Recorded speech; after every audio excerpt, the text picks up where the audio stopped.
Not the 24/7 monthly. No, this is the real one. This is the real live one. How are we doing, boys and girls? Good morning, good morning.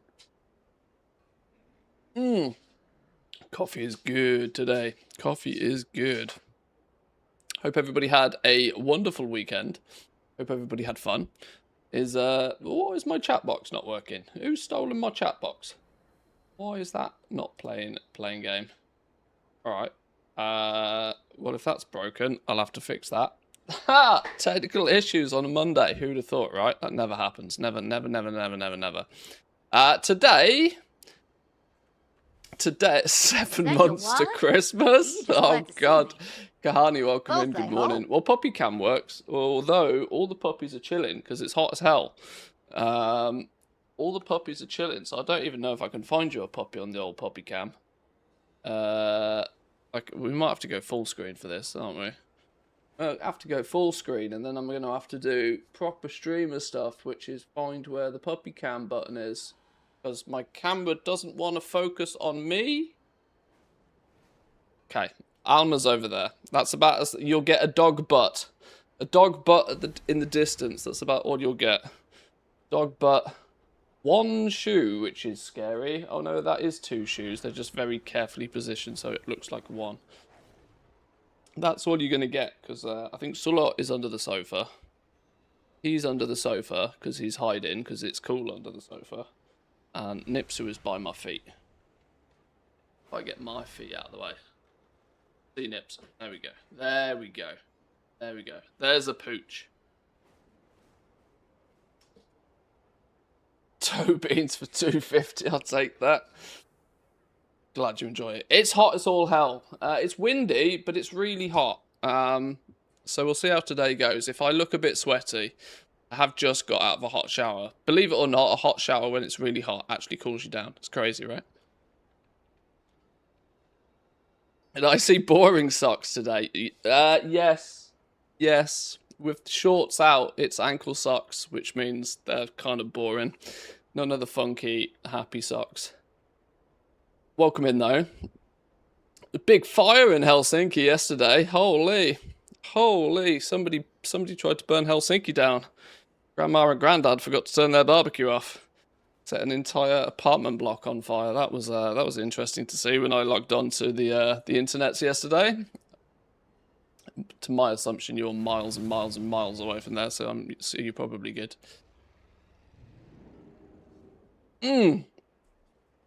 Yeah, I didn't really play any games over the weekend. It was good weather and I was busy. And so I need to play catch up. Like, what are we missing for the week? What have we got to do? I don't actually think my main dude has got much of anything I need to worry about. I think as far as junk crafting and leatherworking, minus some patron orders, maybe we're Coochie, but balcony grill sets a roof ablaze in Helsinki's Kalasatama. Yeah, exactly. Yeah, that's the one. Yeah, set the whole flipping apartment. Grandma and Grandad clearly forgot to turn their barbecue off after their evening makara, and it all went horribly wrong. Yeah, I didn't even realise, not only, I mean, it's definitely barbecue season, by the way. It's like 20 degrees outside. Which is kind of odd for me, I would say, but it's, I wasn't even sure, I didn't even realise you're allowed to have even gas barbecues on balconies in apartment blocks. That seems like literally disaster waiting to happen, and clearly I get worried about having my barbecue on our decking, because if the barbecue sets fire, it is standing on top of an awful lot of wood. there's always a little bit of me that worries about this. So yeah, having it on a balcony in an apartment block seems absolutely crazy stuff. Slickrock, how you doing? Welcome in. Good evening, my friend. Probably very late for you, I appreciate. Thank you for keeping an eye on the Discord the other day, by the way. Those flipping... you can tell it's the first season of a World of Warcraft expansion. Gold bots are out in flipping force at the moment. It's kind of wild.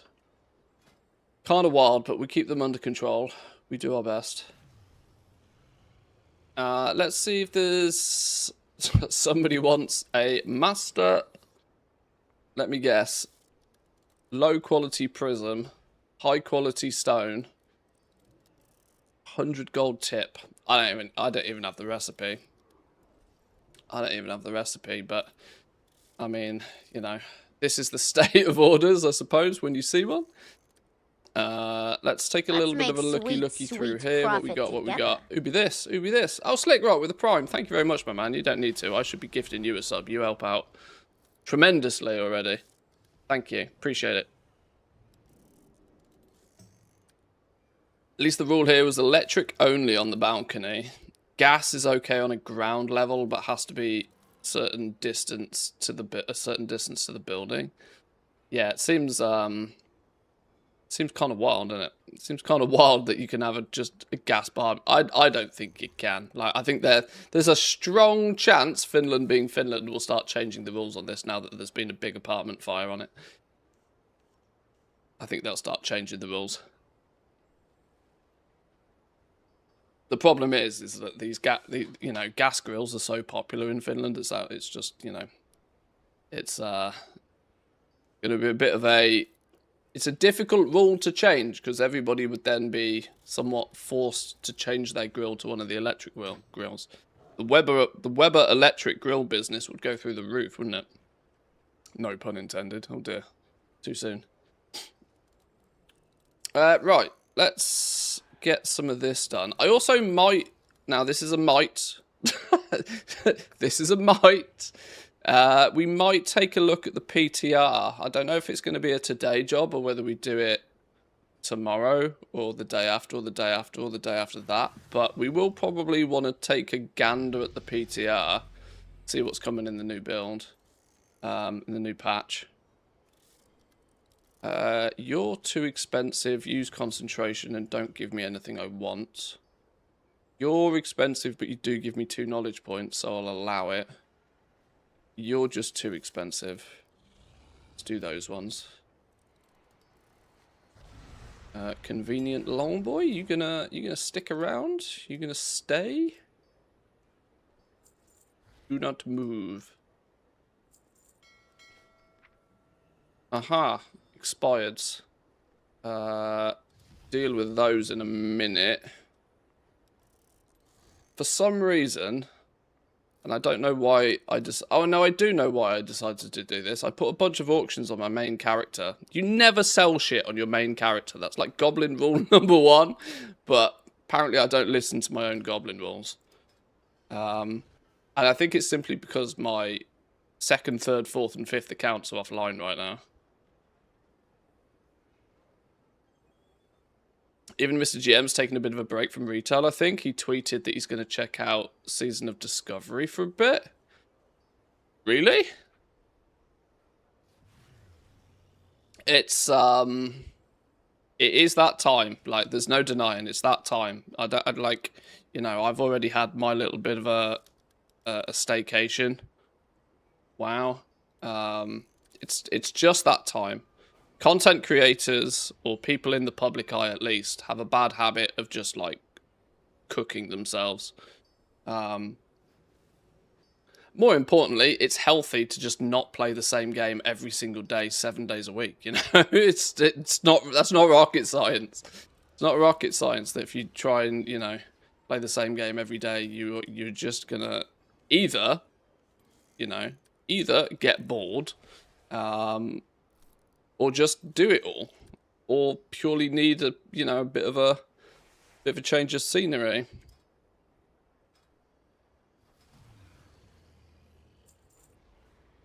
But yeah, it's so odd. I mean, I've spoken about this before, so I don't want to go into it in great detail because I sound like a broken record. But it's so odd how WoW is both in a very good place right now. I think generally, if you take a step back and you analyze it, you know, with a relatively neutral look at it, an outsider's perspective would probably say that WoW is in one of its best places that it's ever been. Yet at the same time, for the people that enjoy playing it and enjoy playing it a lot, it feels something feels off. And the only way I can describe it in detail of something feeling off is that it's repercussions of playing the game for so long. You were used to the days where there wasn't always 20 things to do.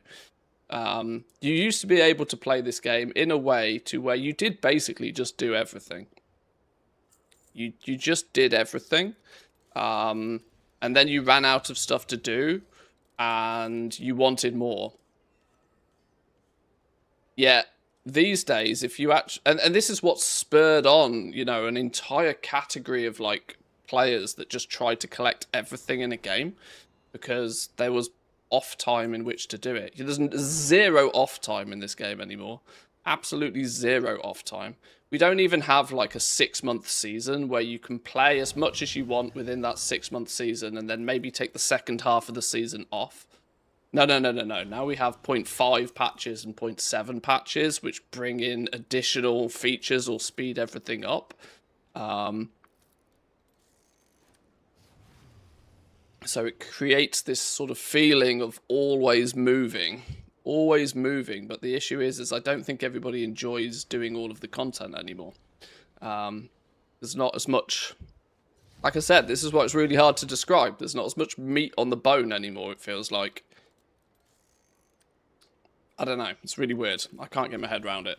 I'm probably not, you know, the best person to be quizzing about this because, you know, I play the game in a quite different way to a lot of people, I think. Too many different ways to do the same thing.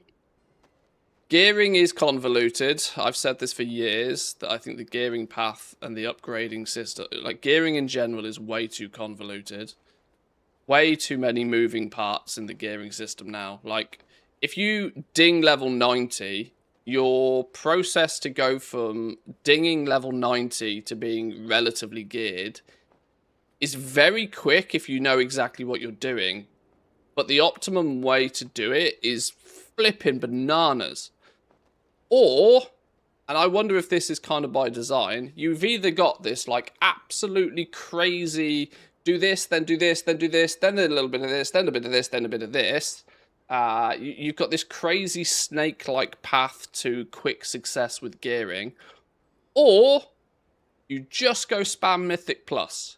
And there's the cynic in me. God, this is deep on a Monday morning. The cynic in me is convinced that, like, part of them making this, like, ever-changing path to success via, like, world content is to make it so that those players look at all of it and go, I'm just going to go run some M+ instead. Because M+ is the true time sink in this game, in my opinion. And I think you get caught up in it, because you get caught up in it in a way because it's the stepping stone into group content. And once group content has its claws on you, and you got, you know, 4 to 19 other people that rely on you being online at the same time every day or every week, it's, they've got you. GG, they've got you. Game over.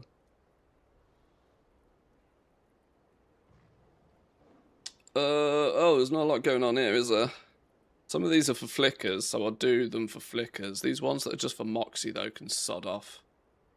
And I'm certainly not paying $2,000 for 2 knowledge points at this point in the expansion, so only a handful there.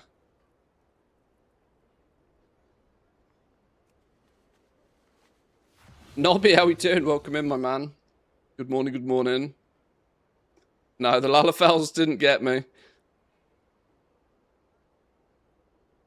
Ah, UK bank holiday. That starts to make sense. That starts to make sense. I was wondering what the occasion was. That's true. UK bank holiday. I wonder if Stroll stopped by. He might even be lurking now. It'd be funny if he was. There's a few people who tend to stop by on a bank holiday because my streaming schedule has never been favourable to anybody that actually has a job, which is sometimes a problem, sometimes not. Grab the stuff we buy. Sort all the mailbox and everything out in a minute. Let me get the basics out of the way. I'm still pre-coffee this morning, so my brain is slow. Well, we used to have vertical integration with random side things to do. Now it's just horizontal, but that has its own problems. Yeah, it does. It does. We were talking about this shortly after playing some Diablo, probably last Wednesday. Anybody that played Diablo 4 latest expansion will understand the war plan system.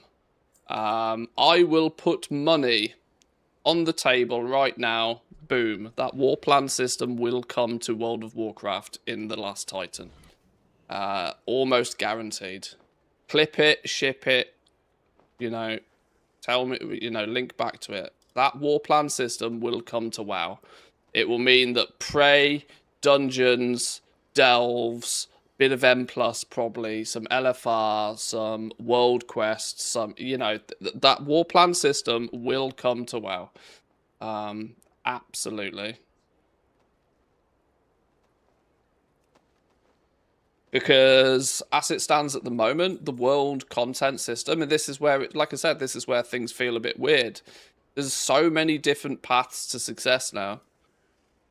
The war plan system, and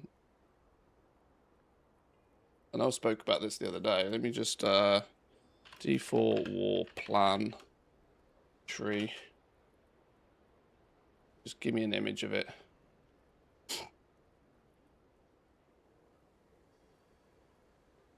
Let's see what WoW Ed have got on it. So the war plan system, basically, in D4. Can we make this image bigger? Okay, this is a good showcase of what it is. So basically, you can go and you start a war plan, and you pick your path, and by the time you finish the war plan, you get a nice big chunky reward. This is like nearly perfect for like open world content. Now that they've got a few different mini games and activities that can be done, it's nearly perfect. Yeah, the chat seems to not work for some reason, does it? I will fix the chat bot. In that case, we'll just get rid of it. Let's get rid of it, and let's put me over the normal chat, so I'm a bit more out of the way. Thank you for reminding me. But yeah, this system, you can imagine that you have, like, you know, I don't know, you get a pinnacle chest for completing it, right? It's so easy to copy-paste this into WoW, it's outrageous. You pick a delve, you then go and do a prey, you do a 3 world quests in zone X, then you go do another prey, then you go do another delve, and then bang, you get a weekly pinnacle cache with a piece of gear, a bit of gold, you know, simple, straightforward. But you get to pick your path, and in D4 they give you some incentive to go certain routes by giving you some bonuses and stuff. There is no doubt in my mind this will come to WoW in The Last Titan, because it's nearly perfect for it now. Mr. Zanzaful, welcome in, my man. Hope you're well. Welcome in, welcome in. Every expansion, every major patch, people get bored after a couple of months and take breaks. It's not exactly a new thing. True, absolutely, absolutely. I think what's caught people off guard in Midnight is it's happening really fast. It's happening, like, really fast. People are very quickly going, whew, I'm tired now, you know?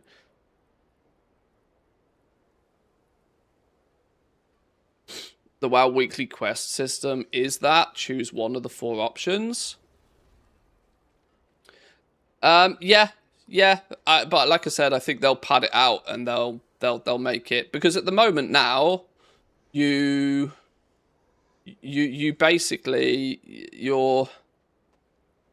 you just get presented with all of these options, and it's up to content creators and places like Wowhead and guides and stuff to say, you should go and do a bunch of delves, because delves give you, delves are going to give you your crests, and you should go do some prey because you do 4 preys and then you get thing that you go use in a delve to summon a dude. You know, there's that kind of like, there's the system, there's the path you have to follow to success. And if you know the system, it's great, it's fine. But for new players, they're never going to accidentally stumble across that, I don't think.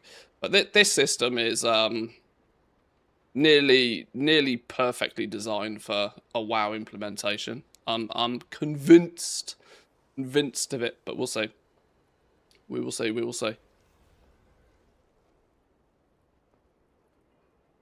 Tuli, how we doing? Welcome in. Good morning. Another Team Finland represent. Halfway through the first season, but fair enough. Yeah, I know what you mean, Zam, but like people have been dropping off for weeks already. The fact that people at the 12.0.5 patch were like, I'm done. Like, you know, people are, I mean, it didn't help that it turned up and that patch was kind of questionably broken, but biggest question I have is whether professions will be treated the same or worse than it was in the War Within. I don't have much hope that they're going to add anything at all to the professions throughout the entire expansion. But there's a big caveat to this. There's a big but. But I really hope they continue to do what they have done in the last couple of expansions, that do something else at least. Dragonflight, we had the tier, that we had the return to, Nax, basically. We had the little, you know, the quest line, the attunement for Nax, the grinding out the dented. You did more of this than most people I know. In the War Within, to be fair, they didn't do nothing in the War Within. They implemented the Mechanica system, which if you sort of took advantage of it, was very, very, very lucrative. It was a lot more subtle and discreet than maybe go back to this old raid and get some cool stuff, but it was at least something that, you know, you could get behind. Koresh was an absolute shit show though, and that silly material vendor in Koresh was not enough, a little bit too late. But I'm not holding my breath for them to do particularly anything more than that anyway.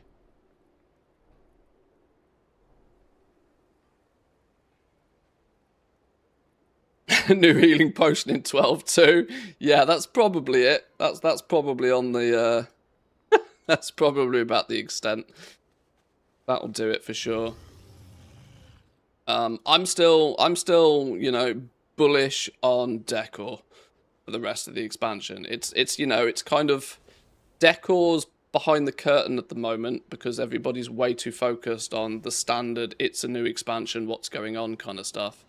But I think, especially if there's nothing like really juicy to get your claws into in 12.1,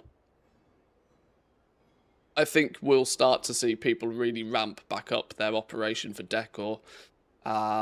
If Blizzard keeps to its plans, we're going to see some big systematic changes to player housing as well, which will bring some... I mean, player housing isn't going anywhere, is it? They're going to be forcing that down our throats for years, so... when they get the copy paste and the import export sort of stuff sorted with player housing, that's like evergreens the shit out of it forever. I'm pretty sure after that point, like, decor will just be the same as transmog. You know, stack it high, and you'll get consistent sales, I reckon. But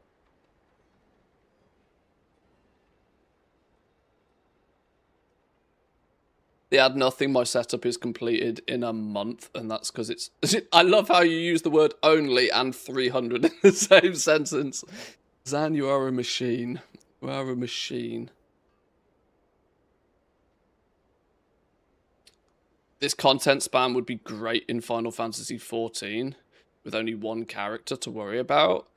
I mean, for the most part, I play WoW as a single character these days. I have my profession alts, but I don't really play too much of the game on them.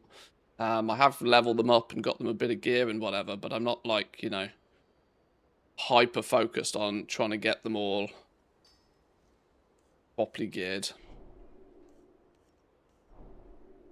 Actually started min-maxing them. If I didn't, then it's been just don't go. Your sanity will deplete so fast if you go anywhere near abundance. Just please, please, please don't do abundance on 300 characters. That's that hurts me to even think about. All of your alts though will at least be getting 1, maybe 2 fused vitality a week though, just from the weekly quests, I imagine.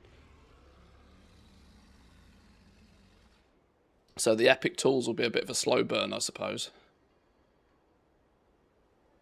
I need to put all this stuff back on the auction house, but I can't even take it out of my mailbox to put it back on the auction house until I've got some space in my bags.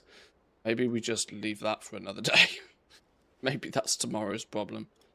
Where are we going in here? Am I literally 1 point away?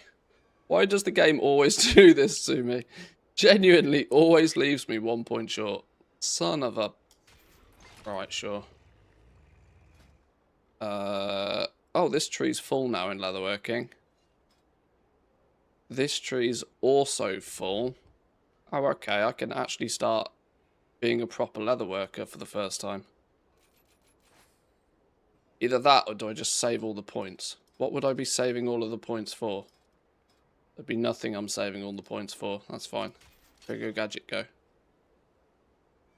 1 pointitis. Yeah. Yeah, it's deadly.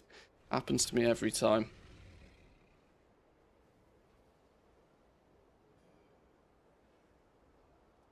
Because you're not spending 2k on 2 knowledge points. Well, you're probably right, yeah. That is probably the issue. What is all of this stuff? This stuff needs going in the war bank or deleting or something, doesn't it? Why is it all here? I don't think I need any of this. I cleaned my bags out like 2 days ago. How does this happen to me? Maybe I just go put a whole bunch of stuff in the war bank and forget about it.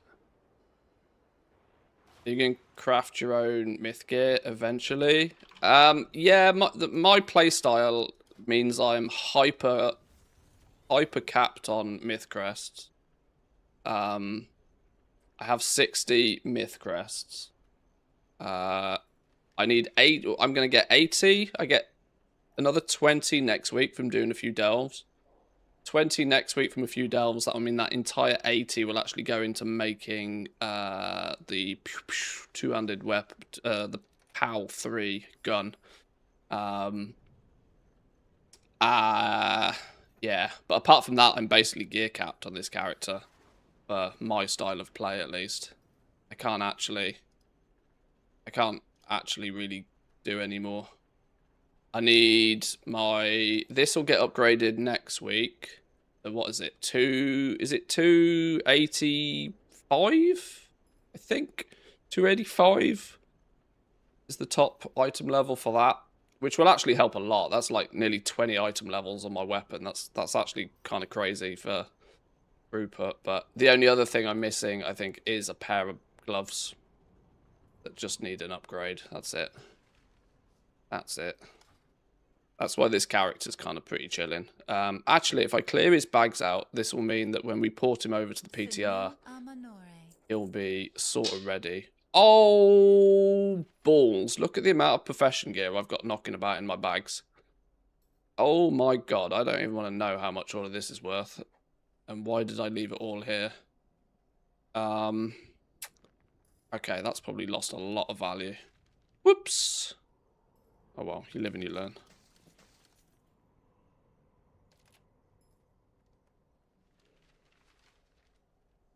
Stacking Moxie for the bags for Season 2. If new recipes are added, it'll be fun. Otherwise, it's just material hold, really. Oh, yeah. If they add... yes, that's very true. Because they'll get added to the loot table for those as well, I assume. 2,000 to 2,800 bags ready to open for Season 2 launch. Flipping hell. I've spoke about this a little bit already, but I think a slight miscalculation on my part going into Season 1 was just how well high-quality materials will hold their value. This is where playing the PTR a bunch, not the PTR, sorry, the beta. This is where playing the beta a whole bunch didn't actually help. If anything, it hindered, because my impression of how quickly materials were going to tank in value was kind of swayed by the fact that on the beta, the percentage of high quality mats you got was really high compared to what it seems to be when the game is now live. And the fact that there's no way to convert up to high quality stuff basically means high quality stuff has been reset, flipping all the time. Except dumb shit like, you know, shards and enchanting mats and whatever. But like anything that's farmed for high quality, herbs or, just gets permanently reset like 12 times a week. Kind of artificially keeping the value in it much higher than it needs to be. Which is likely to be copy-pasted and repeat itself in Season 2 as well, I reckon. Because ultimately, why wouldn't it? Okay, that's helped a little bit. Not by enough, though. May the eternal sun guide you. Way too many random ass mats knocking about. I need to delete some of this gear. I need to get rid of some of this gear. I totally did not plan to start a Monday morning by cleaning out bags. That's hyper boring, but turns out it needs to be done. What are you? Wiggly worm, go away. Easier raid and M+ isn't helping with the prices. I'm going to be honest, I'm not really convinced that that has too much of a play on it. I think under the hood, there's a lot more significant things. Shit's still selling. That's not really the problem. One thing I would say that is definitely an issue that is a little bit more difficult to identify. But if you look at the comparison in the amount of materials needed to craft something and what was needed just last expansion, you need a fraction of the amount of materials. Which, you know, means if you buy 1,000, you know, if you buy 1,000 ore now, 1,000 ore goes as far as 5,000 ore did last expansion.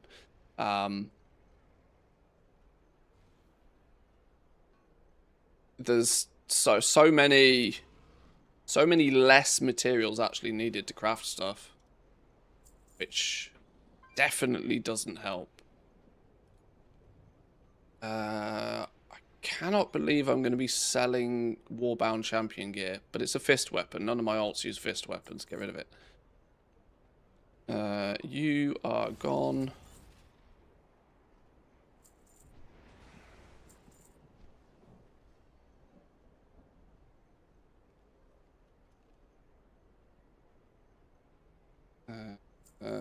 This is all champion gear that can go away. 12 different versions of those. Raid finder rubbish. Get out of here. Actually, while I do this, let me install the PTR. So then I can copy over the character straight away. 1207 PTR. Oh, it's already installed. Check for updates. Oh, it's already up to date. Perfect. Yes, now.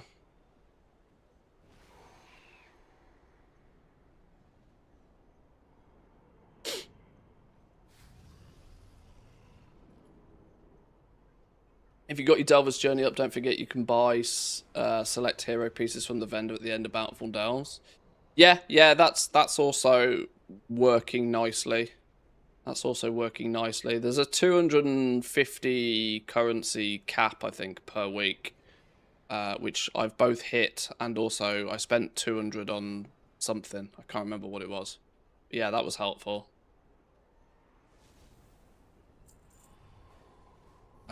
If it's hero level, I probably should keep it to switch stuff around right now, but anything less than hero level stuff can just go away now.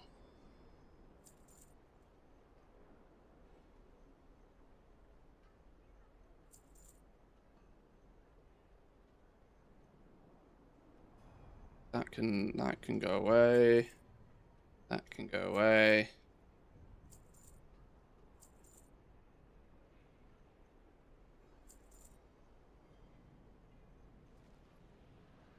And then stupid trinkets. Have I ever mentioned how I hate trinkets? Stupid trinkets. Oh, that'll do. So much rubbish in my bags that just can't be sold. What even is half of this?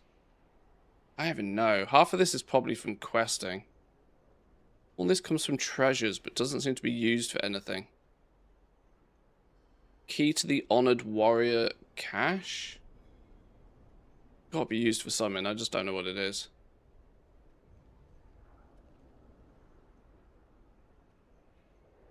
Alright, that's as good as my bags are gonna get for today. Selling purple items instead of disenchanting? Not an enchanter, my friend. Not an enchanter.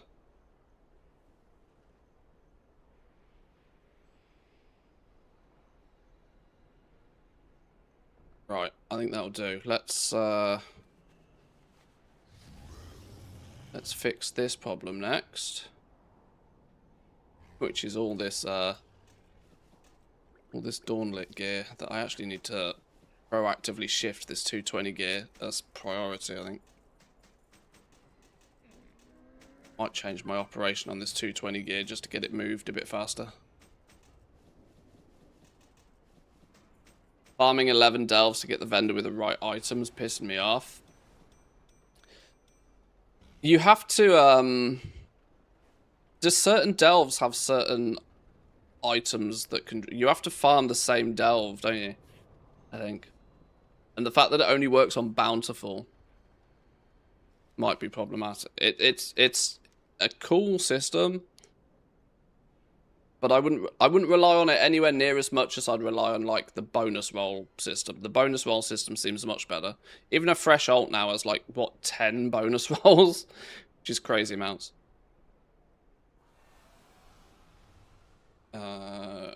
Let's take a duplicate of this.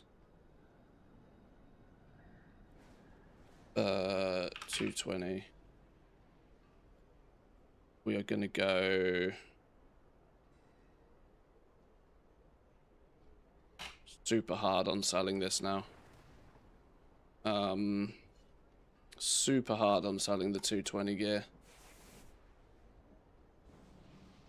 Because it's not going to be too long before the 220 gear ceases to be worth anything at all.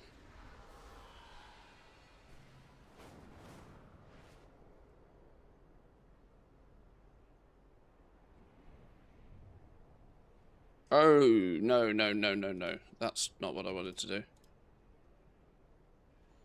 No, fuck. Ah, I wish there was a back button in TSM. I always press buttons I shouldn't press. Override, there we go. There we go. The 133 gear, on the other hand, I think has got pretty good value forever and a day, so...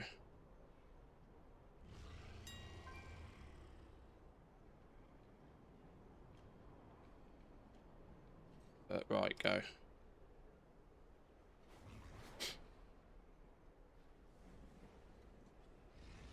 Vendor is completely random, and it doesn't have to be bountiful, but it has to be an 11. Ah, is that what it is? Okay.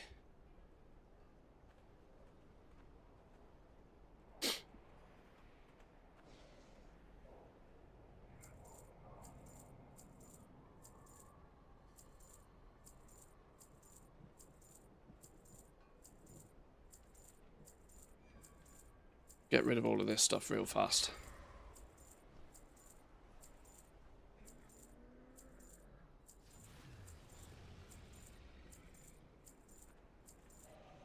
But yeah, that bonus rolls system seems like just way better.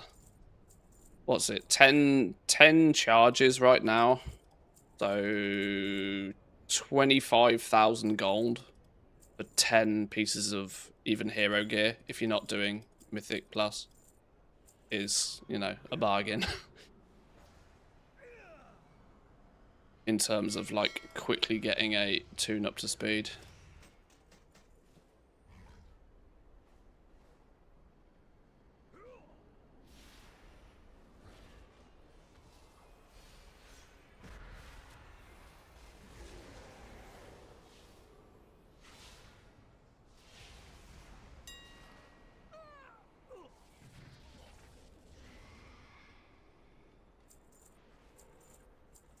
People really going to spend 140k for a green ring? No. No. Half of this is not being listed at a price that is for actual sale. It's all to paint a pretty picture.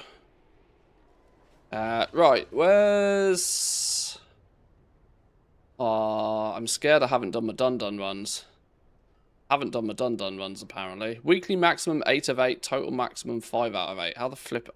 never have I understood this flipping system. Does this mean I have dun-duns to burn? Where's dun-duns? Ah, it's also the Void Storm one. It's annoying. Let me go double check. It's the only thing I probably need to still do on this character. Void Storm. Let's go this way. I'm confused. It's being posted at a normal price, and my normal price is massively inflated deliberately. The reason they're posting at normal price is because I'm trying to sell them all on Draenor right now. Draenor's historically very, very, very cheap for this sort of stuff. But it's also because it's Season 1 of the expansion, and every man and their dog has relatively easy access to this stuff. But the 133 gear only drops for you whilst you're level sort of 80 to 82. Once you pass that level band, it starts dropping at a higher item level. But it can be used at level 80, so it's kind of like level 80 twink gear. It's not really, but it's still quite abundant right now. And Draenor's cheap, so it's going on the auction house, but it's not for the purpose of it actually selling. It's more of it's just getting it out the way, and then I'll wait till the other stock is depleted, and then mine will go in, or stuff isn't quite so cheap. If you come across anything, this area is compromised. It is vital to our mission that you secure. Consider it long-term storage. It just stores it on the auction house and then in my mailbox. Right, let me go see if I actually have any dun-dun runs to do on this fella.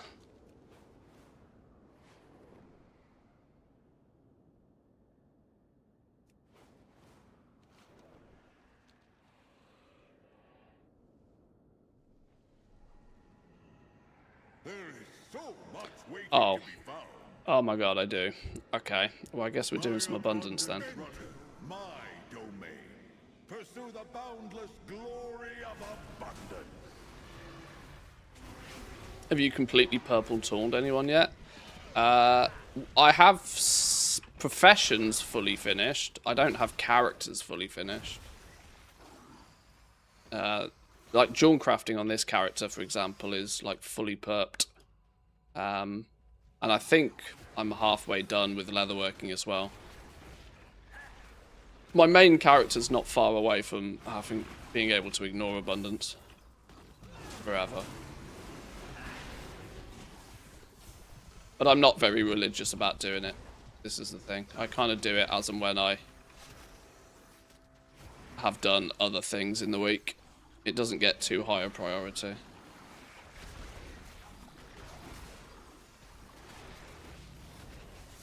All I'm really trying to do is get my main crafters their full setup of purple stuff, just for, you know, just for keeping up to date with stuff, really. It means when Season 2 rolls round, I can look at certain markets and, you know, have a complete toolbox.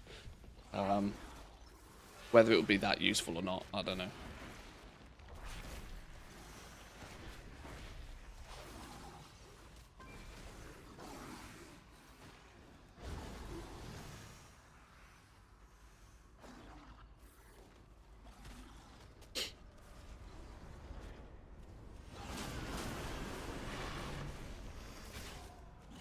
Not bothered, not mass craft on anybody, so I'll just get the tools eventually through doing the weeklies. I mean, if you don't mass craft, you basically don't need them. You have to be doing some sort of mass crafting for the tools to really have any value. If you're doing work orders, if you're crafting gear for others, it's a nice to have, but not necessary. You know, it's not super important. If you get them, you get them. If not, doesn't matter.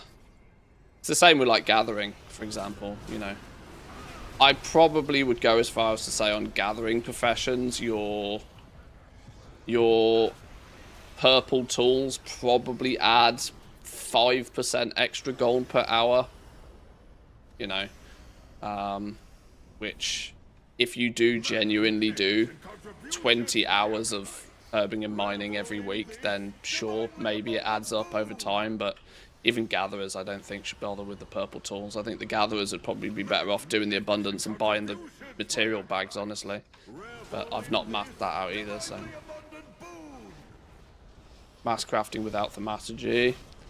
Not even worth. Long live Thorm. Well, yeah. Yes. Agreed.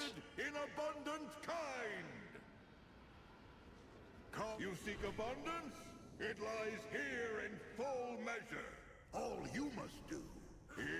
How many fused vitality? 16. So these runs actually will get me up to 20. Which, once we hit 20, will be my second epic, I think, with leatherworking, and jewel crafting's done.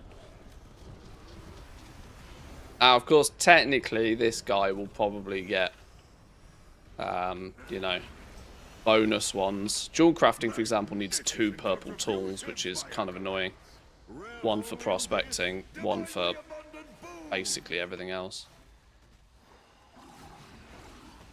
And leatherworking does kind of also benefit from 2 as well, but... revel in this divinely abundant boon. If you get your abundance, for those who haven't already figured this out, your unalloyed abundance tracks 1-to-1. So once you've got over 900 abundance, you can basically hand it all in and AFK the rest of it. I like to go to over 1,000 just to be safe, but...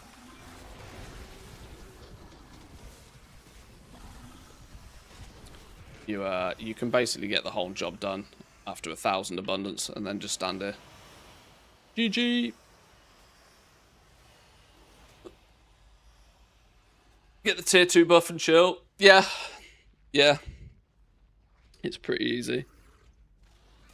So I'm going to aggro stuff standing here. This is why I don't particularly like this one. Not as easy to just AFK. You do the abundance weekly quest as well? Yeah, on any character that I'm doing the abundance on, I'll pick up the weekly, yeah. I don't specifically do it on all alts just because. It's a very lucrative quest though. For like 6 minutes work, it's actually not bad.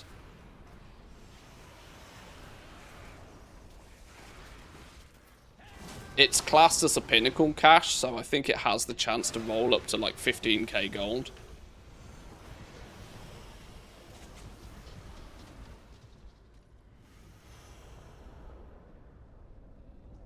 Abundance was supposed to be warband wide and capped at 1200 per run on the beta. Oh my god, yeah, don't get me started on how many changes there were, like, last minute to this entire system.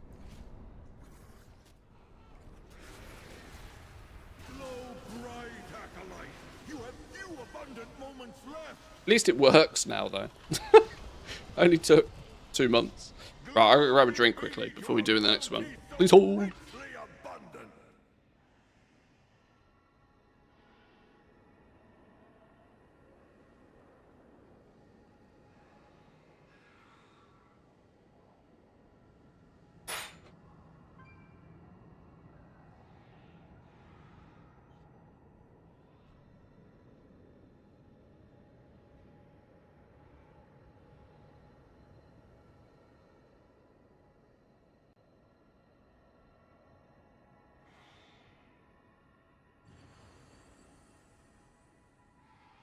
Oh my god, you've activated feet cam. Trying to find a dog for you quickly, but I couldn't. And my incredibly untanned legs. Which nobody needs to see. Come and be blessed. Delay not, lest abundance be claimed without you.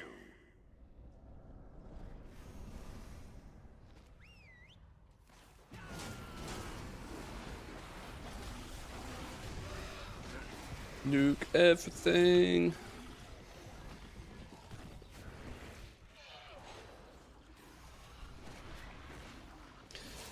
I'd have found it quite interesting if they had chosen to make Abundance a level 90 activity.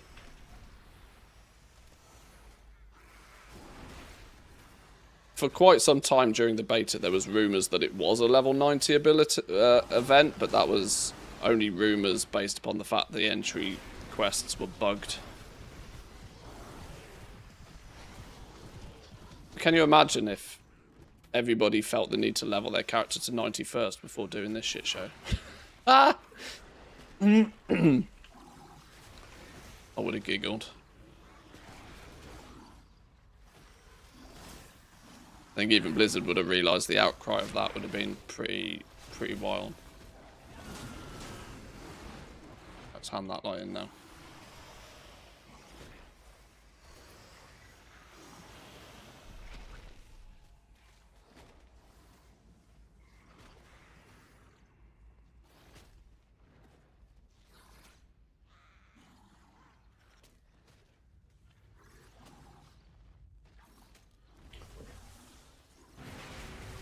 Right, how many more runs was it? 2 runs? Do I even have enough shards to do this? I think I do. I didn't think about that before I even started. This is kind of why I'm not even that religious about doing the abundance every week, because I try not to proactively farm the shards, because that just adds more time and more pain that I'm not bothered about. I will occasionally just kind of like, if I ever get close to shard cap, I will go and run some abundance. I think most of them come from the patron order bags. Benevolently rewarded in abundant kind. You get 2 for free every week anyway.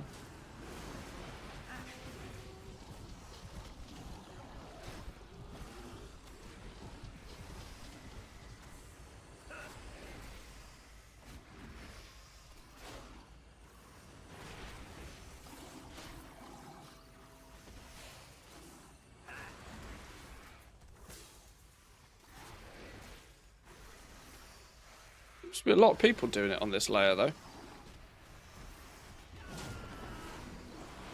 I often find it's literally just me in here. Overwhelm your fragile form.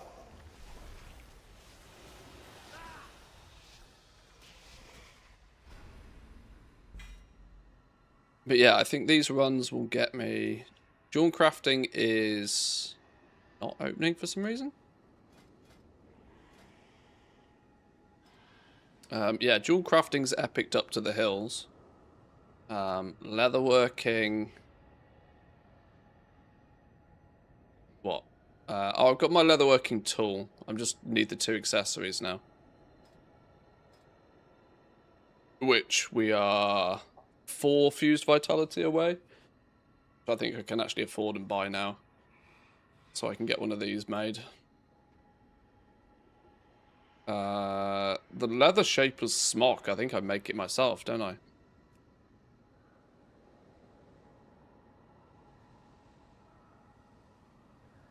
What's it called when it's epic? Maybe I haven't bought the recipe for it. Yeah, I probably need to buy the recipe for it. We just make that one ourselves. We'll do that in a minute. Last couple of runs done. 2 more to go. Do 2 more. 6 minutes of pain. All you must do is harvest it.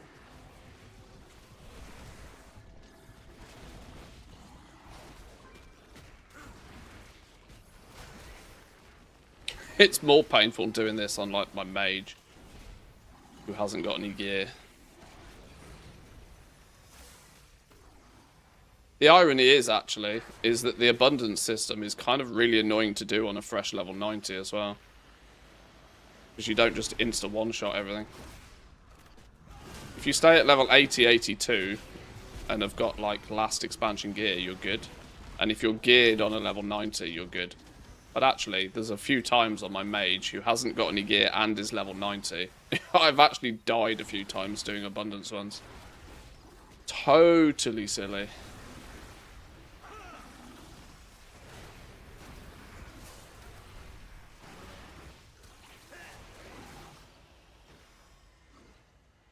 Glory be to a bounty so richly abundant.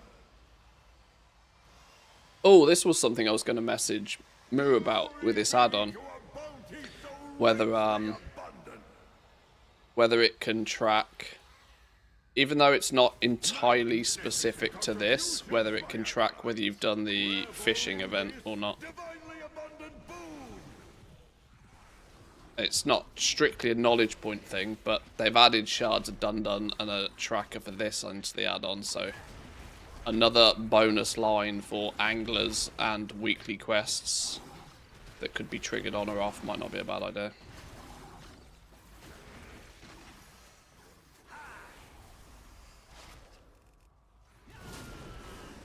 That is unless it's already a thing and I haven't even switched it on and or found it.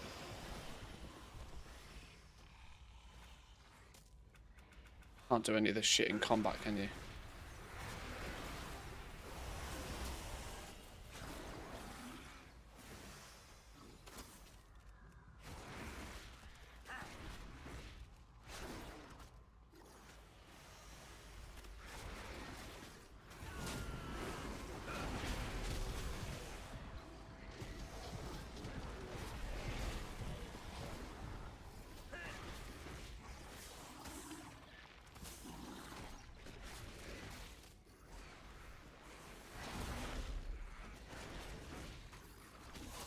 I should probably check, actually, with all these tens of thousands of abundance ones, whether there's any, like, achievements I'm missing for these.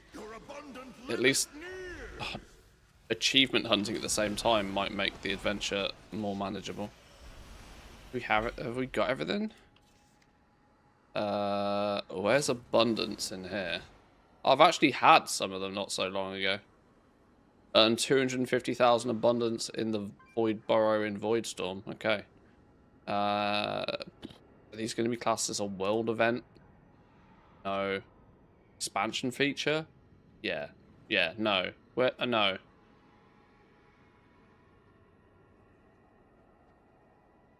Expansion feature just midnight in general? No. Is it exploration? Oh, yeah, here we go. What's... Anglers... Oh, I actually don't think I need any more abundance achievements. Huh, winning. Alright, we'll take that. Does...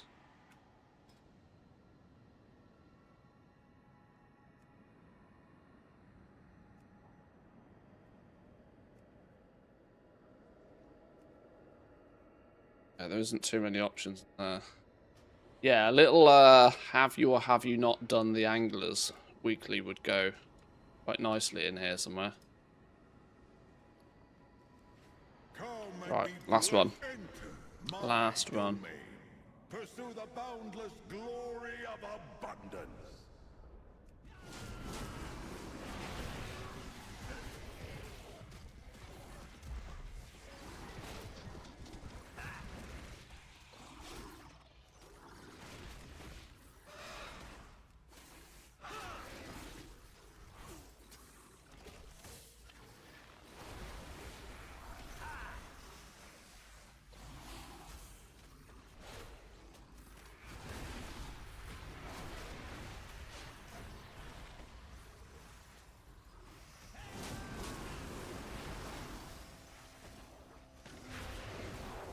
The abundance lock in.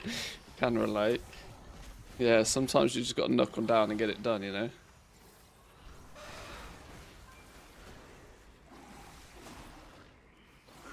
Just tunnel it, get it done. The 3 Fused Vitality should have a hidden quest flag, but last time I checked, there was no event that triggered with a fitting payload. Oh, so it might not be easily trackable.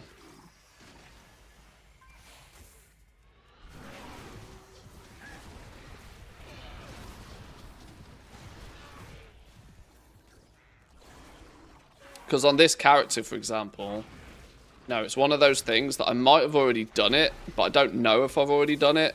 And especially when you try and do it on a couple of characters, like to haul my ass over there just to open the vendor to look to see if I have done it or not. It's just annoying. I get there and find out I did do it, like I was smart and did it at the beginning of the week or something.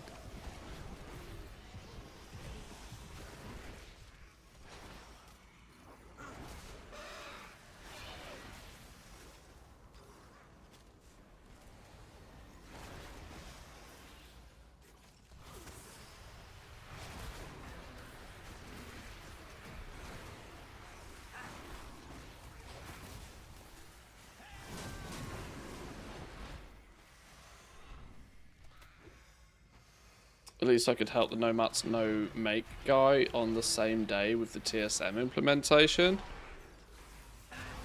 TSM implementation? Oh, is that how I'm confused these days on what add-on's doing what.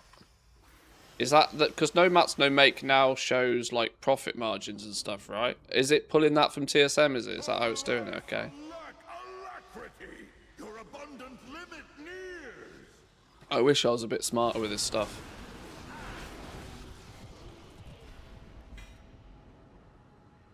Everything is of the finest quality. Amani quality. What do we need? 4 of these? 1, 2, 3, 4. That's 20. How many we got left? Loads of money. Let's keep buying them until we can't anymore. Okay, we're done. You have fine taste, Ashura. What was that? 25. So we got 5 towards... Oh, 25. Oh, how many do you get a week? Oh, I bet you only get 14 a week, don't you? Am I going to be cucked and be 1 short next week? Oh, I bet I am, you know. What is it? You get 8 per week from this, roughly. You get 3 from the mini event, 2 from the weeklies, that's 5. I need 10 from this, and I can't get 10 from this, can I?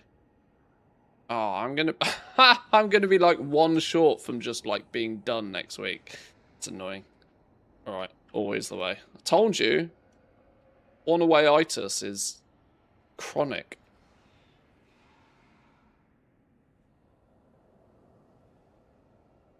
9 from 8 shards of done, yeah. Only got 400 like spare knocking about though, which isn't enough to get the last one, I don't think.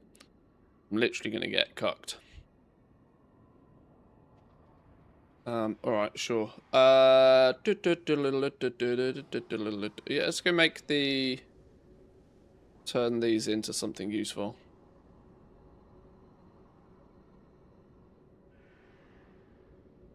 You can now select which database you want to use, and I quote-unquote pressured him to let us set a custom string for TSM. Otherwise, we'd have ended up with some default from CraftSim that uses min buyout. Ah, yeah. I always default to DB region for these sorts of things now. But yeah, custom string also is very useful to be able to use. You have some custom one that you do. Right, leatherworking. Epic schmockaroony. We need to buy the recipe first. Anaria Shalan. How much moxie we got? 500. Plenty of moxie.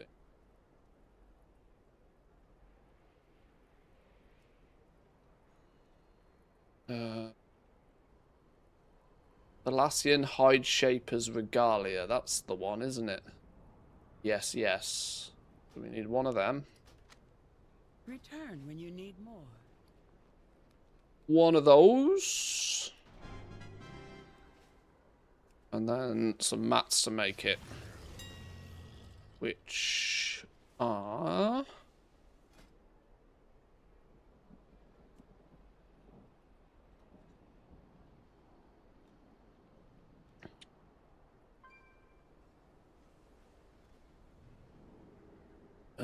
I need the claw. I need infused. Oh, that's actually pretty easy to make. GG.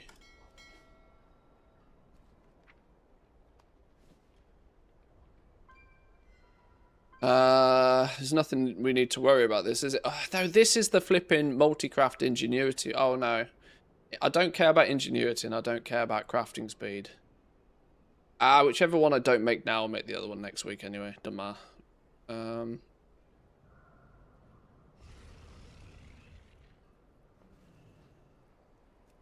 Go, gadget, go. Boom! Look at all those moats we saved. Could have saved the infused. Come on, game. Why you do this to me? Okay, well, there's another one. We are 15 fused vitality away from being, in theory, finished. Finished light. Finished in terms of we'll have epics all over, but not finished in terms of the fact that I will technically need another tool on both jewel crafting and leatherworking, so we'll still actually be 40 fused vitality away, but sure. It's far, far, far too late for me. Good night, all. Hey, thanks for stopping by, mate. Appreciate it. Sleep well. Yeah, I couldn't even tell you how late it is over on Team NA right now. It's midday for me, yeah.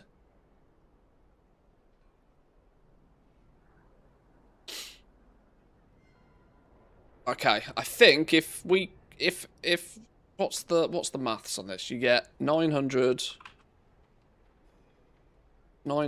times the 8 runs is 7,200. I've got 400 just knocking about. That's 7,600. Divide that by 800, 9.5. Son of a... I'm going to be, like, short.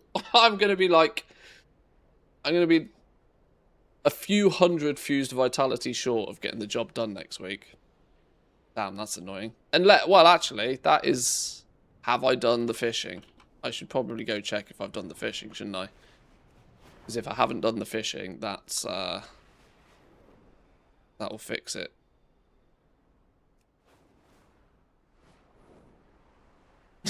Swap perfect. True. True. Just do a casual, quick, cheeky profession shuffle. I'll sacrifice 2 decades of jewel crafting process to do a quick little shuffle.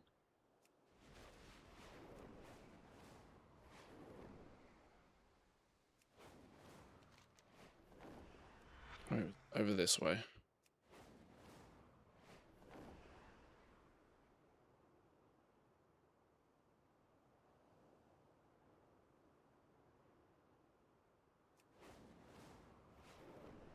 Right, if we need to do some angling stuff, I'll do some angling stuff quickly. Otherwise, that's pretty much everything I want to get done on this dude. He's pretty good. I have no idea what his vault looks like for next week, but 259 options. I'm hoping for a pair of bracers in the vault on Wednesday. No, a pair of gloves. Sorry. A pair of gloves would be wonderful. A pair of gloves would go down a treat. Because then I can craft my weapon. I can upgrade my gloves to 6 of 6 hero. And then I'm a soft capped on gear. Since when did the Undermine ask for a subscription for you to look up some items? A month or so ago.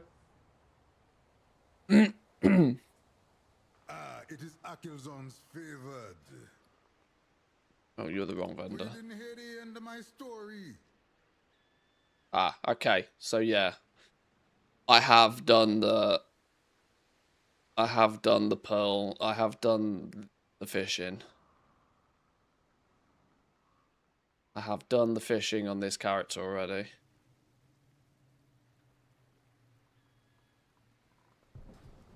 Sit down with As me. I'm Let here, me tell you a story from let's my suit up day. for a couple of quick dives. Grab some pearls. Show you guys how we zug. Zug the pearls real fast.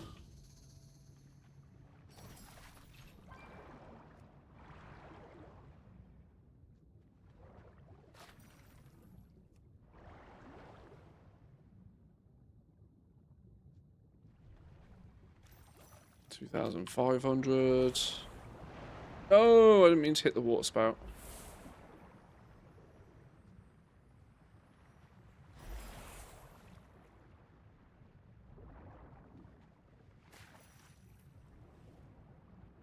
$37, that'll do.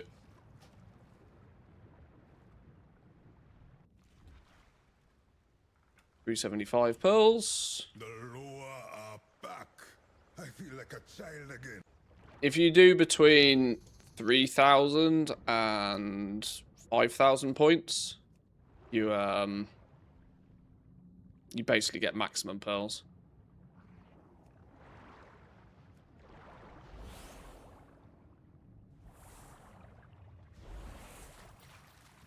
As far as the Undermine exchange, I think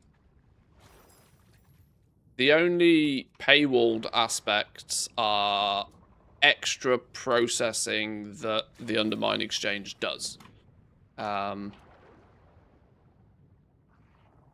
obviously, you've also got the fact that it's got years and years of back data history and stuff, so it's, you know, it's good in that regard. And, it's one of the very, very, very, very, very rare occasions on the internet where I actually genuinely am surprised it hadn't been paywalled years and years and years ago, because nothing is free on the internet. You either have an ungodly amount of ads to contest with, or you have a subscription paywall. That's just how, you know, because surprise, surprise, shit costs money. The Undermine exchange had no ads and was entirely free. So it was always going to happen, wasn't it? It was always going to happen.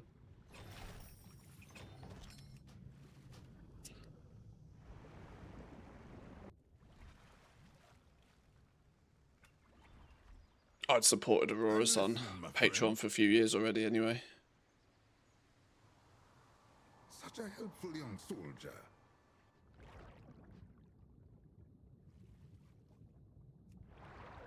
$2K points and then redive. Diminishing returns is way hard after 2K. You seem to get an almost... There's almost no diminishing returns up until about 5,000 points. And if you're just spamming treasures like this, you can get like 4,500, 5,000 points quite quickly.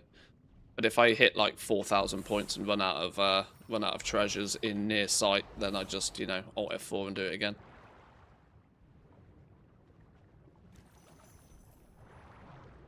But yeah, I never bother going over 5,000 points.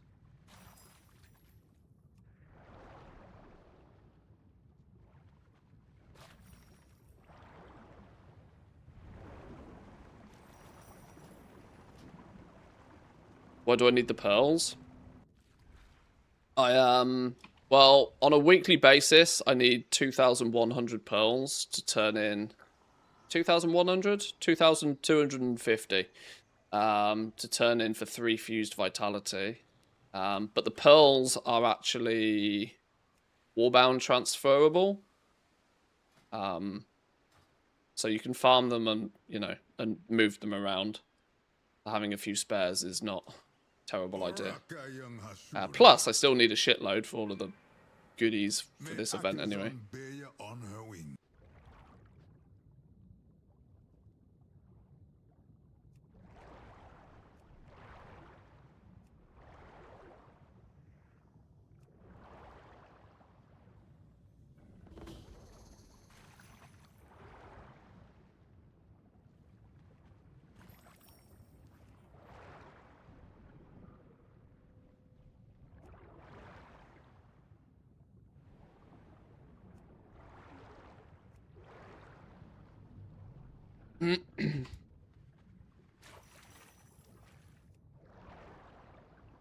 This is actually when you focus on just spamming treasures. This is actually faster than Abundance for fused vitalities, but obviously you're restricted 23 a week. And if you add on the time it potentially might take you to farm up the Dun shards, this is significantly faster than Abundance.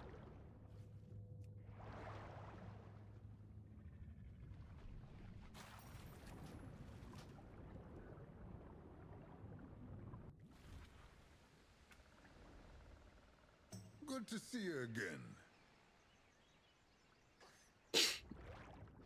Wonder how Boofy's flipping pals going. To my understanding, still pretty well.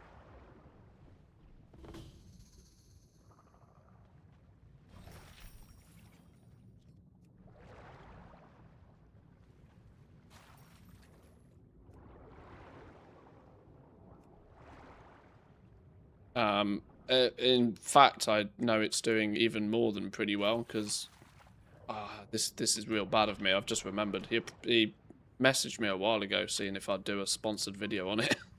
And I completely aired him because I was on vacation. I need to message him back. Flipping Pal's doing well enough for him to have some spare cash to sponsor a few people, apparently.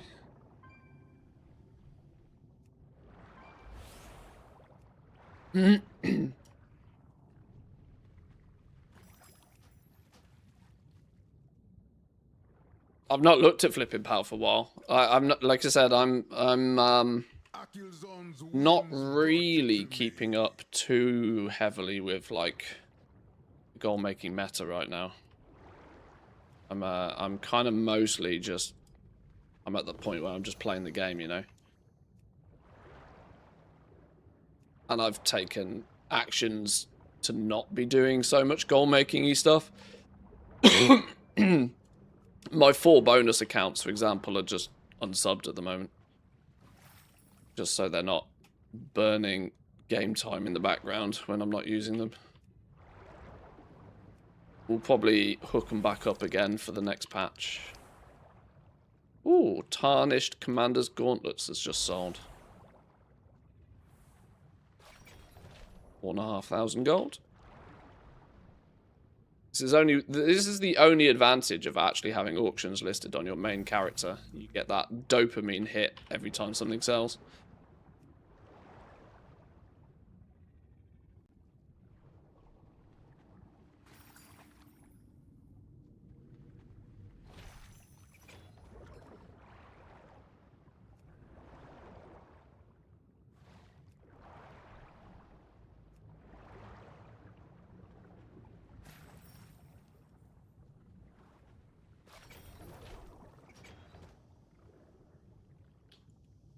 Was it a good one we sold? Did TSM actually report the right price on that?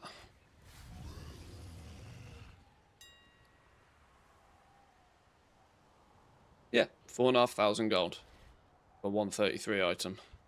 Nice.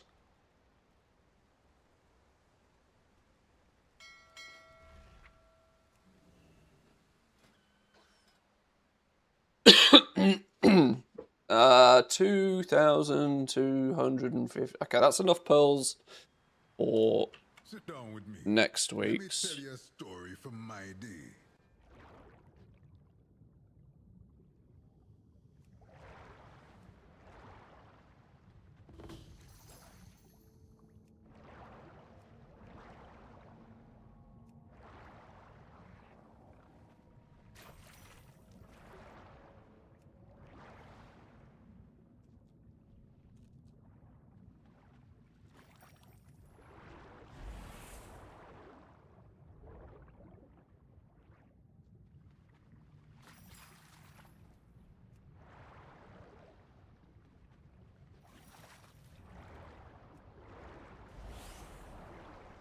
Ran out of treasures again.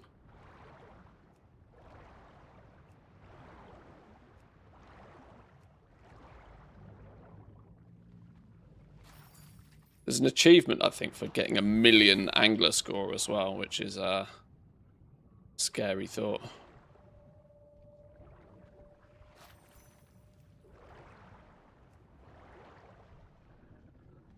But then again, it might accidentally happen over a small period of time.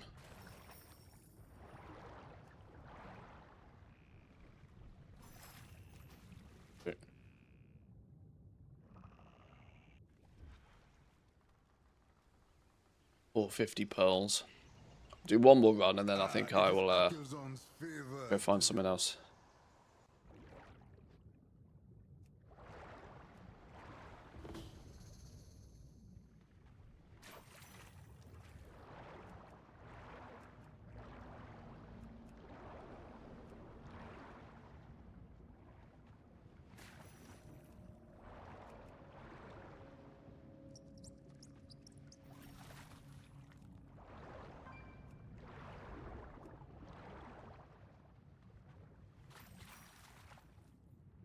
Oh, these ones are respawned. Nice.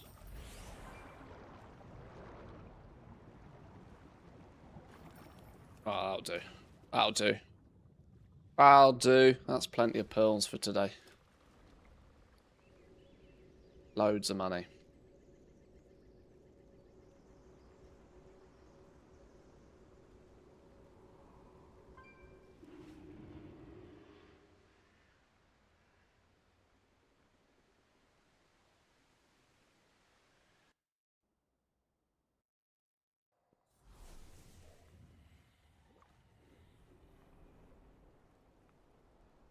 Okay, now we are actually finished on this dude, I think, for the week. His vault is relatively padded. Vault is ready. We have no real reason to go and do too much else. The only thing I could, in theory, do is do some tier 11s. Oh, no, I can't, because I've spent my points this week. What are they even called? Untainted Mana Crystals, that's the one. World of Currency Craft. Yeah, I've hit the cap on these already. So there's not really any point running any more tier 11s to try and find something good from them. It'll just have to wait.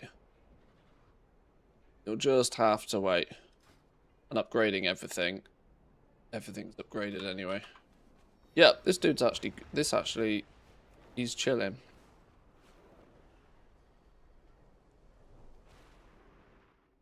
The skies call to me. It is a world of wonders. Yep.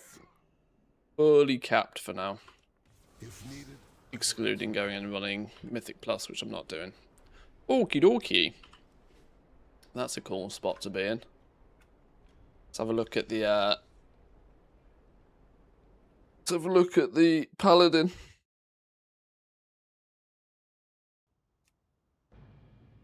Might quickly cycle through, get the profession weeklies done, if nothing else.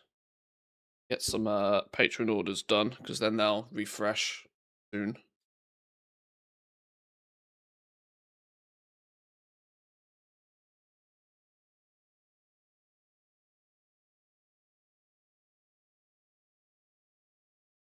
This, I think, is probably part of the reason why some people are finding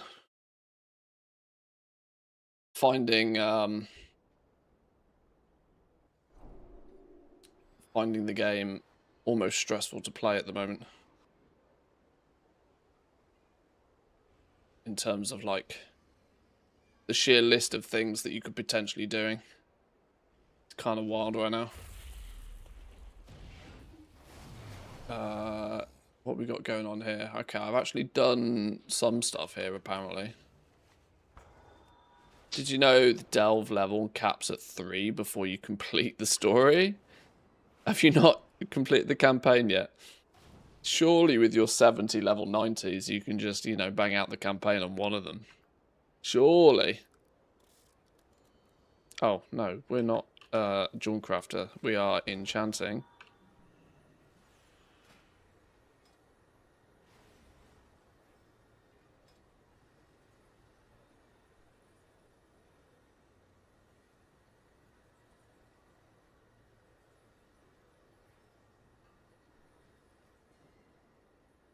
probably don't need anything, do I?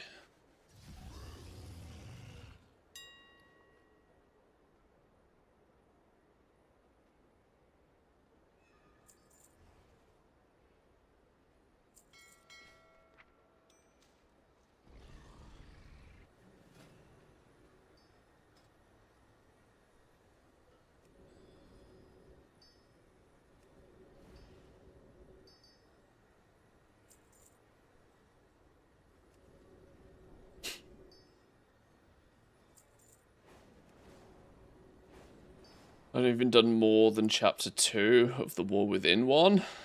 Oh lord. Okay. It's not very mid-core of you, Rose. Not very mid-core at all.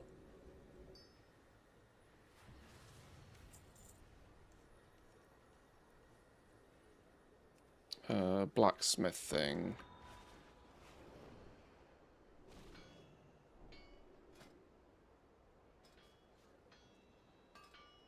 Any public ones out of curiosity? Never lucky. Don't want to do any of these ones. I'm not spending 500 on a single knowledge point. I'm not spending 800 on 2 knowledge points, but we'll do the rest.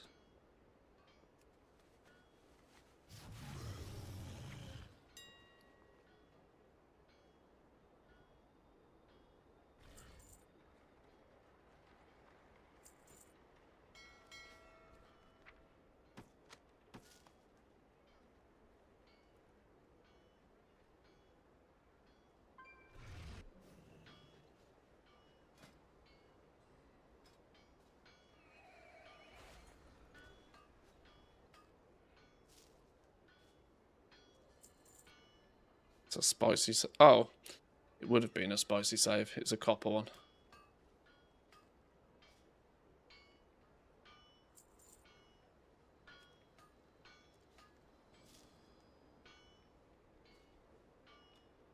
Dazzling thorium and 2 sterling alloys.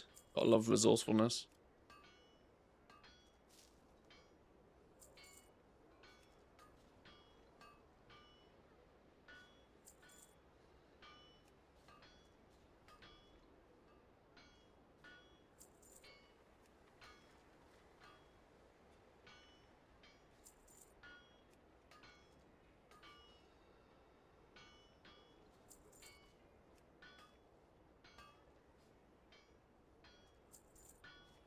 That'll do.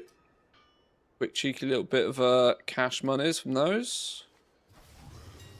Glory to the Sindori.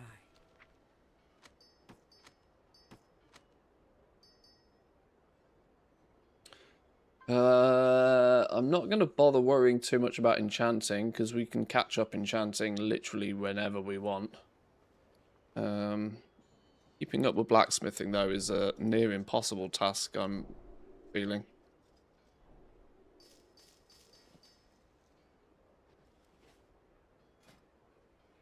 Where'd I get to in blacksmithing? Aha, 1 last point in alloys, because we're always 1 point short. Multi-craft capped, resourcefulness capped. Nobody cares about ingenuity. Let me just double check this doesn't give something that's not ingenuity. Yeah, nobody cares about ingenuity. And what do we got over here? Stones. Do I want to fill this one out just for the sake of completion of this tree?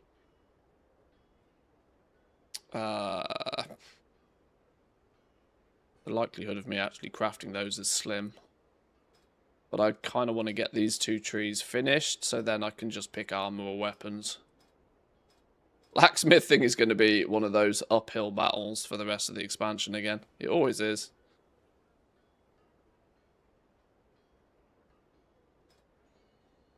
But the utility aspect of it's fully finished now, pretty much.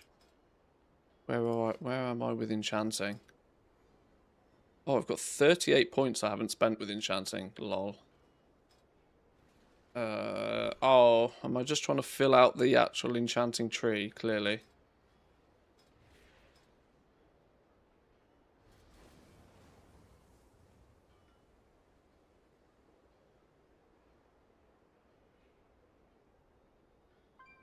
What's the best profession? I guess that's meant to mean at the moment for goal making. Well, I mean, it's always gathering, because you get out of it what you put in. But crafting profession-wise, they're all about the same. It more depends what you're spec'd into.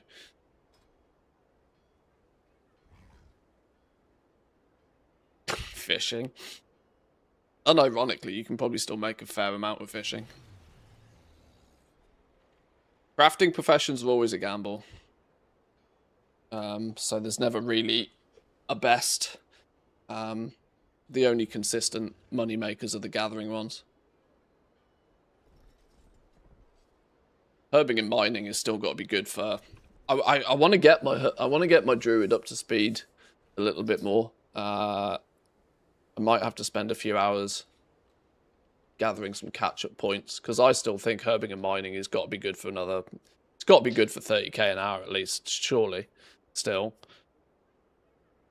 which means it's kind of like, you know, zero risk, easy win.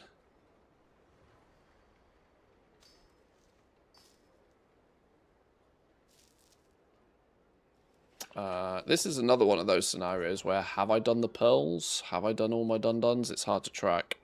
I have any fused vitalities in my bags. I've got 9 fused vitalities. So we're still a little way away from upgrading anything on this dude. What have we built out so far? Enchanting is min-maxed. Has blacksmithing got anything yet?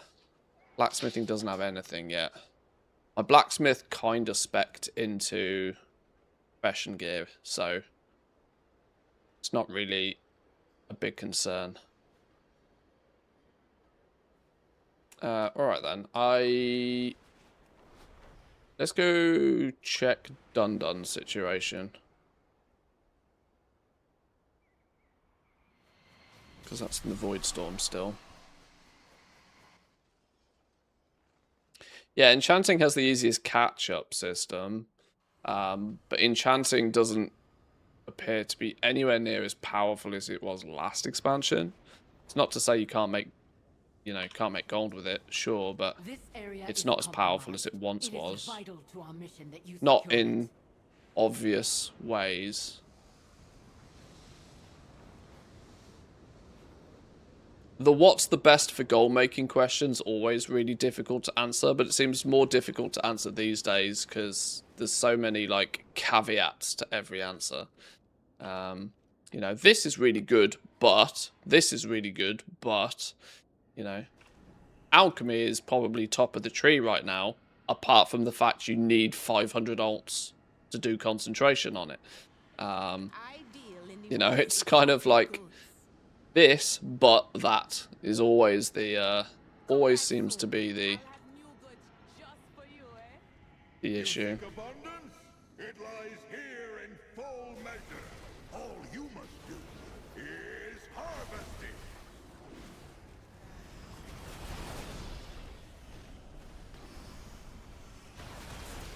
it. In the War Within, Ingenuity was 100%. Now it's 50% for enchanting. It goes up to 70, but the fact that it's less than 100 is why you can't chain craft 12 enchants in a go.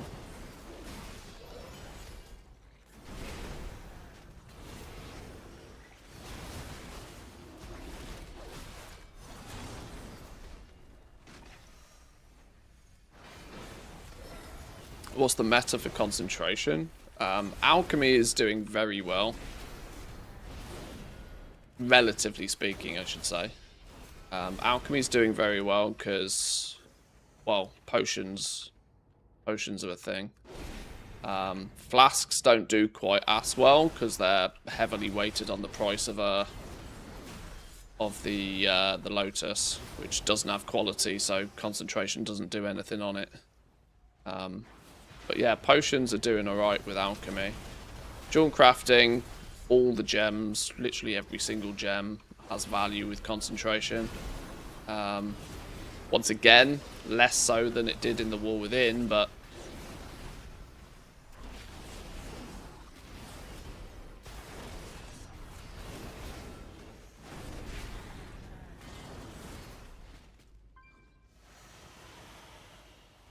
this one is done. Now we're just killing for lols.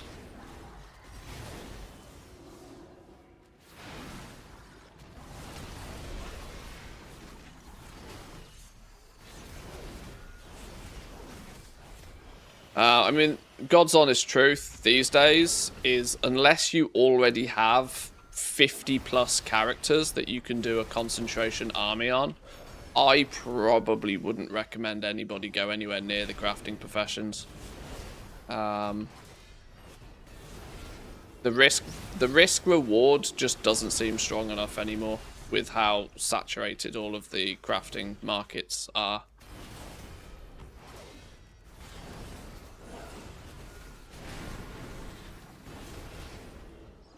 I was acutely aware that this expansion was going to be pretty much if you want to make gold, go farm something kind of expansion. I mean, that started to become apparent, like, in the beta.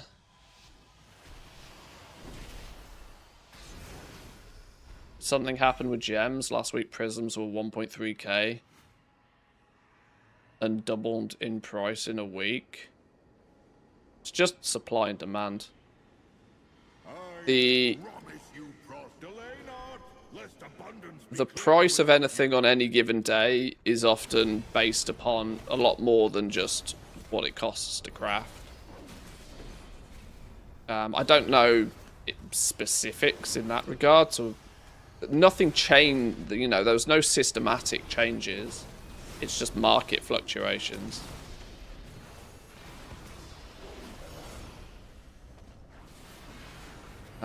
Gems are a weird one because they're kind of sat in a bit of an awkward position now. That since the bonus roll system was added, people are less likely to take the gem socket option out of the vault, which is sort of in a way slowed down demand for gems. But at the flip side, it's made it easier for alts to level up, of which then they might start buying a few gems. So it's, you know, it's just markets at scale.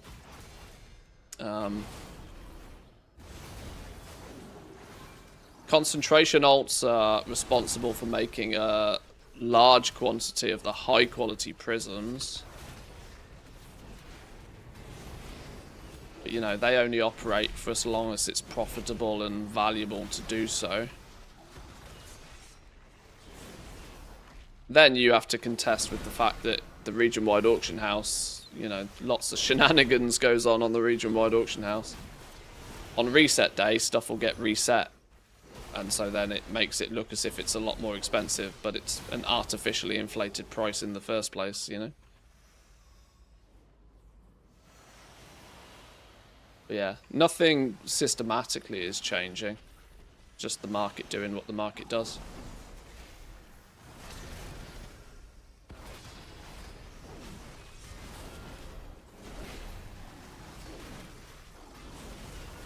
You know, you take into consideration that we are also getting towards the end of a season where huge waves of people are taking a bit of a break from the game.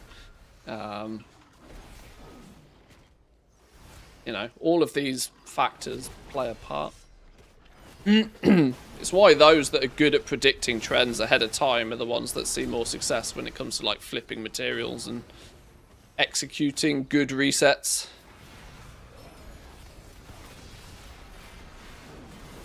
But without a crystal ball, it can be difficult sometimes. Engineering is probably the worst. I've no idea.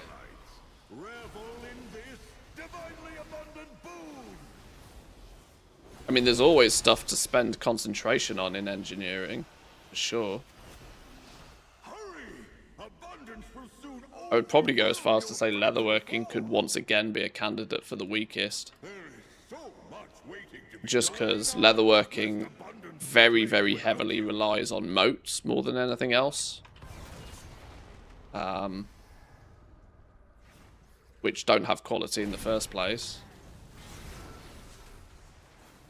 Additionally, the higher quality skinning materials aren't really any more expensive than the normal quality ones, so once again, once again, leatherworking really struggles to find any value for its concentration.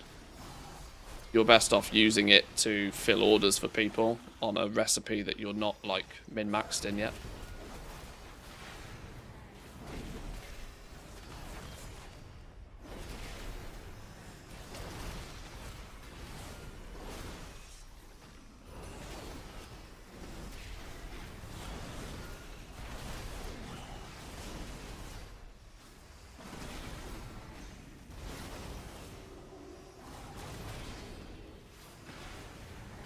Right, we're up to nearly 1,000 on this dude already. Literally 1 minute into the event and you can have the whole thing done if you're savvy.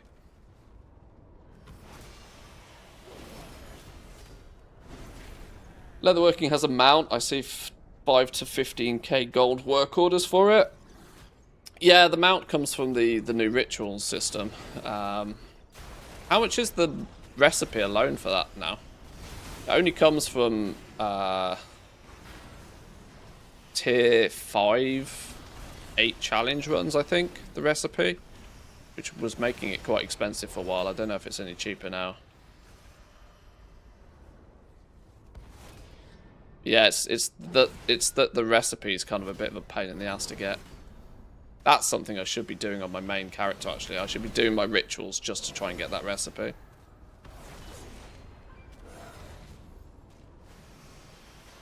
$700k to $1 million gold. The recipe?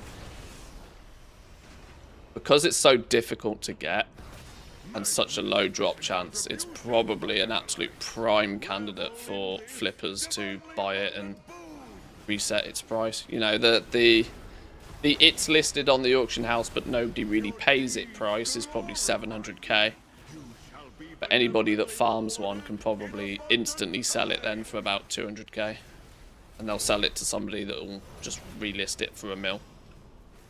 If, you know, flippers do flipper things. Check the M+ stats the other day, believe it or not, last week's activity was just shy of the War Within week 1 in terms of the M+ runs. That's kind of insane. Week 8 compared to week 1 in season 1. It's a different game though, isn't it? Like, it's a different game. Everybody's been saying for weeks that Mythic Plus is way easier this season. And like I said, it's really difficult because there's a bit of a mixed emotions public opinion at the moment. Rationally, World of Warcraft is in probably the best place it's ever been. But at the same time, the most dedicated players are finding that they're just burnt out because they've been playing it too much for too long. And of course, the reason content creators and streamers are called influencers is because they do partly influence the opinion of others.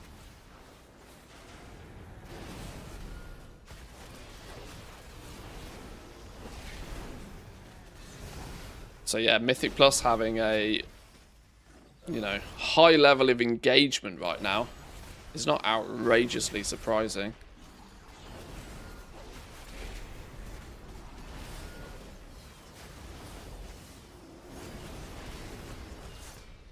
I'm all for them, like, going this route of making the game easier to play.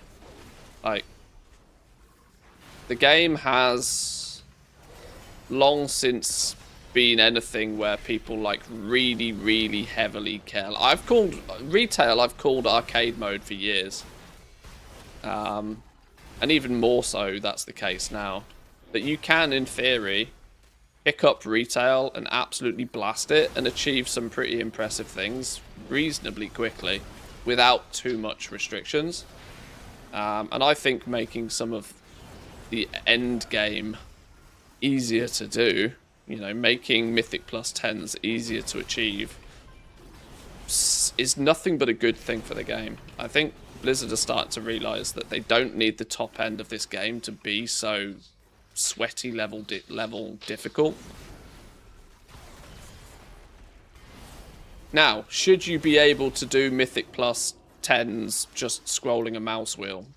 You can argue that all day long in terms of whether the difficulty scaling is, like, right or not, but,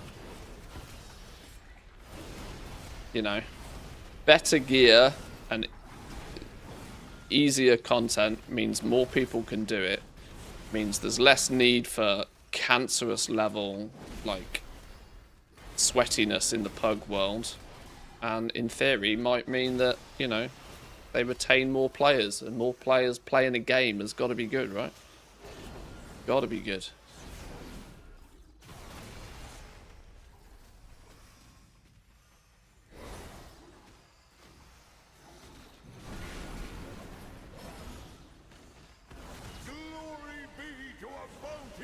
This is one of the only advantages that I do kind of like about Mythic Plus, is that it nicely counteracts that argument that people are like, oh, well, there should be something really difficult in the game. Yeah, go do plus 19s then. You know, if you want a challenge, if you want something really difficult, Mythic Plus is an endlessly scaling system. Go at it. But using that argument as a way to gatekeep, you know, top tier gear from people who want it seems crazy. Right, let's get these treasure rats. We'll get this whole thing done in less than a minute with these treasure rats.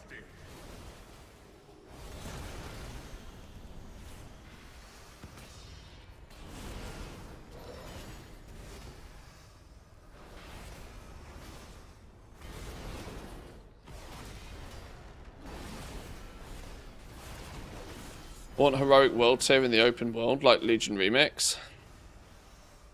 They're clearly trying to do something like that, aren't they? With heroic world tier coming to the 2 new weekly mini zones next patch. This is probably them dipping their toe in the water to see how it feels.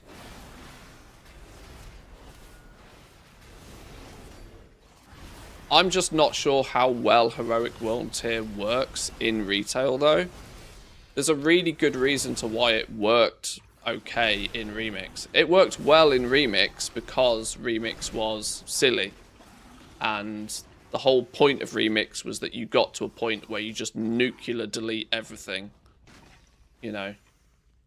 Super duper mega OP delete everything. Where you kind of needed the heroic world tier to even feel as if mobs in the world had any purpose. But it was also fun for that short period of time to just nuke and delete things, which is what a mini game like Remix should be. So in that regard, heroic world tier works quite well. I'm not sure just how well that will translate into retail though, because you never get silly OP level of power in retail. Retails will, like, the item level banding's way more controlled. It's not a game mode that they by design will just delete in 90 days. Which means they can't quite go quite as silly as they did. And the problem is if they put heroic world tier into the game, people will kind of want that, but you won't be able to get the gear to do that as well. It's going to require... Look at Nightmare Prey right now, for example. Nightmare Prey compared to normal Prey is so different. But not really many people... People only want the challenge of People don't want the challenge of Nightmare Prey. They want the rewards that Nightmare Prey gives. And this is where it's difficult for Blizzard to balance it, I think. And maybe if they try Heroic World Tier next patch in, you know, in a bit of a closed environment, in a mini zone, before letting it loose everywhere, they'll get some good feedback on whether people enjoy it, how it works in a retail environment rather than just like a silly, explosive game mode.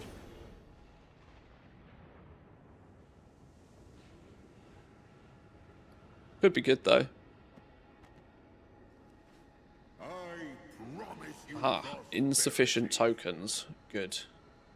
Good. May you find something absolutely amazing. Absolutely amazing. Right, we've got 9.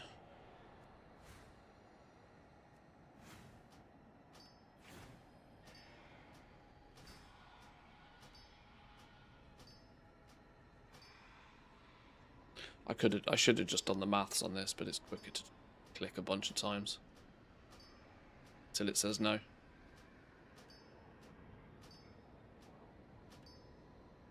There we go. How many is that? 23. Honored that you shopped with me. 23. Now, I wonder if this dude has done...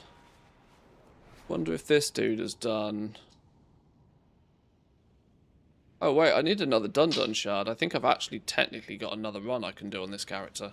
Oh, well, I've run out of shards. Wonder if I need to do some fishing on this dude. That'll put me 23, 24, 25, maybe 26 by the time we do some fishing.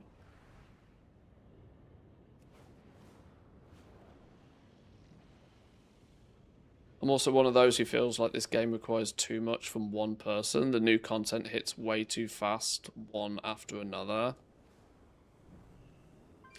If you genuinely only play like one character and have no intention of doing anything on alts whatsoever, there's probably, I mean, even doing just world content before you consider raiding or mythic plus, there's probably 6 hours of entertainment, I suppose, per week on a single character, which I think is a reasonable quantity. It's difficult though because it's an MMO that's online 24 hours a day. This argument of like there's too much or not enough, it's really difficult because you've both got players who are chronically online and wanting to and willing to play the game 18 hours a day and happy to do so, who just churn through stuff so goddamn fast because of that. You then have, you know,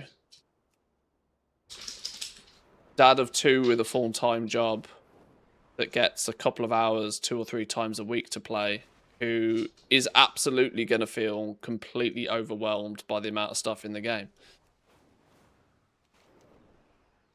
It's always a fine line and a balance, and some emphasis has to be put on the player, you know, being self-aware enough to know that if you play this game for 18 hours a day, you will burn out and you'll complete everything. That's partly on you. It has to be. Like I said, this is why I'm personally so conflicted about like the state of the game in general. I know I get the ability to play the game more than most people. I enjoy playing the game an awful lot. But I also know that I'm still just as susceptible as everybody else to feeling that I kind of need to do all of it. And by doing that, I just cook myself. So in a way, I'm my own worst nightmare. But so I get the point of view from both sort of sides of the argument. I just hope that Blizzard internally have, like, you know, a philosophy that they stick to. At the end of the day, this is an MMO. It is online 24 hours a day, 7 days a week. I do think that because it's an MMO, it should be more tailored to those players who want to play the game a lot. Now, that's hard and that's difficult for those people who have played the game for a long time and enjoy it and might only have 6 hours a week to play the game. Is World of Warcraft the right game for you, though, if you do only have 6 hours, you know? It's difficult. You know, the right answer should be that maybe this isn't the best game for you. You know, that Blizzard trying to please absolutely everybody, I think, is kind of risky. Oh, I've already done fishing on this character. I can't buy anything on this dude. Oh, okay then. Well, we have 23 used vitalities then. What can we make with that? Can we make our blacksmithing tool? We can probably make our blacksmithing tool with that, can't we?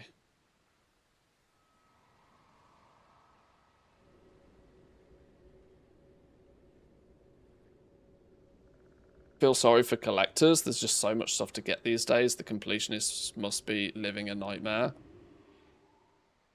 Yes. But once again, those individual players, I think that they're the kind of players that the individual player might have to just be self-aware enough to say that it's not feasible to collect everything. And do I actually want to collect everything because I like the things I'm collecting? Or am I just trying to make a number go +1? And if all you're doing it for is to make a number +1, I don't think you have much of an argument on saying that there's too much. Like, at that point, just don't collect everything then. But you know, this is an age-old thing with the game, isn't it? That, you know, 10 years ago, there wasn't anywhere near as much to do. There wasn't anywhere near as much to collect. And so if you were chronically online and could play the game 18 hours a day, it was feasible to consider trying to collect everything. And so people did. And it's just a habit and it's just a routine that still exists in the game today. Whilst 4 different recolors of one set with a grind attached to each one of them, do you really need them? Right? Do you really need it? Do you really want it? Yeah, I don't know.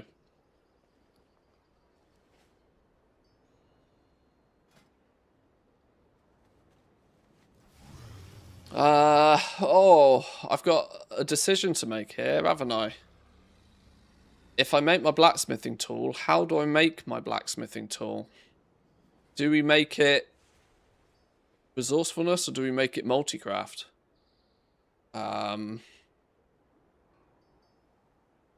This is difficult because I primarily spec'd into profession tools. So in that regard, I really should go resourcefulness. But that signs me out of being able to be competitive at like smelting alloys. But I don't really smelt many alloys at the moment anyway, even though I can. So maybe resourcefulness is the play for the first tool.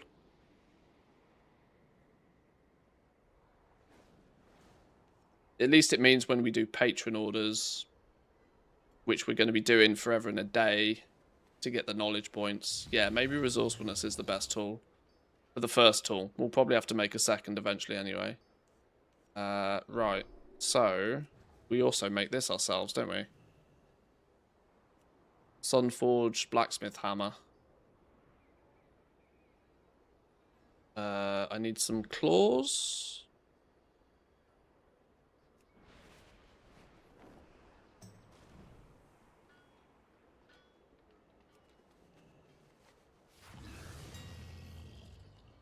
We need 2 claws. Seem to have the thorium. I have the alloys.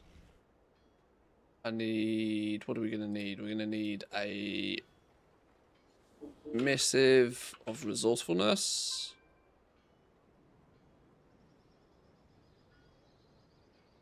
Which, arguably, I could also be making myself. But when it's 200 gold on the auction house, why bother? Just buy it.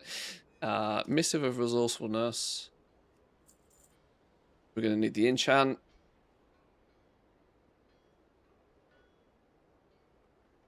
Enchant tool resourcefulness.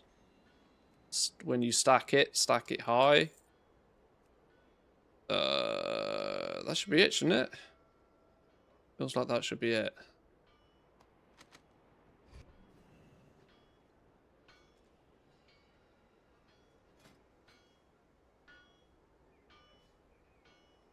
Patron orders make a decent amount of gold with res tools. They do, yeah.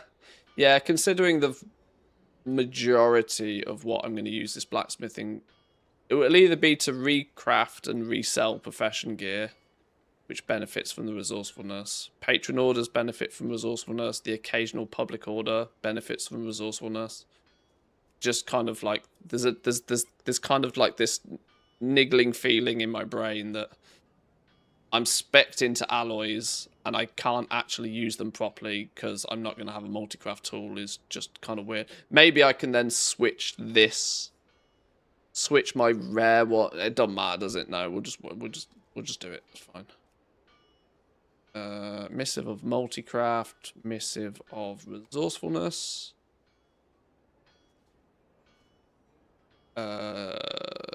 Yes, go.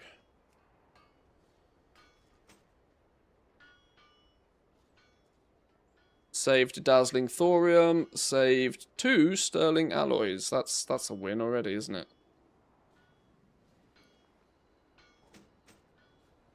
Slap an enchant on it. So we go from 152, from 110 up to 152 resourcefulness. Yoink. Lovely jubbly. And we've got 3 fused vitality, so we are what? 37 to go.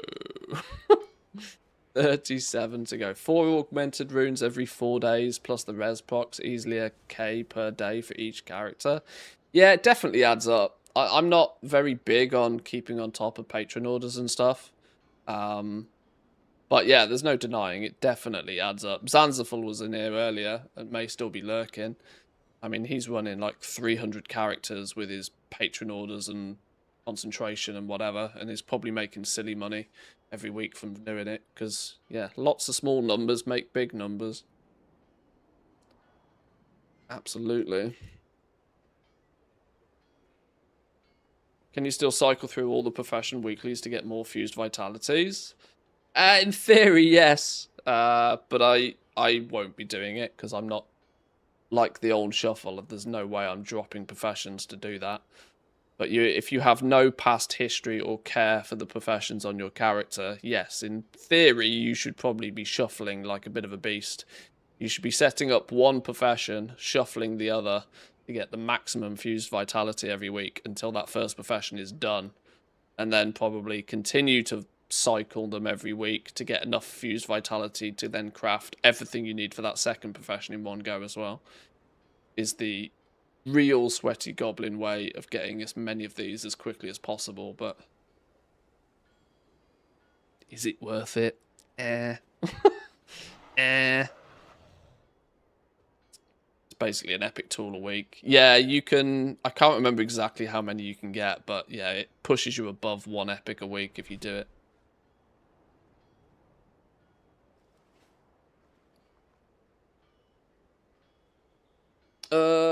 Okie dokie. I still have a treasure I'm missing for blacksmithing. Couldn't care about these particularly, because it's enchanting. We can get these whenever. Okay, I think I'm pretty much done profession-wise on this toon for this week. How is this guy, from a gearing perspective, looking? Does he have any vault juice? I've already done a few tier 8 delves to get a couple of 259s in the vault.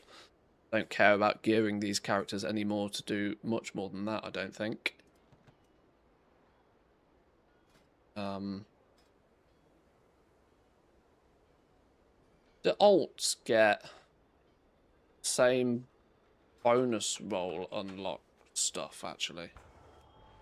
Or is the bonus roll system a character unlock, or is it an account-wide unlock? Can I just go and get 10 bonus rolls for the cost of 25,000 gold? If so, that kind of means on all of my alts I just need to run tier 8s. Tier 8 delves.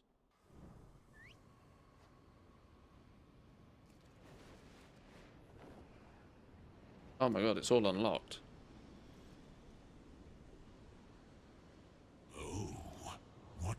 Oh yeah. Oh shit, okay. I'll be waiting for our next meeting. Always a pleasure. Be careful not to have too much fun without me. Oh, and it's you again.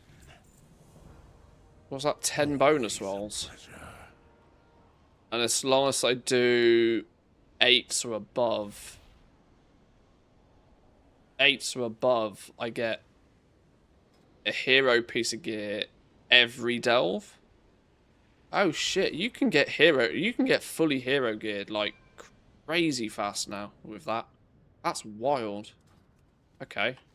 Give me a bountiful delve. And do they even need to be bountifuls? They don't, do they? They just need to be tier 8s. Could you spam just a... You just spam the grudge pit. You just spam the grudge pit. Tier 8. Roll a bonus roll on every one. And just get 10 pieces of hero gear from doing 10 tier 8 delves. Not even bountiful. That's actually wild, you know.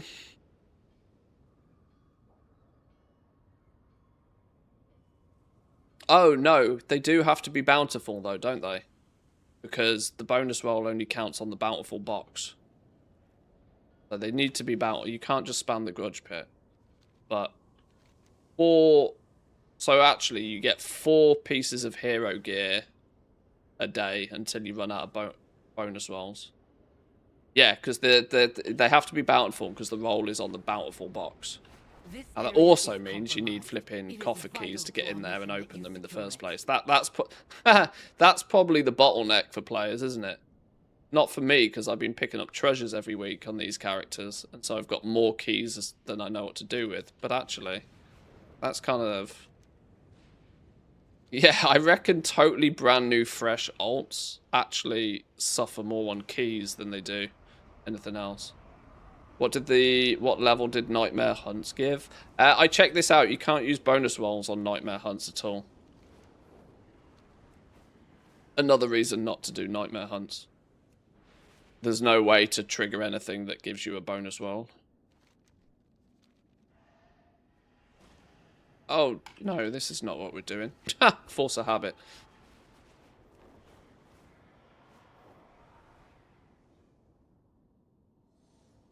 The Shadow God's machinations can So, you only need to do 8 for... disrupt their operations. What is the value for me in any way, shape or form of doing any higher than an 8?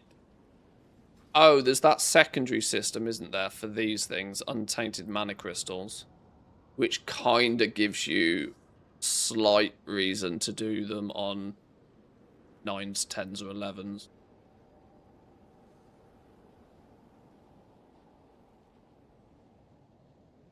But it's a bit of a meh system compared to this bonus roll system anyway.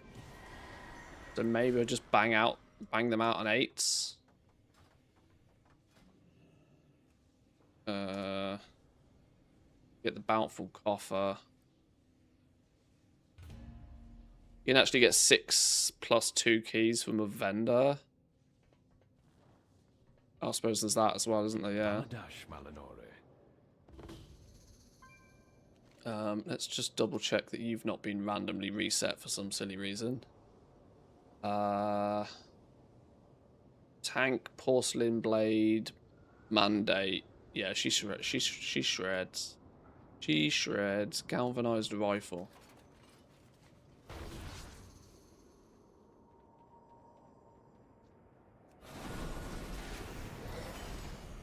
This is for you.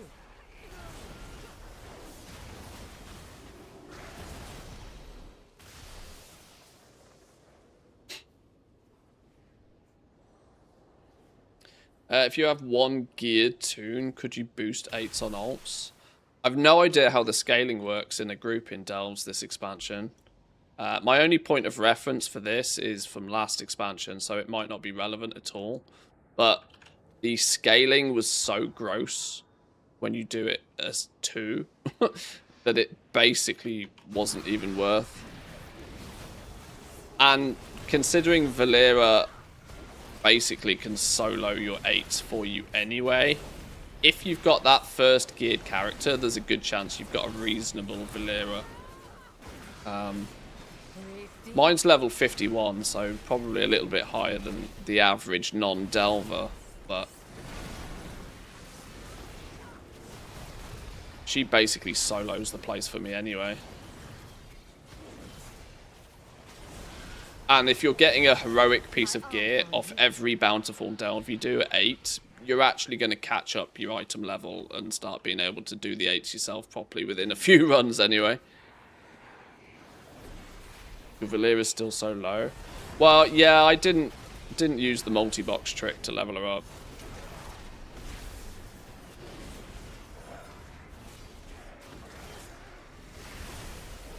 This was your failure. Is this thing going to go boom?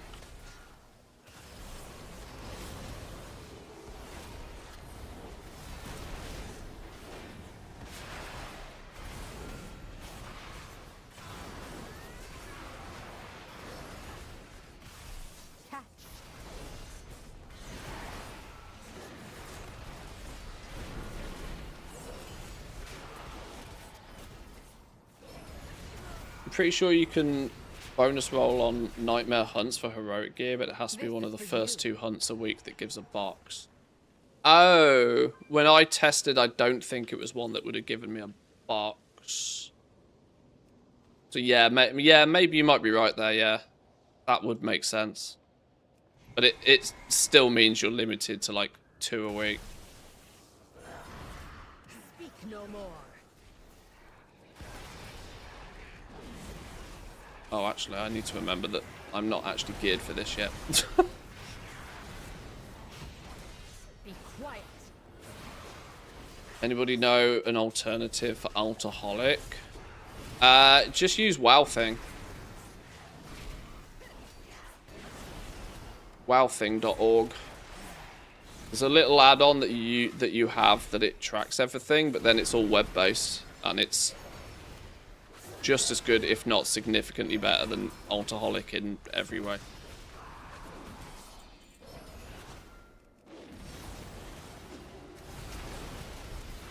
And you don't need 12 add-ons for it to work.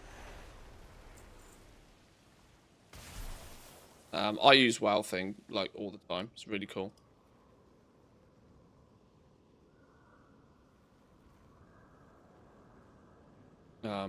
It genuinely tracks like just absolutely everything. Can track huge amounts of stuff. It's just brilliant. Just use WoW Thing. Hashtag not sponsored.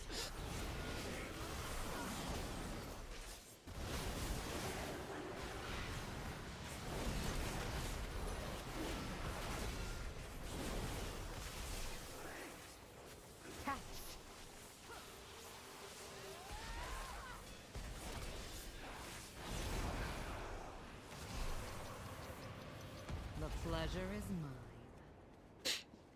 mine.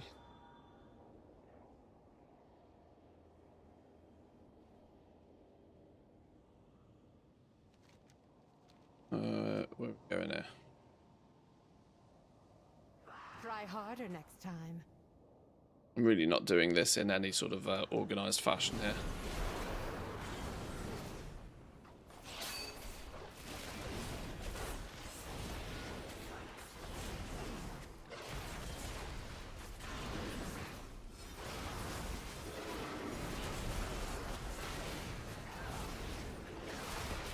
Stand in the poison goo.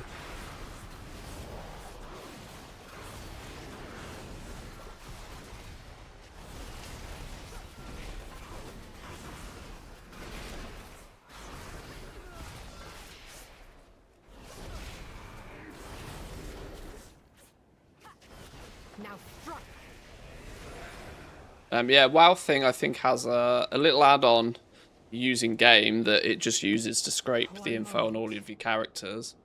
There's also a little desktop application which runs in the background that uploads the information it scrapes to the website.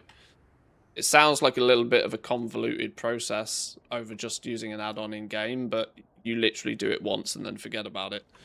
And then it's all just web-based from there on. And it's a wonderful little website.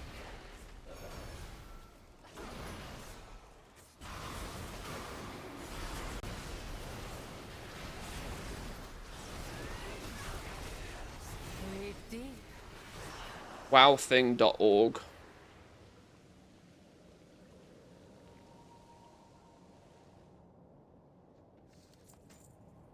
Awesome little website. That's the best you can do.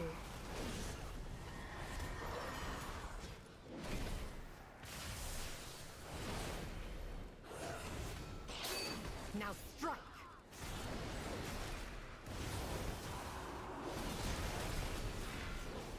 Where's Valera gone? I'm gonna kill this mob so I don't have to worry about killing it myself.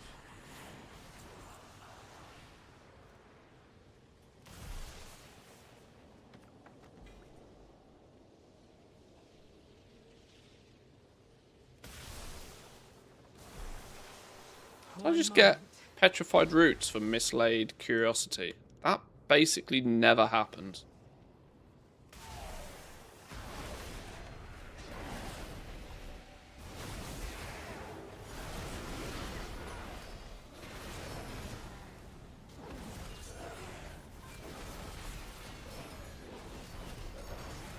for you.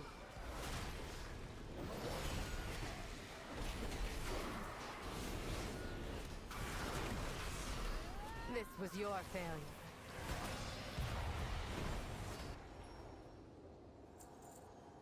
Oh, I didn't mean to pull this big dude. Come over here. Pull this one instead. Come on, pull this one then. Go!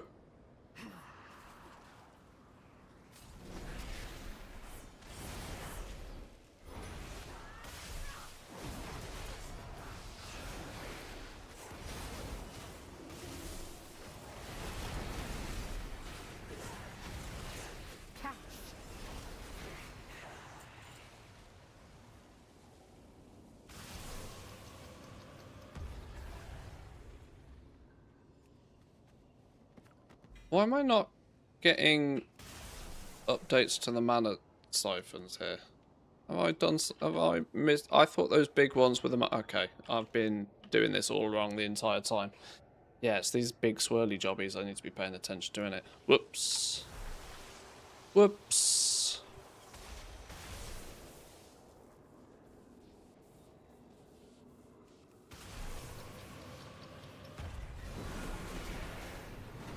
Breathe deep.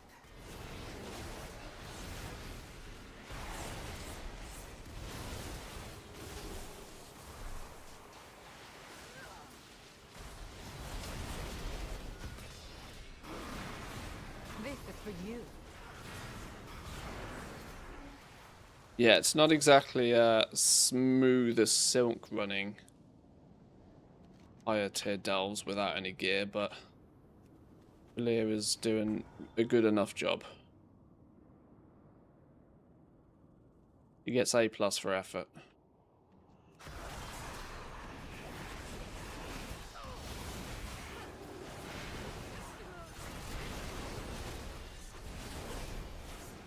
Have I used my map already? Very good question. On this character, I have absolutely no idea.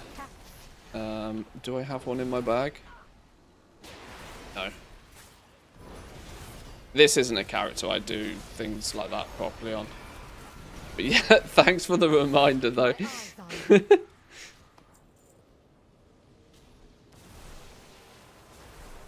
Anyone would think I forget on a regular basis.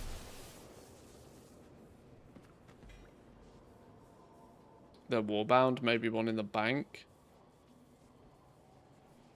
No idea actually. I'm not bothered. I'm not bothered.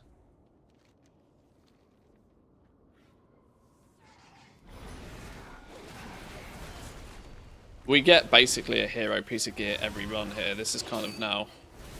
This bonus roll thing is actually bananas.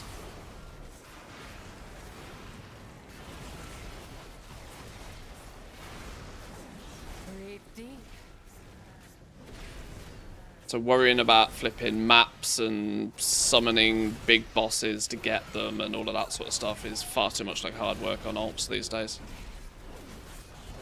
Just open a bountiful box, use a bonus roll, boom, have a piece of hero gear, GG. Now strike. Delves aren't super quick because I'm not just deleting them, but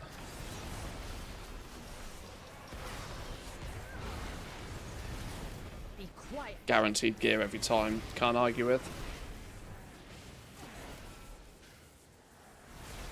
Yeah, that WoW Thing website is like incredible. I don't think so. When you poke around with it and dig around with it, it's like got so many cool little features. It can track all of your weekly stuff across your alts quite well. Plus, it's great for like finding all of those. If you're a bit of a collector and you're missing recipes and stuff, it can search the entire auction house, all of the auction houses for it, show you where's the cheapest place to get them from, this sort of stuff. I wouldn't say it's a complete alternative to the Undermine Exchange, but it's got very relatable features that are very strong.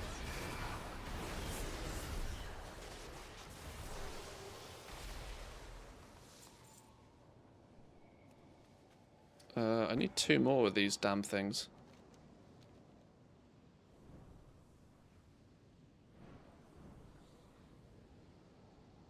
Harvest this. You get a buff. Bounty from nature. Useful. Yeah.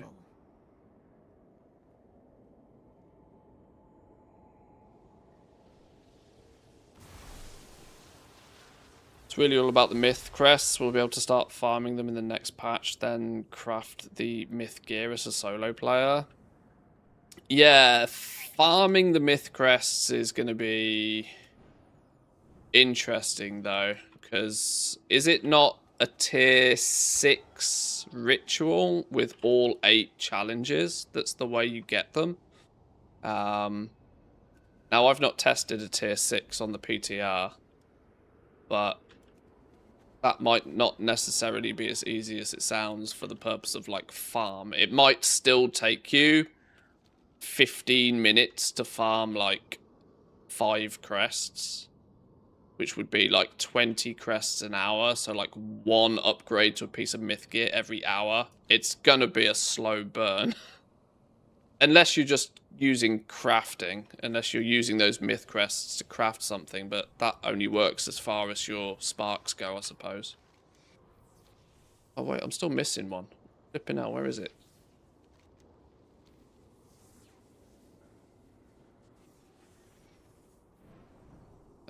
I've lost the last siphon. Breathe deep. This is what happens when I don't pay any attention to what I'm doing in game. Whoops. Well, let's go find where this rare is and hope there's a siphon near him somewhere. Yoink. Now strike. Combat with what? Flipping out. This was your failure. Undermine exchange should be an in-game feature.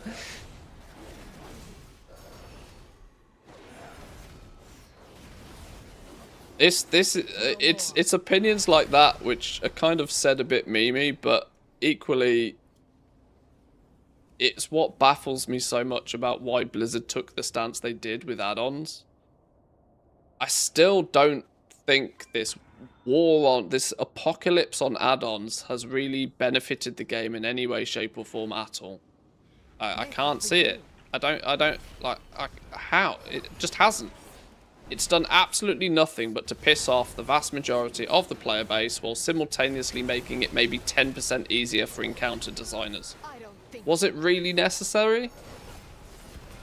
Can you look at anybody's UI today? Can you see anybody's add-on list today? People's add-ons list are even longer today than they ever were. Because instead of just importing a cheeky little bit of code into weak auras that did most of what most people needed, now you have to have a totally separate add-on to do it. Be quiet.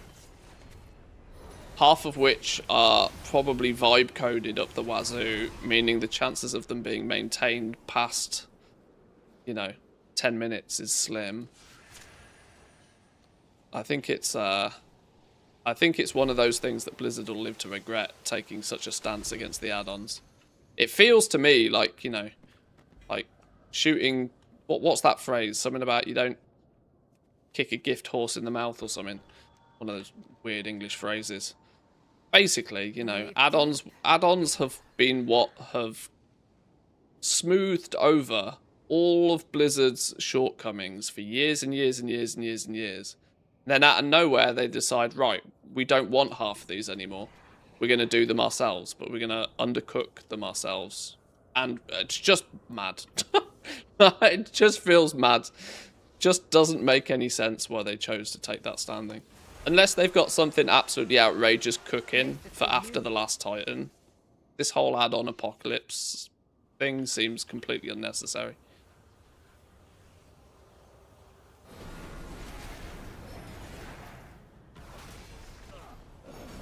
Because yes, there's lots and lots and lots of add-ons that turn up because Blizzard hasn't done something. And then eventually Blizzard are like, alright, we should probably put some of these in the game. Lady Daisy, how are we doing? Welcome in, good morning. That's the best you can do.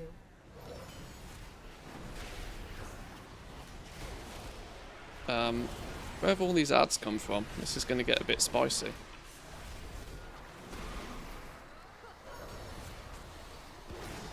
Oh, I've just remembered. This is the boss I don't understand.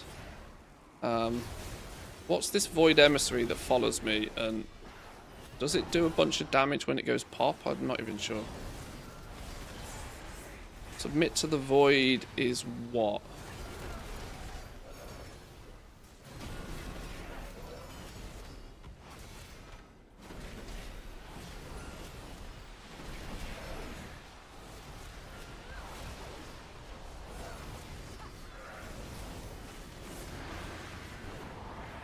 Be quiet.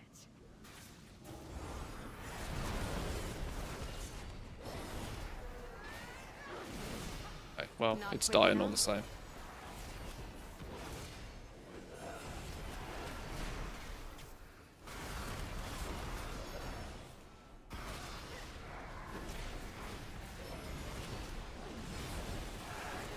This is for you.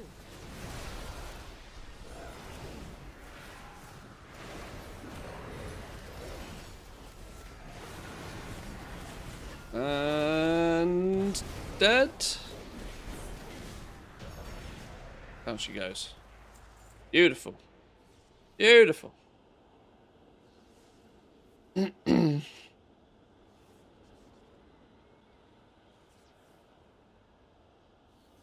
Blizzard's going to kill and replace an add-on with their own, it should be better than and the current in-game features.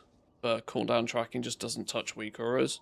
Yeah, I was strongly of the opinion that if they were going to nuke add-ons and wanted things like weak auras to go away, then sure, fine. But they need to do the in-game ones, and then like a year later, once the in-game ones, you know, they don't need to try and kill the add-ons. They just need to do a better job than the add-ons, and then the add-ons go away naturally anyway. Like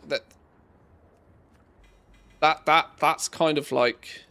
I know there's a little bit more to it when you dig into weak auras and stuff, but for the most part, that's kind of like my take on it. If they just did a better job than the add-on in the first place, people would have no need for the add-on. And then if you nuke a system that the add-on was using, and nobody really cares because nobody was using it anymore anyway, and nope, you know. But yeah, just feels odd. Right, we should be able to get a piece of something from here. I mean, these champion bits of gear from these boxes are partly upgrades for me anyway, in most cases, because we're only 240-ish item level. But we also get a bonus roll, and we get a hero piece of gear every time. Boom, a ring. You are shitting me. I thought there was duplicate protection from this. Why has it given me something I've already got? I thought that was the whole point of this system, that it didn't do that. If you'd already got an item from the loot pool. Stupid game. Stupid game. Did you get the ring from a bonus roll? Oh, I have no idea. Well, no, technically I didn't. Only gear acquired by the bonus rolls is dupe protected, not the entire pool. Oh, well, at least I won't get it a third time then, eh? Fucking hell. Okay. You don't need to kill Valera's Agony. It does very little damage to her and despawns after a few seconds. No, killing it is what heals Valera. Unless I've massively misunderstood this, but killing it is what a DPS player's way is to heal the tank.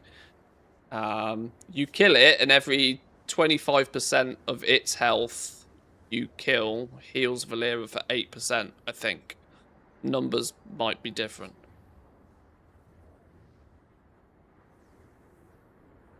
It's not, you don't kill it because it's damaging the tank. You actually kill it to heal the tank, I think. I don't know, whatever. It dies to splash damage anyway. Okay, well we to be fair, we did get an upgraded pair of shoulders out of it, so it's not a total loss, but it's not exactly what I was going for. 75 untainted mana crystals. These don't really become important to us until we're a couple of hundred of them. I'm not going to look at that because if I can't afford them and something cool turns up, it's going to be wildly frustrating, isn't it? The Shadow God's machinations continue in spite of the best But efforts. if you clear the Disrupt whole their pool of operations. one spec, then all spec pools get reset regarding the protection. Okay. I don't know. They're words that I know mean something, but my brain doesn't comprehend.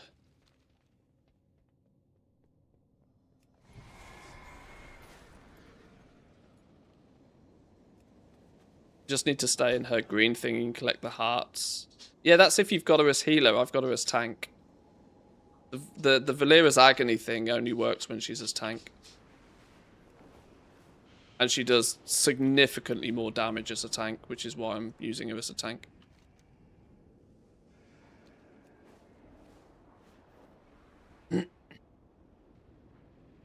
Oh, Call to Delve's turn in. Oh, well, we'll do that en route as well. This area is compromised. It is vital to our mission that you secure it.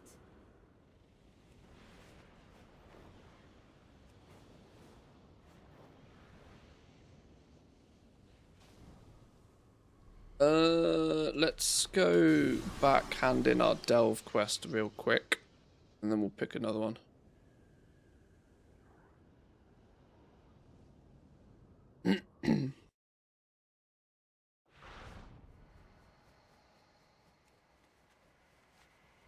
Just some abilities nowadays that one-shots the big guys from half. You breeze through 11s now. Yeah, every day I do Delve, somebody tells me that DPS is better, tank's better, healer's better. I think it's, like, much for muchness.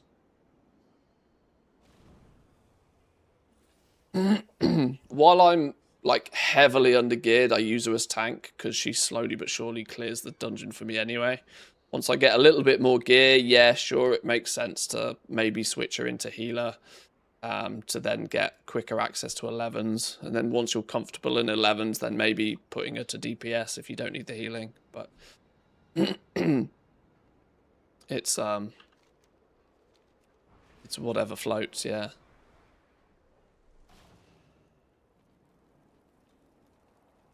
Where's the turn in for this quest? There you are. Dalaran. The Sun Reavers will defend what remains. Right, what was in you? That popped out of the box. 6 of 6 champion. Interesting. Sure. Dealing shadow damage has a chance to unleash the Void Stalker Sting, doing a bunch of shadow damage to your target over 10 seconds. Alright, cool. Yoink, upgrade. Arundar,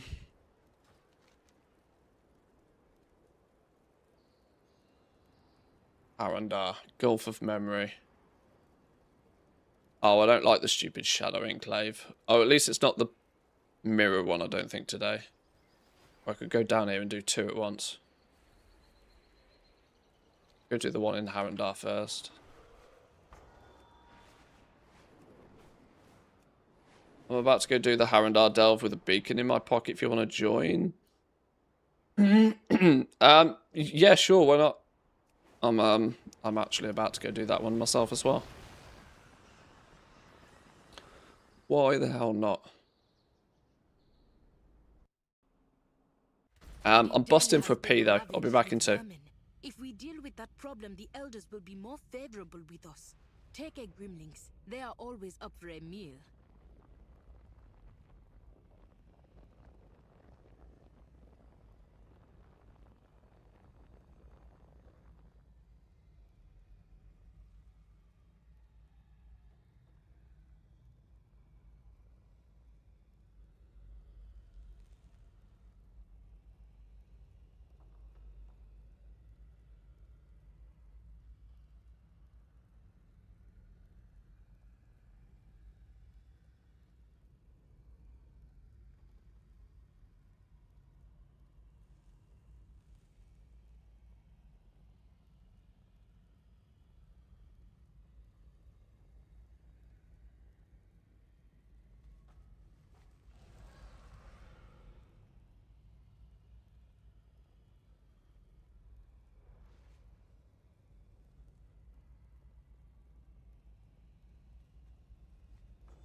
Alrighty.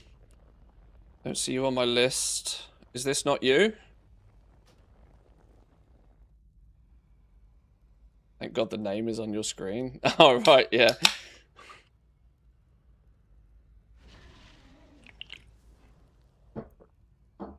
Alrighty. Let's rock and roll.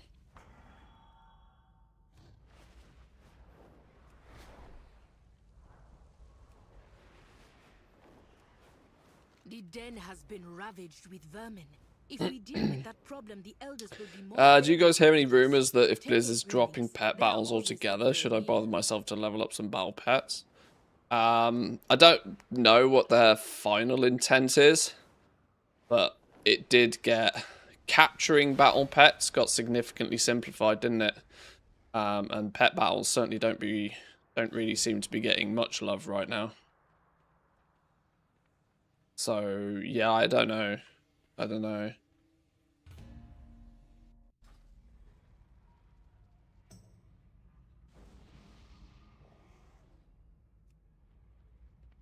I don't know what their plan is with pet battles. I don't think Blizzard knows what their plan is for pet battles.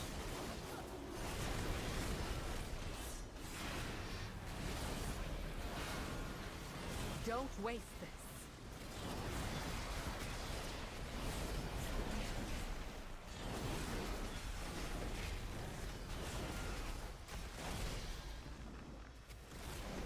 Your life is mine. That said, didn't they make the family battler achievement like significantly more annoying because now it's like daily cooldown? Gather yourself.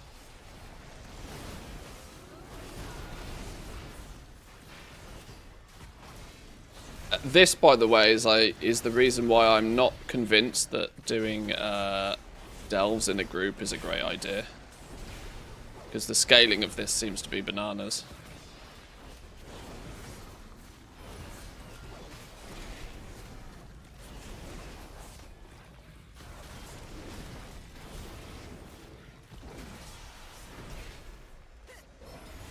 Your pain, my pleasure.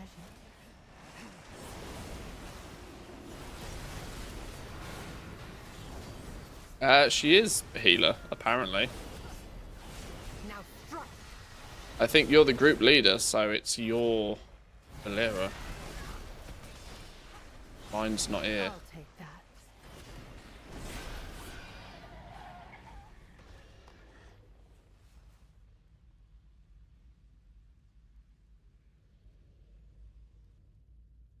I know it's 11 compared to an 8, but...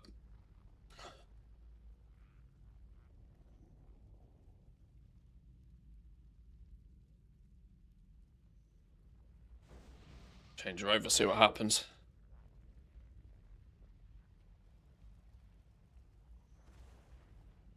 I was thinking the other day, I have no idea where the auction house is in Silvermoon because I have the long boy. I had that issue the other day as well. I was like, where is it? It did take me a minute.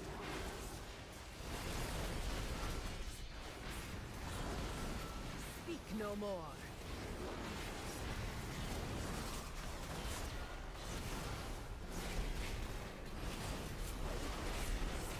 Whenever the family battle has been gated in the past, it's usually fixed.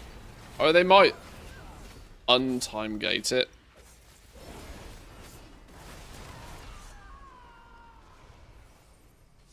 Astrian verse by 8. Okay, on one.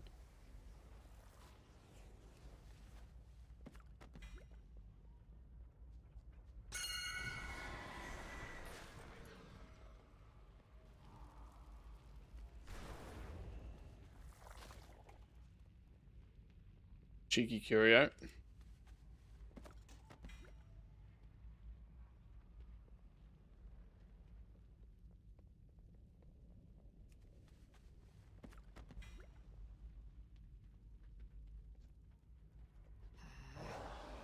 This is for you. Haha! Sucker got yeeted. They won't know what hit them.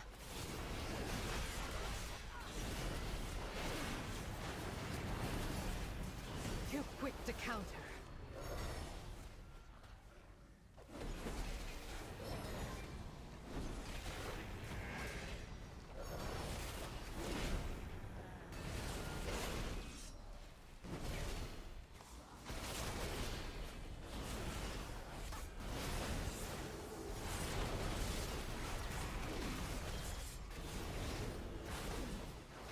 Valera's making our damage look foolish.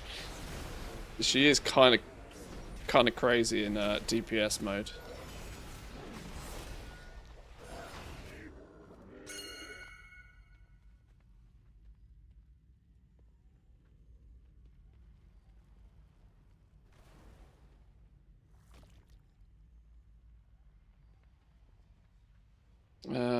We need more treasures. There's one over here.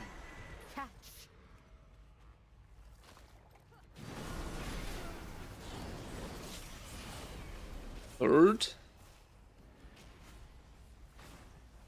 It's in one more. Wait, did I not click that one?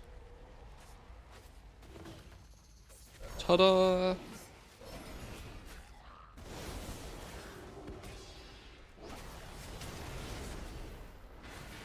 Breathe deep.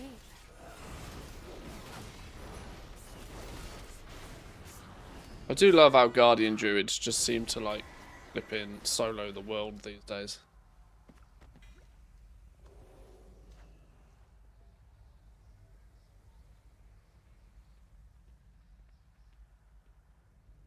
They tend to just delete everything in their path.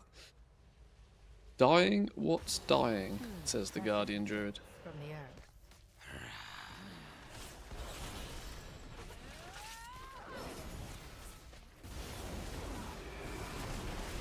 Now strike.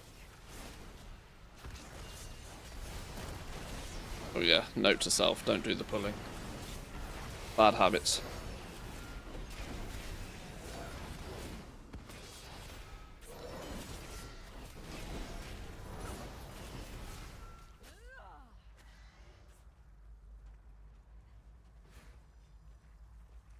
This is for you.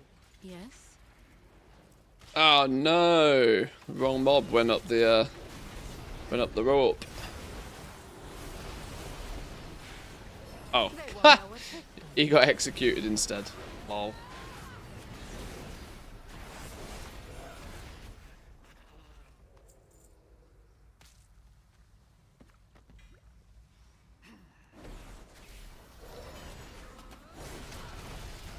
You may speak.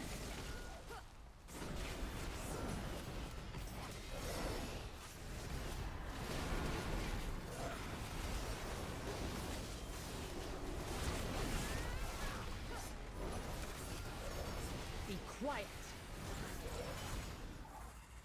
Another one down. Spicy boons. Speak no more.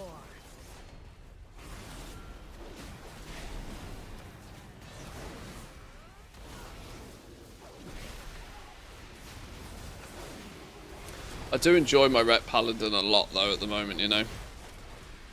I'm literally going from one meme class to another, going from BM Hunter to Ret Paladin, but I can't help it. I can't help it. I love what I love. Because it's just silly. I'm a big fan of classes that are just silly. And it's just a tornado whirlwind of holy damage. You know, they're just silly.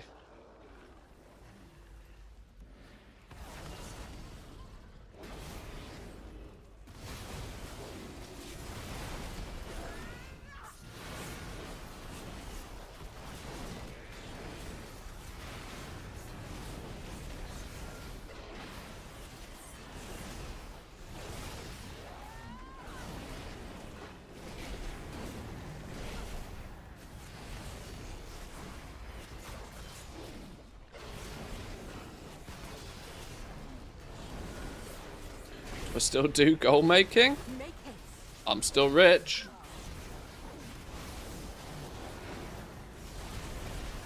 In WoW terms, at least, anyway.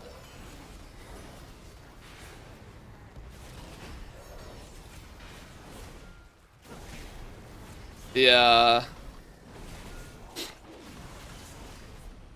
You can call yourself rich in WoW when you no longer need to make gold all the time. When you get to the point where you can make so much of it so quickly when the going is good that you can then not have to worry about it the rest of the time. That's when you're living. That's living.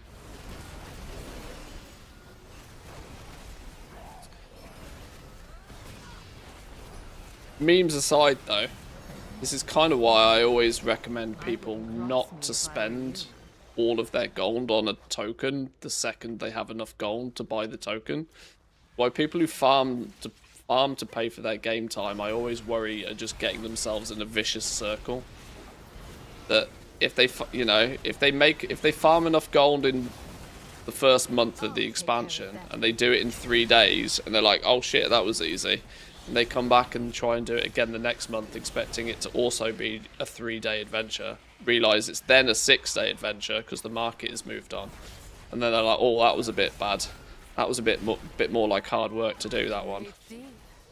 But they get their token, they get their month of game time, then they go off and do their Mythic Plus and everything else and whatever. They come back in month 3 and realise that it's near enough impossible to farm up a token's worth of gold, and then they're like, oh, shit. This is why, if you do need to start out, get yourself a bit of a nest egg. Get yourself 3, 4, 5 million gold before you even buy a single token.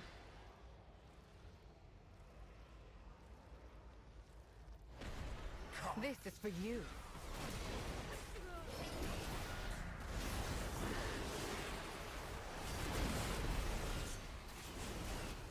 Look how they delight in your pain.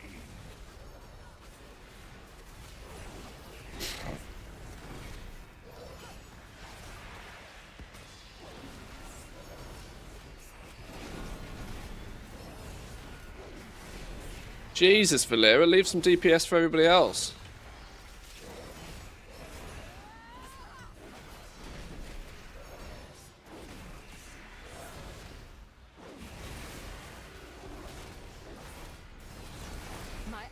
You will never leave this place. Leave some deeps for everybody else. Aha. Okay, well, it turns out I've already done a map on this character this week. Whoops. Well, apologies, Loot Fever. It seems all I've done this run is slow you down. Whoopsie-doo.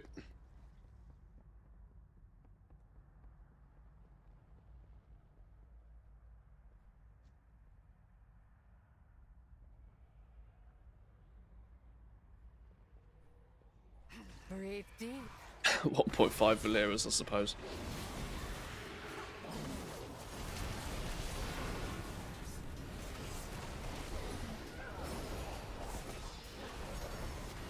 No slappy slappy.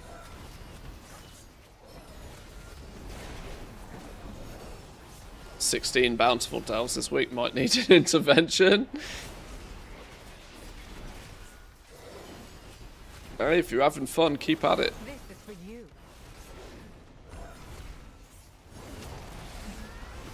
you. Which curios you use for tank, Valera? Oh, I died. I read chat and died. Lol. I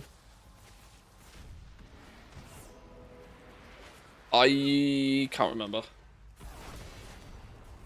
Let me. I'll check after this. I'll go do another one. The porcelain tipped something or other, and the mandate one. If you can work that out. Make haste.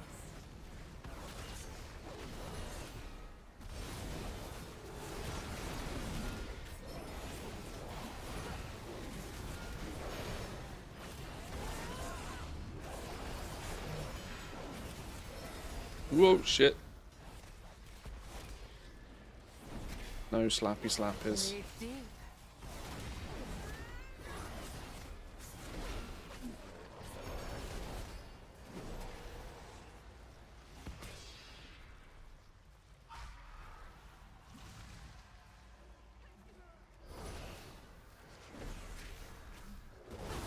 Be quiet.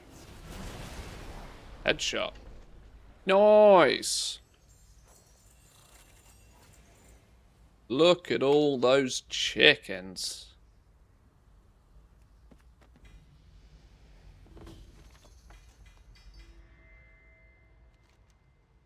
Cracked keystone. You are funny, game. She tried.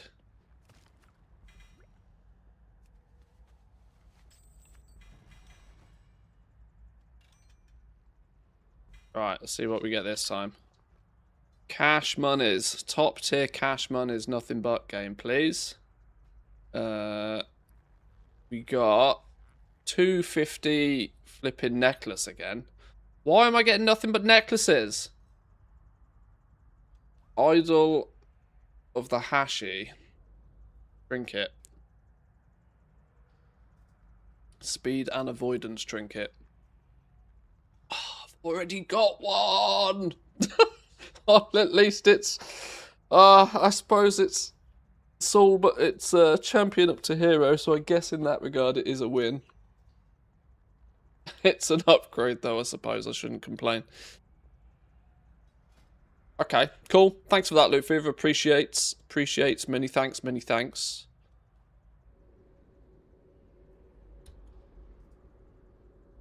Let's, do I go run the other two? Do I go run the other two? Probably should. You thought about running dungeons? Yeah, and not doing Mythic Plus. No, it's not for me. It's not for me.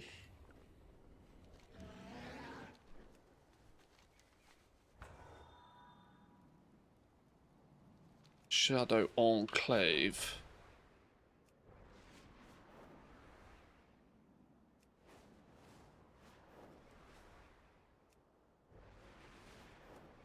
This is kind of crazy good to get geared up quickly, though. I'm also, yeah, I'm also, what are we, like 2? Can't even tell. Like 2 delves away from having a full vault on this tune as well next week. Kind of wild.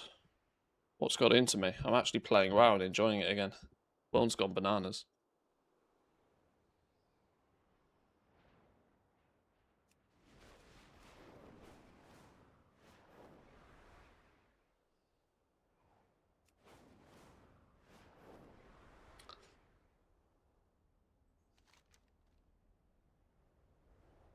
On track at least. Wait, where am I going? Shadow Enclave here. This isn't the mirror one. I can't remember what story this is though. Root them out and destroy their encampment. See if I enjoy this one. This is a bit of a 50-50 delve for me.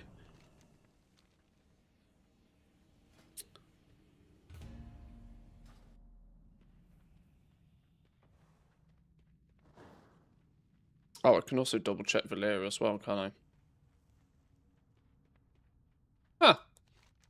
Apparently I never completed this delve whilst leveling either.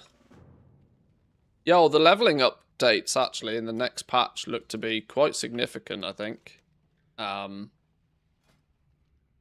Here's your Valera tank, by the way. Porcelain Tip Blade and Mandate of Sacred Death is what I've been using. They're nearly doubling the amount of XP you get from those Delver's Call quests. Like they're not double, but like 1.7 times the amount or something. Which will take, what is it, 8 dungeons, 8 delves will basically be the equivalent of like 13 delves next patch. Which is probably two and a half levels easy just from those delve quests. So you can basically slingshot from 88 to 90, completely cut out that, you know, horrible grind pit the level.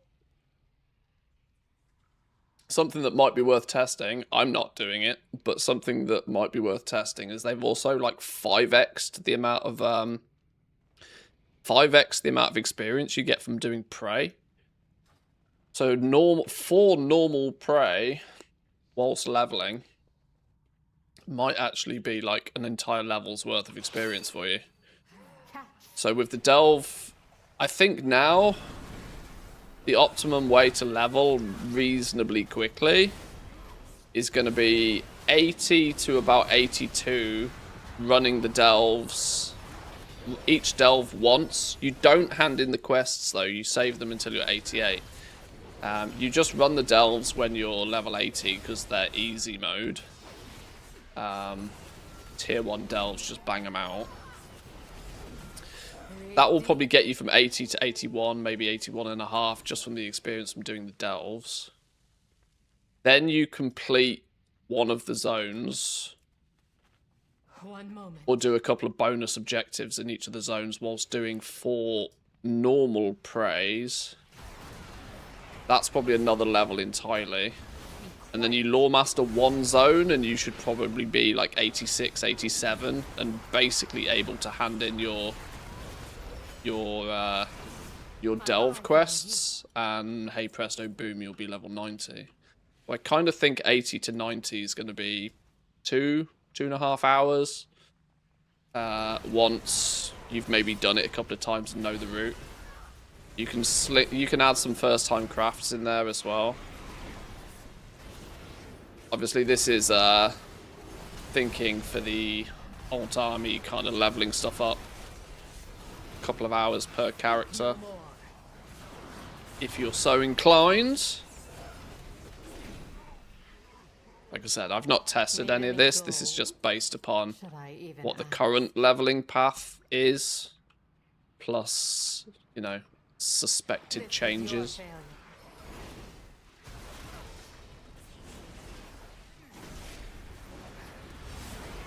Is pray in plural praise?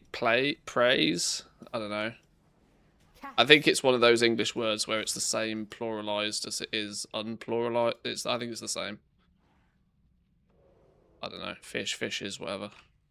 My loyalties are my own. What am I in combat with?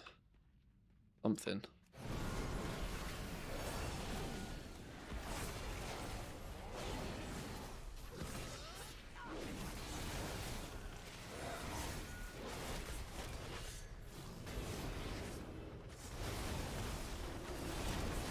This is for you.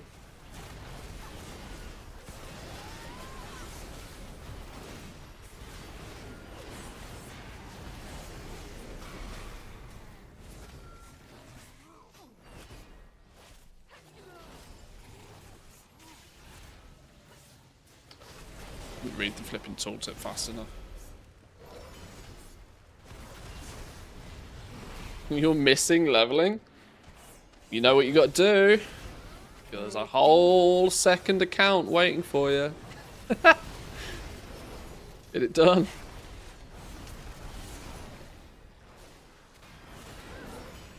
Just checked, Mechanica's still 30k according to the custom tooltip over on the NA. Oh yeah, probably.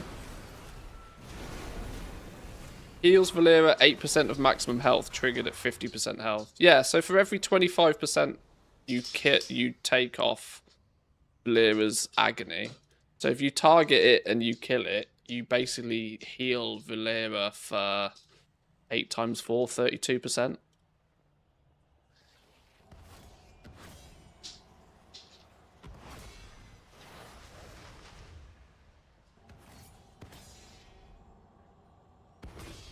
Yeah, Mechanica still, like, the only difference with Mechanica now really is that the rate in which the pets and the mounts sell is going to be flipping horrible compared to what it was when it was like, you know, the big thing that everybody was talking about. What the hell have we got going on here? Why have I picked up a painting? That said, a multi-box setup of it. This was your failure. You know, is still incredibly good for like building account value. If you look at the price of some of the pets and mounts, they're still real spicy. I mean, they're not as ridiculous as they once were, but you know. 30k per Mechanica still can't be sniffed at if you can get a few quite quickly. The thing is it's only worth doing in a multi-box setup. It's still definitely not worth doing solo. Unless that is the... I wonder if how soloable the rep farm is these days with, like, good gear. For the Dark Fuge rep boxes, because they give basically 1.5 Mechanicas or something.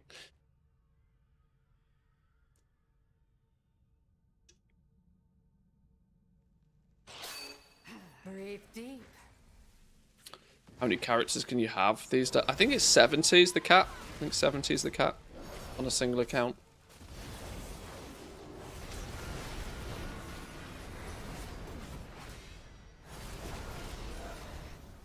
This is for you.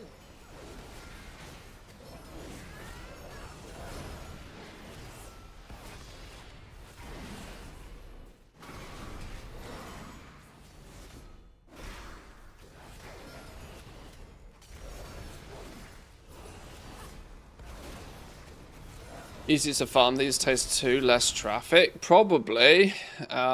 This is usually the way with anything. Soon as it's not so much in the public eye. I mean, in its heyday, when you had me and K-Chak basically streaming Mechanica, farming most days, it was just permanent fighting for shards and rare kills. Now, I reckon, if you were sneaky doing it, you know, I or K-Chak or anybody else that's got a prominent setup for doing it could probably bang it out in about an hour. It'd probably be stupid gold still. Like I said, it's account value at this point. It's like farming transmog at this point. You can probably farm up account value very quickly. Realizing the actual gold is a, you know, different story, but never in the history of ever have pets or mounts not sold. It's just a matter of when, not if. And considering I didn't use anywhere near as many characters to do profession stuff as I thought I was going to in Midnight, I probably should move some of them back to the hotel and have them farming it. Try harder next time. But you know, the way I play this game is I play this game on stream. You'll see me do it whenever I'm doing it. You'll as soon as you see me back in the Undermine, you know what's going on. It's the same with Nax. It's still incredibly valuable to be running Nax on a shitload of ults every week. It's just not in the public eye, and it's, you know, not as fashionable to be doing it. That's the best you can do. I mean, it don't work.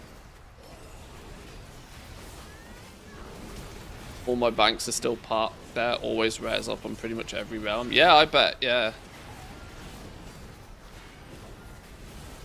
Yeah, I would heavily, if I had all of my 5 accounts up and I was actually partly focused on goal making at the moment, then it wouldn't be a bad idea to reposition some of my dudes back up at the hotel. I've got my Toons doing the Majestic skinning, which is another thing I really should get back into doing, but I'm desperately trying to not give myself 3 hours of busy work every day, even if it's really good for making gold. I just, you know, why I unsubbed my 4 other accounts. Because if they're not subbed, it has to take something pretty special for me to sub them all back up again and start, you know, start going.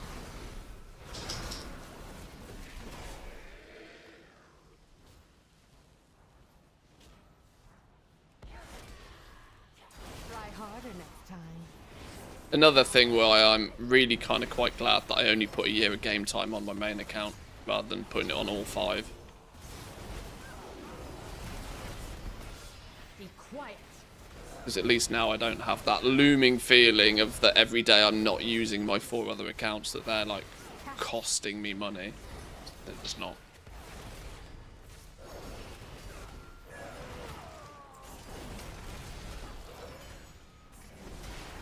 Bet you're glad you never made 20 skinning teams. This is for you. Well, I made 13. I was over halfway there. I made quite a lot of them. Made them while they were annoying to make as well. Now they'd be much easier. Because there wouldn't be so much legwork in getting the knowledge points because of the catch-up system. I could just stand them in one spot and skin with them until they're ready.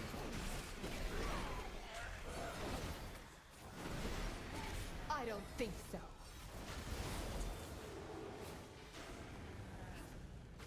There's part of me that still might. It's one of those things that I might be tempted to finish before Season 2, because... Not that I want to get too deep into speculating material prices, but I think Majestic Hides are likely to see increased demand at least again in Season 2, because same rules apply, really. Like, when they get reset, what the fuck is anybody going to do about it? Meaning that they will be prime candidates to be reset on big days. More chance of people stocking them up and such, but it's even at 5k right now, it's quite an expensive item for most players to stock up. This is for you.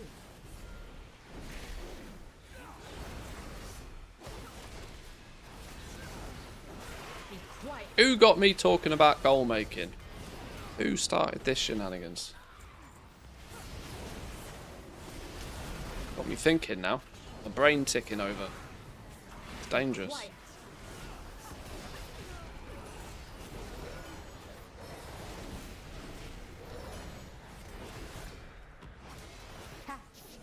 Seems like each expansion, Dragonflight and the War Within, had a multi-account farm. I wonder what we'll see in 12.1. It would be funny if they do continue the pattern, I'm not going to lie.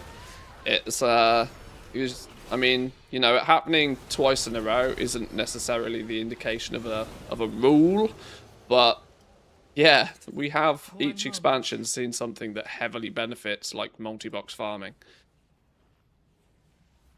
which is, it would be interesting to see what turns up, if something turns up.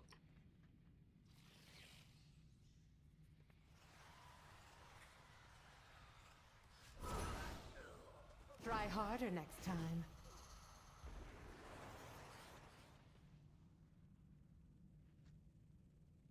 I will not die like them!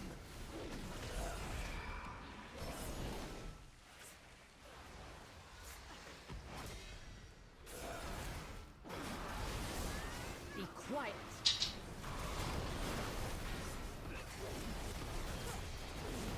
Right, let's see if we can get something that's not a stupid duplicate out of this.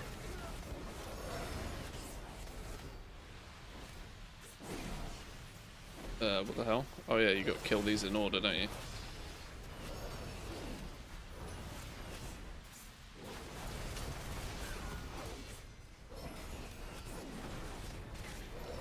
What's a goal maker? Always a goal maker. I mean, yeah, partly.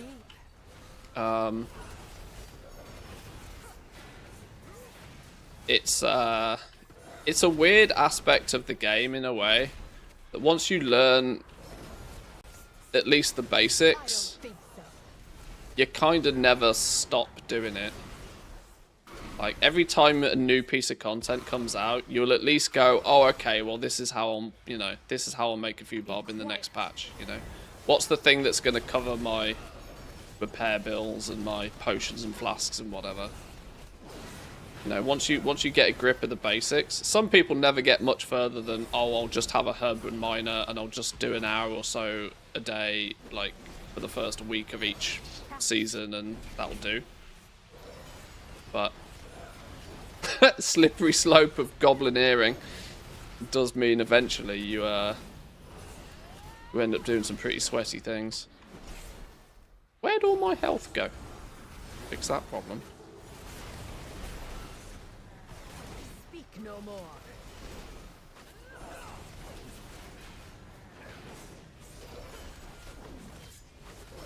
Shadow Bolt doesn't seem that important to interrupt, but...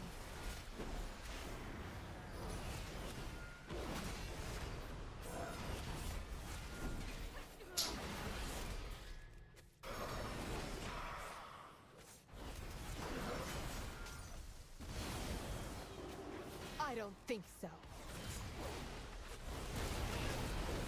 Oh, come on, die already, you stupid boss.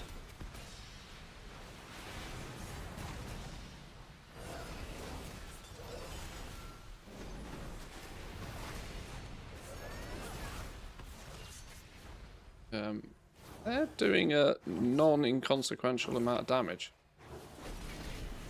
Be careful of those.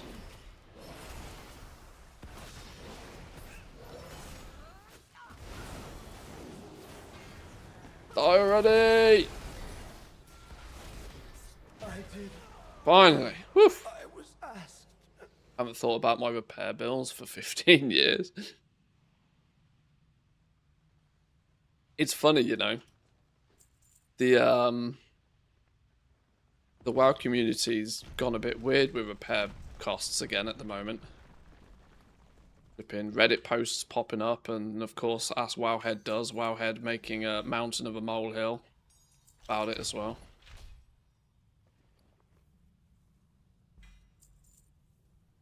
Oh my god, 227 Adventurer legs are actually an upgrade. Well, we'll take those. Veteran Cloth Waist. Oh, well, that's not very useful. That can get sent to the mage, though.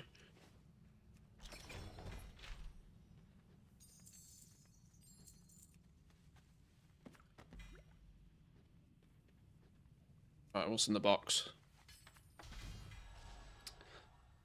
We got two-handed sword out the box. Irony being the exact... Well, 2 of 6 champions, same as our two-handed axe. What are we getting bonus well then? Give me some in juicy. Shoulders, hero shoulders. Well, there's our catalyst hero shoulders. There's our catalyst set hero shoulders.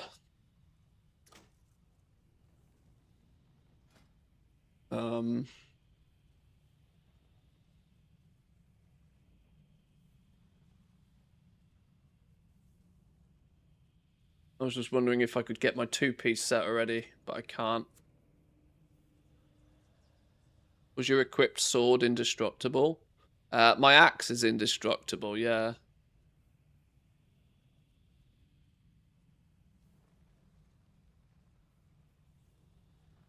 And this rolled avoidance on, making it ever so slightly better technically.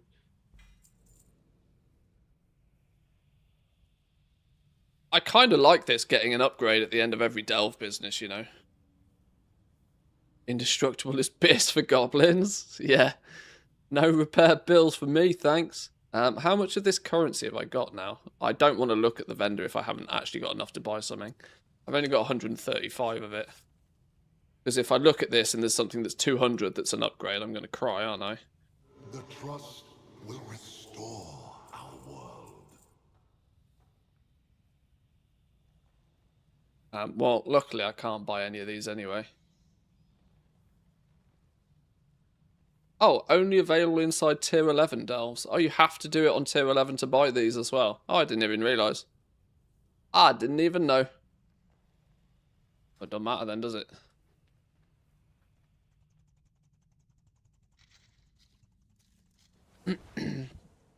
Speed is better than indestructible. Time is money.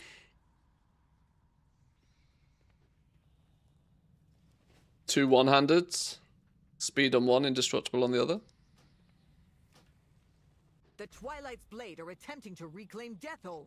Root them out and destroy their encampment. Right, I think this dude's got one last bountiful in Zulaman, hasn't he? Twilight Crypts. Twilight Crypts. Then he's done for the day.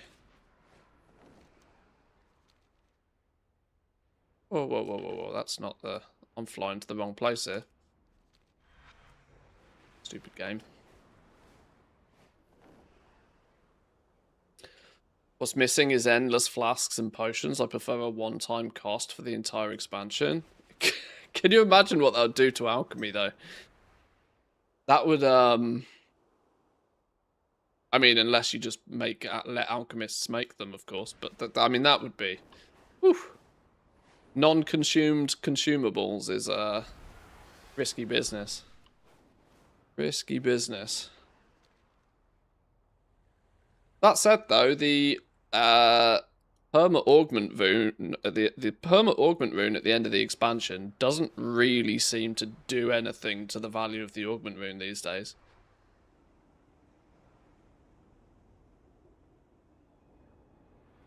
Certainly doesn't rock the boat as much as people expect it to.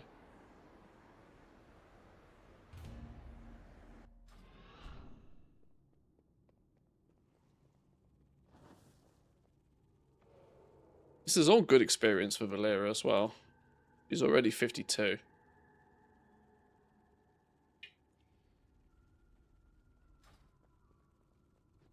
What's this one? Speak to a dude. Speak to a dude. What were all these traps about? I don't know. That's the best you can do.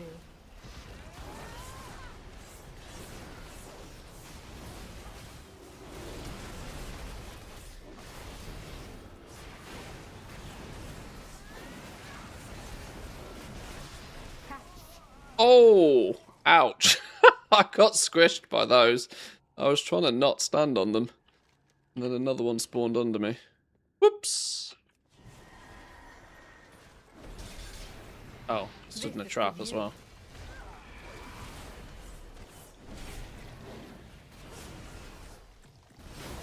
Maybe I should not be trying to kill these up on this tiddly little platform.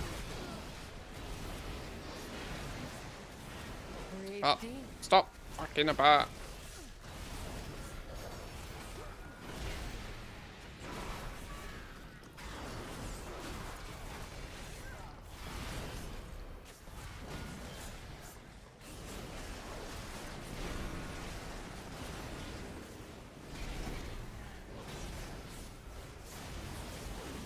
Now strike.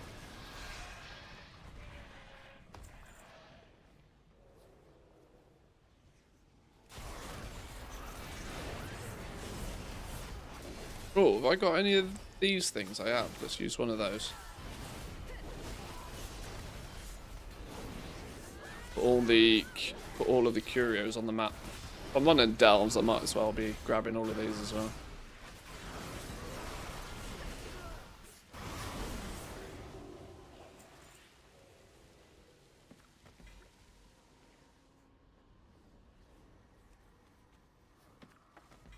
More petrified roots from these. Have they...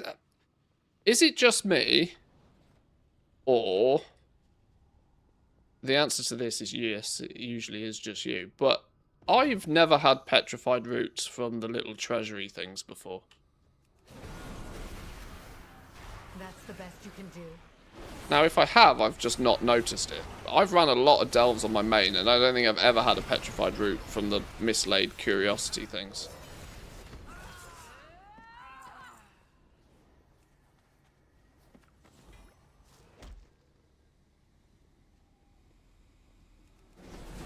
Like I said, it could just be that I haven't been paying attention, but that feels different.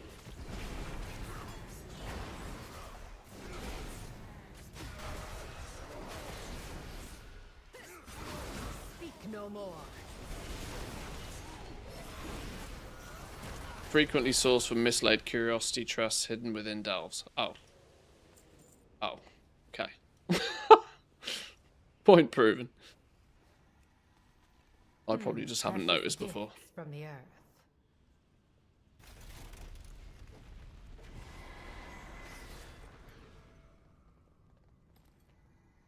Aha, there's a cheeky one in the ore, look. Even I nearly missed that. Did she? Yeah, she did. 8% chance to do 6% extra damage.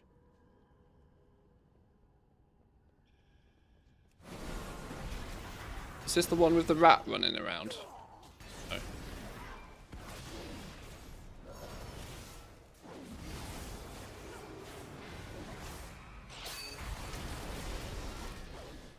Valera, you tank for a reason. I'm too squishy for this. That's the best you can do.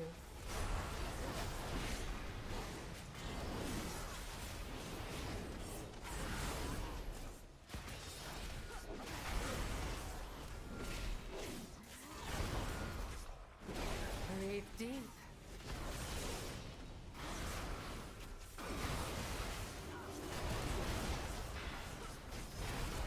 Now strike. Much better. Oh my god, look at all the goodies. What's going on here?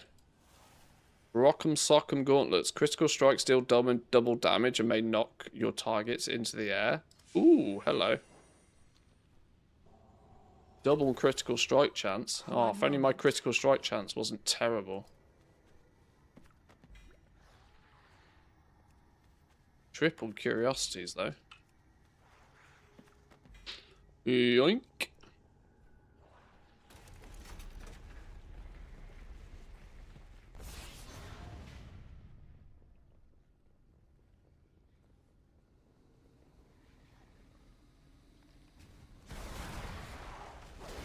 This was your failure.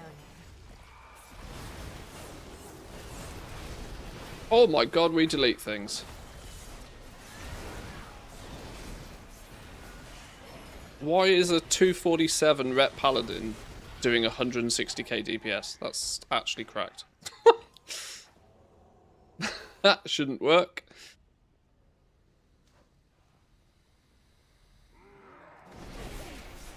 Turns out that rare crit buff is hella powerful. Be quiet.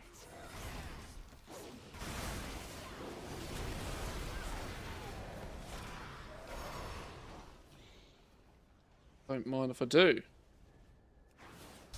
Oh, stupid trap.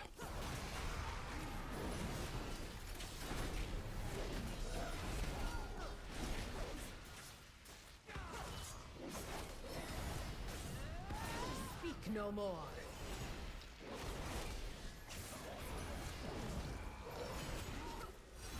Now strike. And he goes.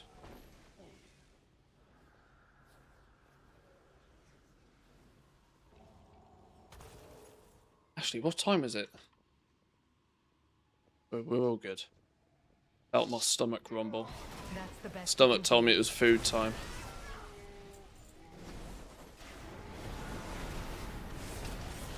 I got pizza in the fridge. I might just throw that in the oven.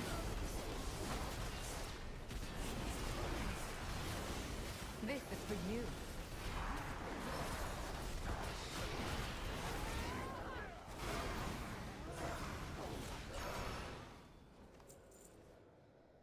What do these masks do? What buff is this giving me? Attacks and abilities have a chance to inflict 30k shadow damage. Yoink. Try harder next time.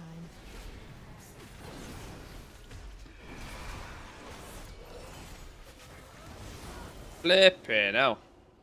Nuked.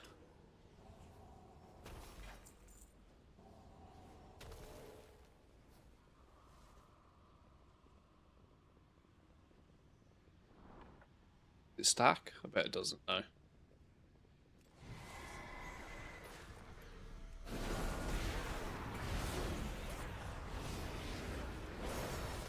Be quiet.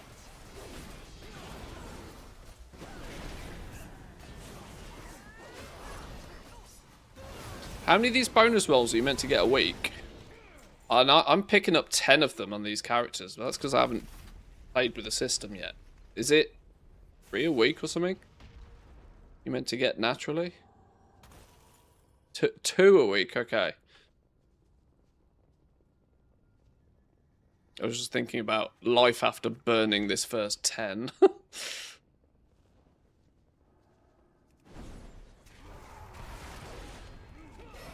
at all me little skellies. You can do. Feel like some sort of necromancer right now. My eyes on you.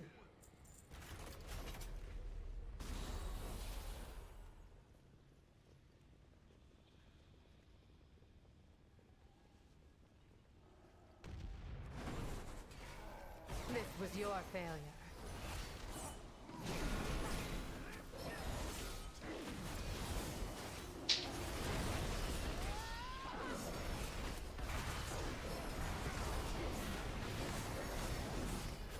This is for you.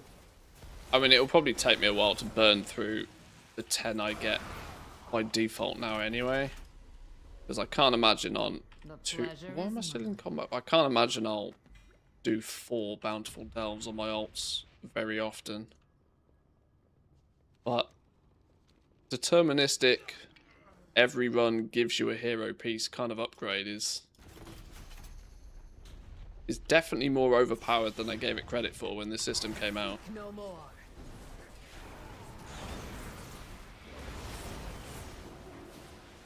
Especially to get like hero tier set, you know. If out of those 10 freebie pieces of hero gear, you can get 4 to land on tier set slots, that's like crazy powerful. Which is probably what I'll hope for my ults. I won't go too much more than that.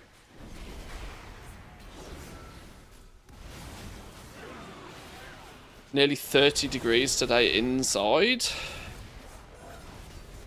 Aircon bis, mate. Aircon bis.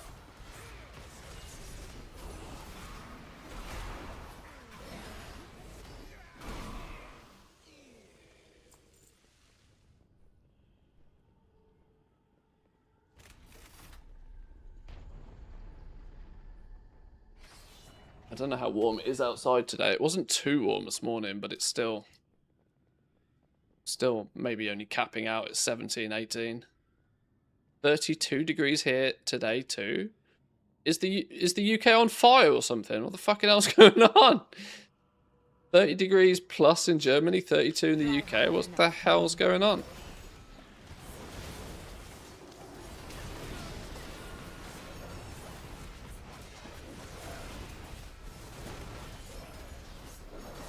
Somebody left the oven on.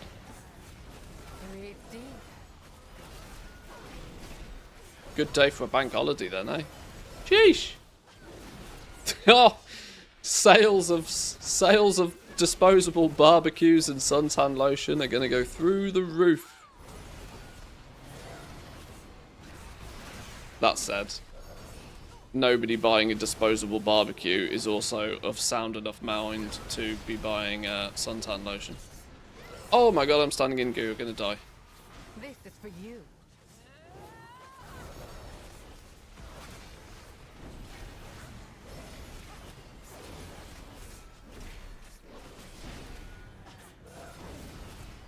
Be quicker next time. Had to go to 3 different shops to get ice yesterday.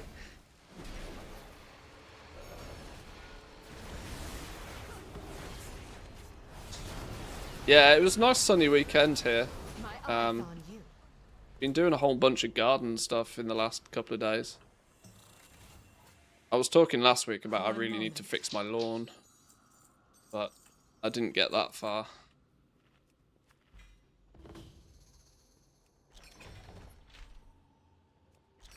My lawn's not humongous, but it's it's big enough for me to not want to. I need to mow the lawn more than anything. Even mowing the lawn's a pain in the ass.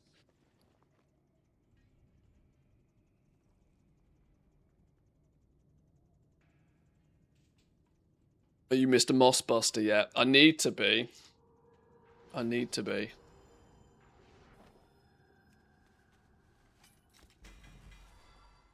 Get here. Champion Helm. Well, that clashes. We've literally already got that exact one. Right, bonus roll and do something good for me. Bonus roll gave me the exact... It gave me the exact... We got the champion piece out of the box and then the hero piece from the roll. There's clearly not much on this loot table. There's clearly not much on the loot table here, is there?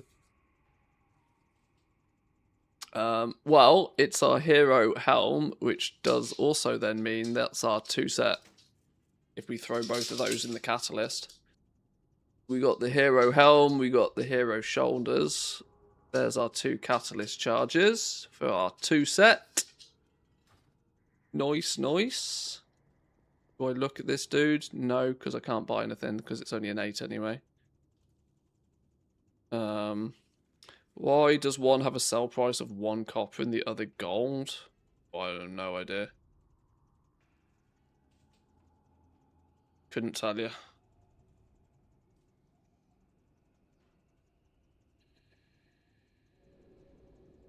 Okay, this will also give this dude... The irony is now, I'm going to have 3 options in my vault for a hero piece of gear, and it just doesn't feel as if it's worth caring about at all, the vault.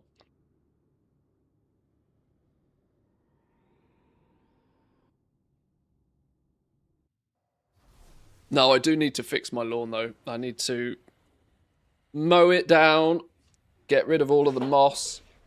Oh, I need to do a full systems reset on my lawn, but the wife wants to repaint the fucking fence, and she wants to dig up a whole bunch of bushes and then put down some, like, lawn divider and some mulch, and then replant all of the bushes in the same place again. Oh.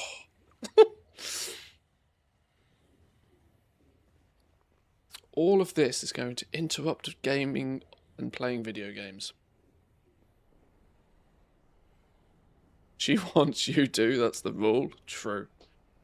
True that. Let's go throw those 2 in the cast list. There's like literally no reason to not. No reason to not get our 2 set. This dude. Does she want to paint it or have it repainted? It's a big difference. Well, there's a few DIY jobs we need doing. And we had somebody in last week to give us a quote to like do the 3 major DIY jobs we need doing.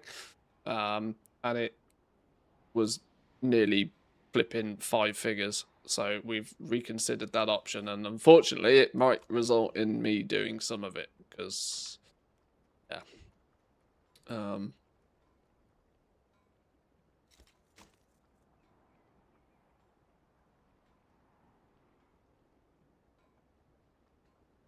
Right.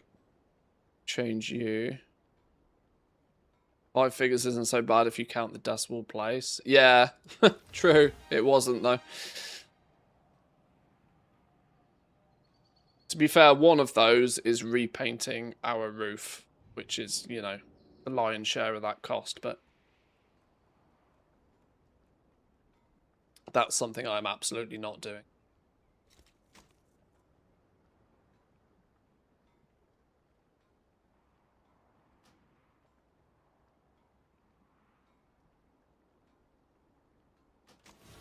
Because if I start climbing on a roof, you know, I'm gonna slip and die. Nobody wants that. Nobody wants that. Right, well, we got 2-piece set bonus all the same.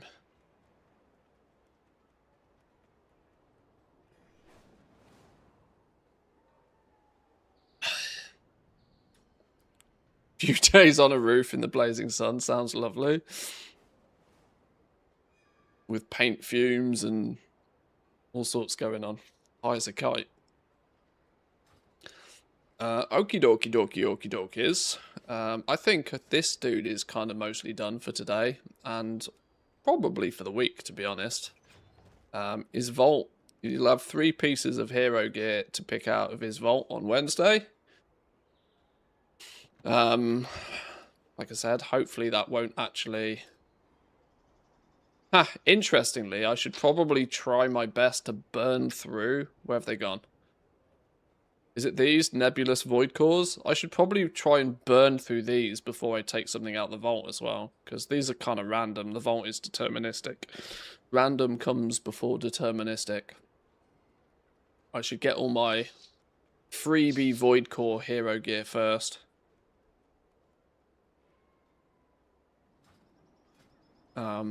This dude's coming along alright, actually. Considering he dinged level 90, like, last week.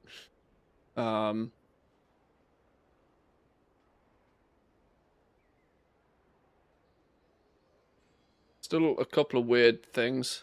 1 of 6 veteran back needs replacing. As high priority. Adventurer waist.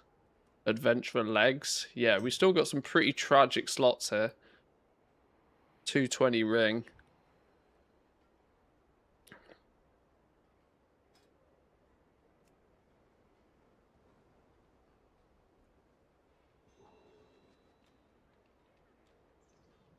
I'm not at the point where I want to bother trundling through 11s, though. I don't think I care that much about the gear to trundle through 11s to get myth crests. I don't think I care about the gear on these dudes too much to do that.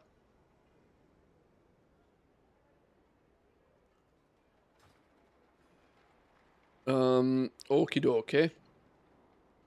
I need to look at the mage next. I might quick fire through the professions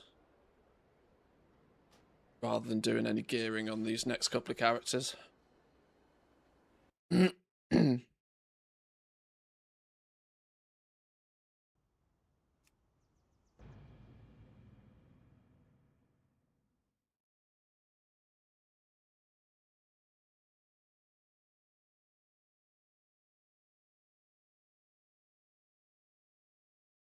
I need to find out how warm it is actually here now. You've intrigued me.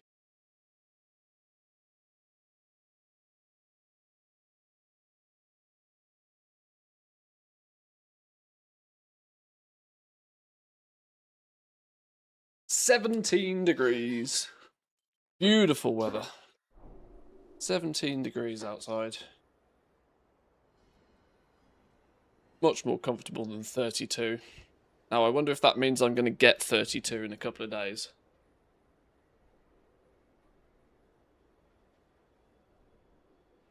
Is it about to explode? No. 22 on Sunday next week. Nothing changes. Other than that, all good.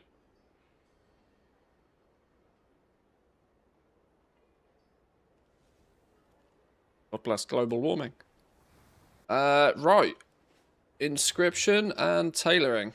Looks like I've done absolutely diddly on this character this week. With perseverance, strength, may the eternal sun guide you. Let's grab the quests, because otherwise I forget to take them. Then I do all the then I do all of the patron orders and remember.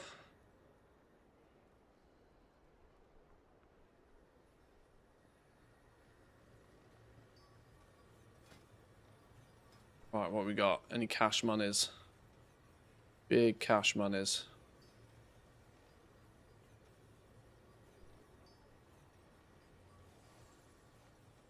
This is the only benefit with tailoring. Everything's so flipping cheap to craft that it's almost, you know, it's very rare you get something like this where it's stupid expensive and it's like doesn't actually make sense to craft it.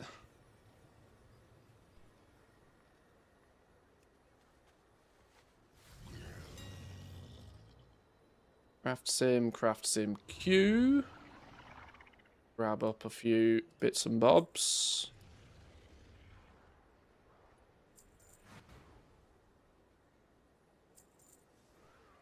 $95 silver for carving canine.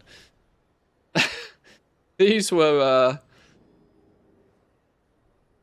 these have had a wild ride this expansion start, haven't they? Look at my sold prices on those.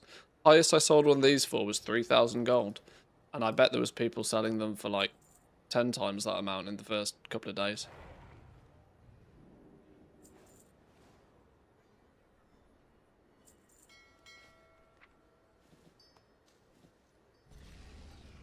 I mean, to be fair, they were like basically bugged the first few days, but still.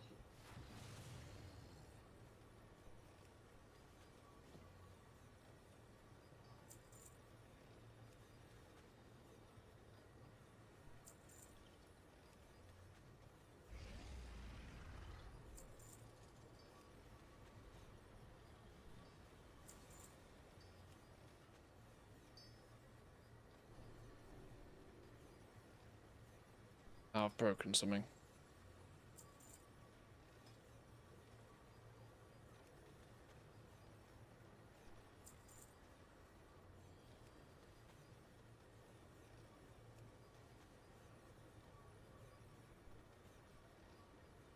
Ah, it keeps breaking.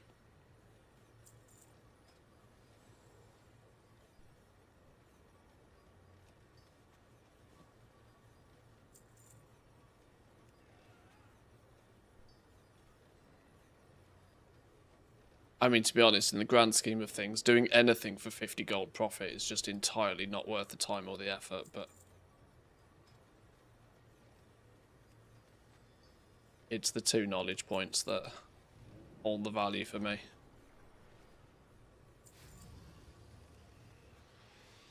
And I genuinely don't know why I'm doing these, because they provide neither a knowledge point or moxie.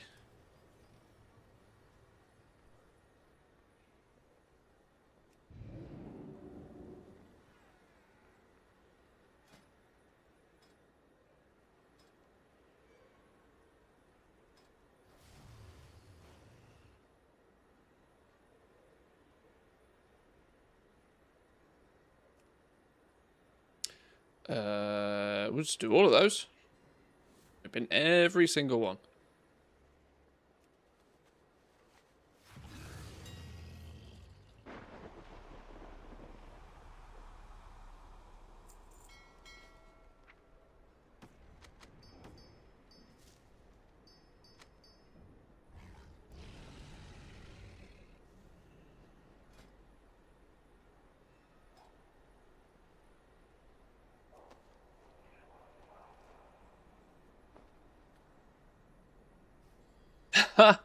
Saved a vellum. Love it.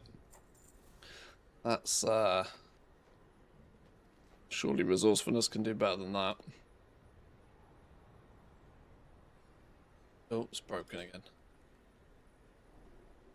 Crafting order operation failed.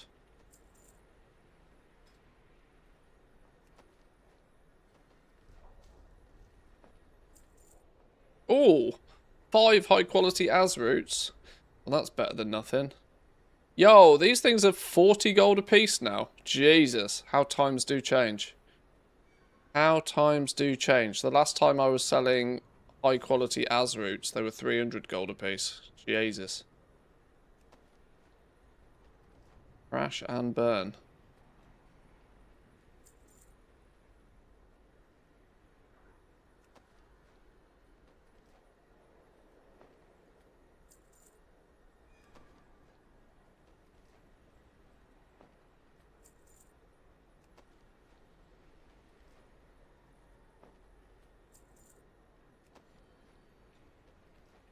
I still think multi-craft, you know, should, even on patron orders, should benefit you as the player.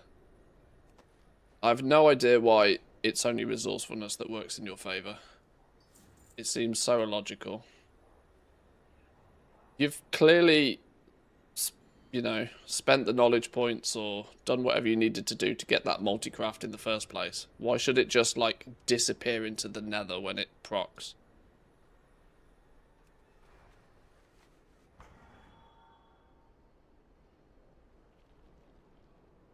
Anaria Shola, the eternal sun guides us.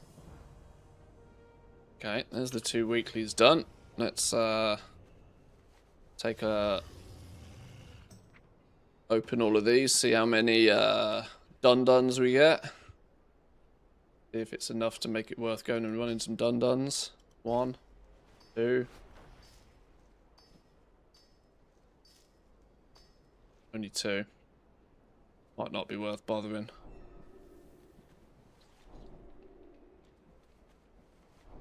Enemies fight this expansion. Never saw anything like this in the others. Is it?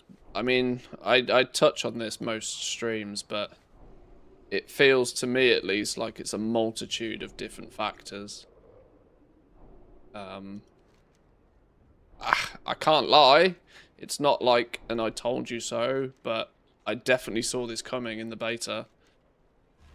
When you look at the quantity of materials on things, when you look at the simple fact that we went from three ranks to 2 on everything that went anywhere near the region-wide auction house. The region-wide auction house already is prone to crushing the price of everything incredibly quickly. Now with only 2 ranks instead of 3, it basically means there's 0 barrier to start doing anything, which has made prices crash even harder, even faster. There's a whole bunch of different small little things that have all added up to make a very, very wild ride in Season 1. Very wild ride. Enchanting prices are disgusting. Well, enchanting has the problem that haven't they nerfed the vendor value of Evercores again?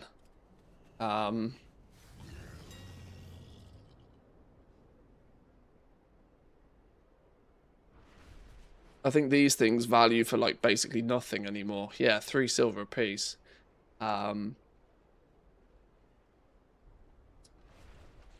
Which has meant that the enchanting market has crashed even further, even faster.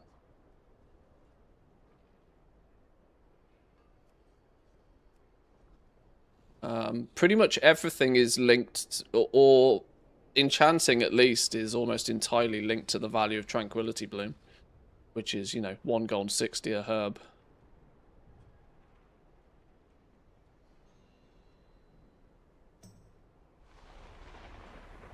I guess since I'm back in WoW now, I should use code Manthy for Zygor again.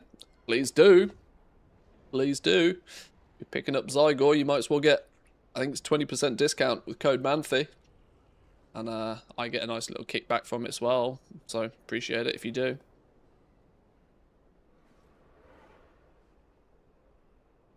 And yeah, by the time, like, considering everything is so heavily linked to Tranquility Bloom in price, it's, because you've got Tranquility Bloom, you've got the herb, which can be quality 1.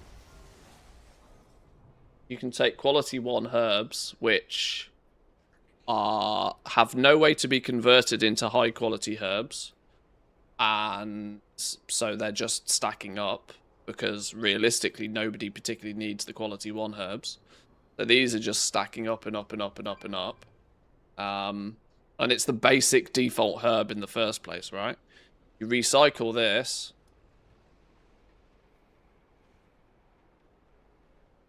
You recycle your herbs, and that gets you your Evercores.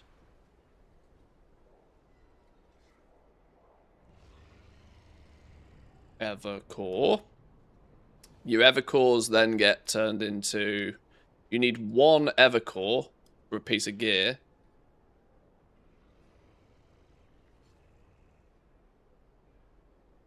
One Evercore makes a single piece of blue gear. Now, let's not forget resourcefulness works on this. So when you're doing your recycling, you stack your resourcefulness. Recycling's an engineering thing, obviously. So your resourcefulness benefits here. When you're turning the Evercores into blue gear, believe it or not, resourcefulness also works here. And the fact that there's only 1 Evercore that is needed to make a piece of blue gear means sometimes you just magic a piece of gear out of thin air. Because if it procs resourcefulness and gives you your Evercore back, it's basically a 100% refund. Your blue gear then gets disenchanted, which has a sort of 70-30 rate on high quality to low quality. This is producing huge amounts of high quality shards. Those shards are then being shattered.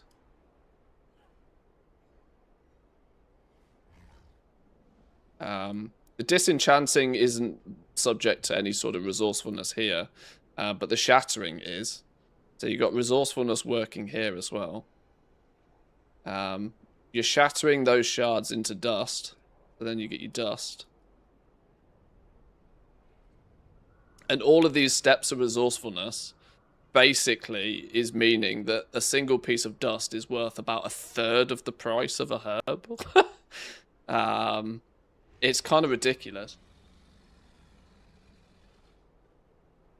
There is, you can basically take a material that is abundant and doesn't really have any particular use in the economy, that is a surplus material in the first place, and you can very, very, very efficiently, through a few steps, turn it into dust. So there's absolutely no surprise that, like, dust and shards are just basically free. Because literally at this point, all you're paying for is the small amount of time it takes somebody to do this.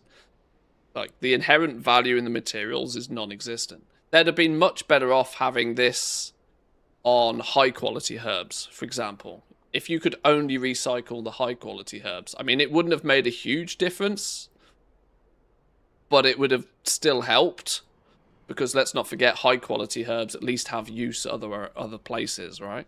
You know, none of this was any great secret to anybody that, like, paid attention during the beta, but the fact that there's such a highly efficient path to producing as many dust and as many crystals as you ever need, like, it's or five, yeah, or even just 5 evercores to make a single piece of gear.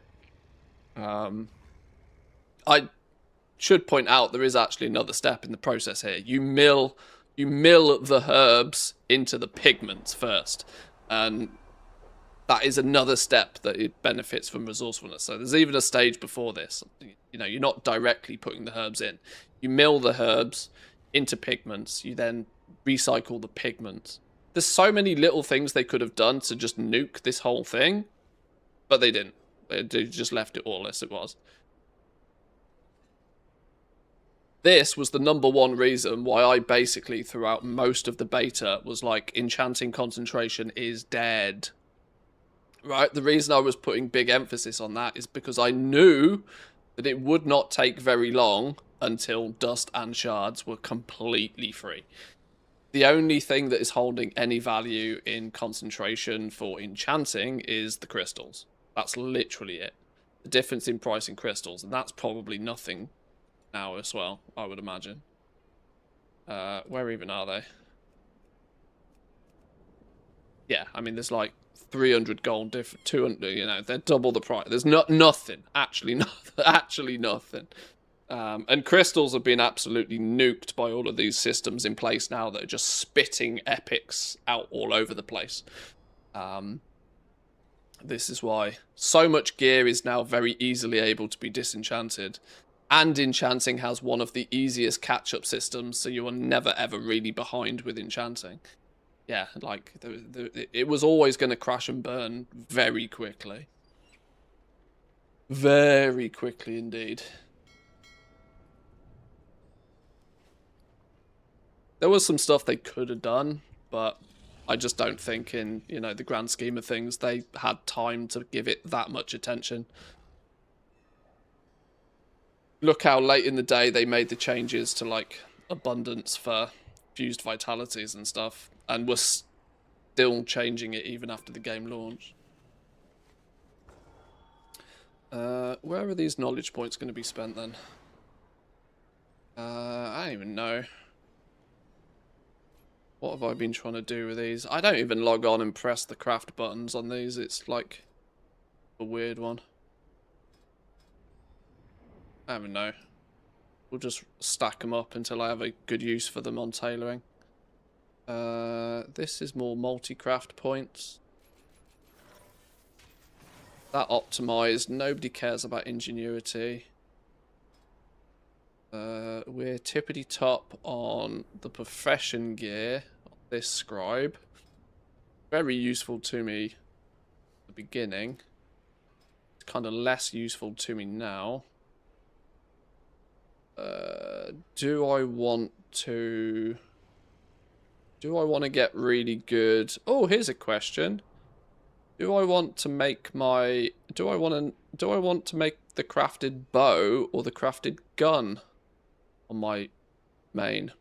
That's a good question. I wonder if I just start putting points into milling and inks on this character now as well. They hotfixed last week's the Evercores from selling for 3 gold to the vendor to only 3 silver to prevent people from just selling it. Yeah, which means that it's now... People previously weren't doing all the hard work. People weren't doing this bit, right? People weren't doing this bit. Or they were, but they weren't doing it as much. They were just straight up vendoring the Evercores. They were doing the milling, recycling, vendoring. And this was basically a vendor shuffle at that point. The fact that you could buy a near unlimited quantity of quality 1 herbs. And milling is a generative process, right? When you think about things like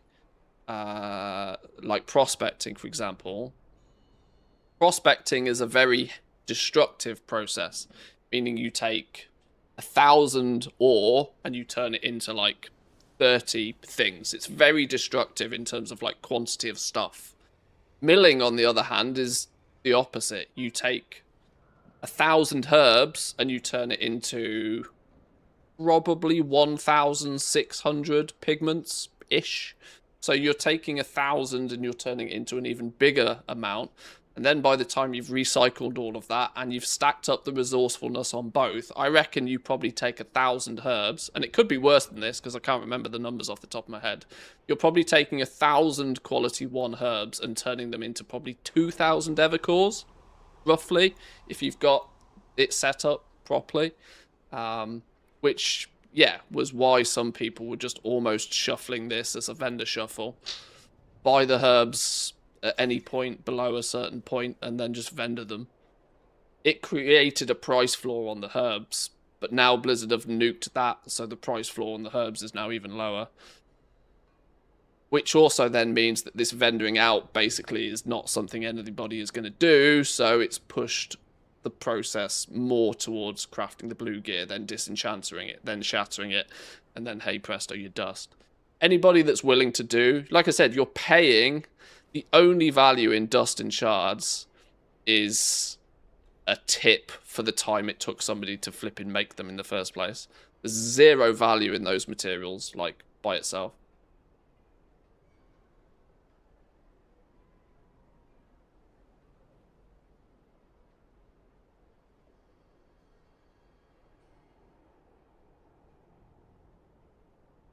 There's a lot of really obnoxious ritual site transmog that's BOE. Unique appearances.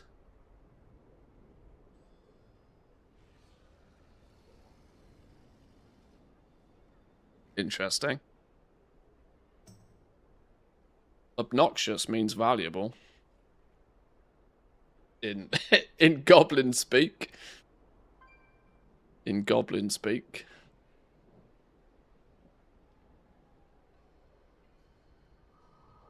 We're going to be doing a lot more of it, though, because it's going to be the source of farming myth crests. So, whilst there may be an incredibly low volume of it now, in the next patch, the Tier 6 ritual...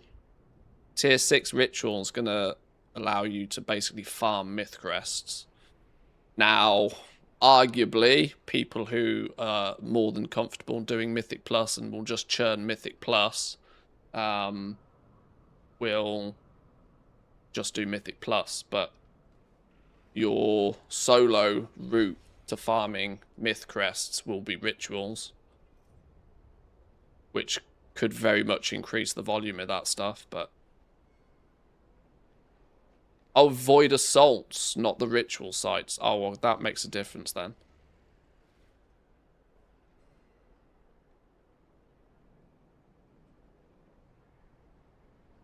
I've only got 8 knowledge points, which doesn't make much of a difference to anything, so I'm just not going to worry about spending them now.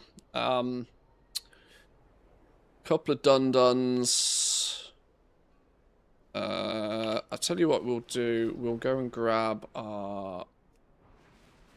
fishing ones, because they're quick and easy. I've only got 4 fused vitality, so I'm not going to be able to reach a milestone of 20 with anything I do this week on this toon, so not too stressed about doing much of any of it. Oh, I've got 35,000 unalloyed abundance not spent. Oh, in that case, I probably can actually craft a few pieces of epic here. I didn't realise I had so much that I'd not bothered to do anything with.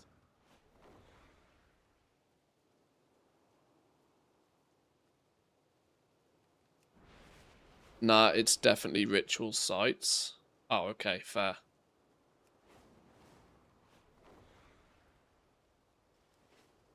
Either way, they're going to be what people will use to farm myth crests. So I would suspect humongous amounts of additional engagement with those once it's the farmable source for myth crests for solo players. There's no denying that will bring out bring people like flies to a honeypot, I think. I might look into those MOG items though. They're good to have in a shopping list if that's the case. Especially if they're uniques. Everybody loves a unique.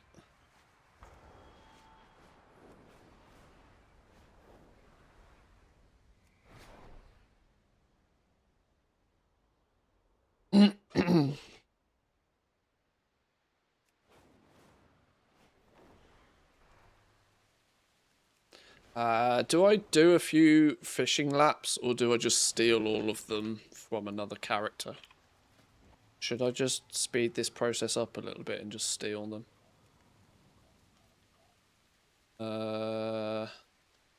Can I not steal them?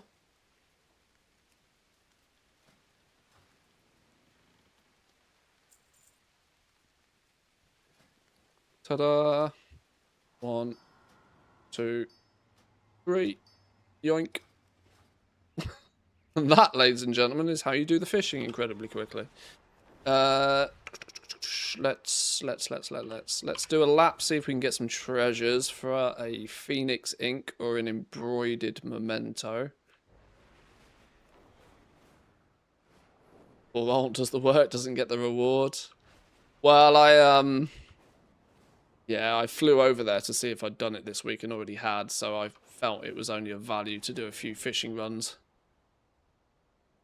Make the trip worthwhile. I knew I was probably going to steal them on another character anyway. Oh damn, we've got 4 Dun-Dun shards now. 4 Dun-Dun shards starts to make it worth going and running. There's a brilliant Phoenix ink. Oh, it's all coming together nicely. It's the embroidered memento now that would take a month of Sundays to find. Stupid Dun-Dun shards. Stop giving me Dun-Dun shards. I want to go do more Dun-Duns.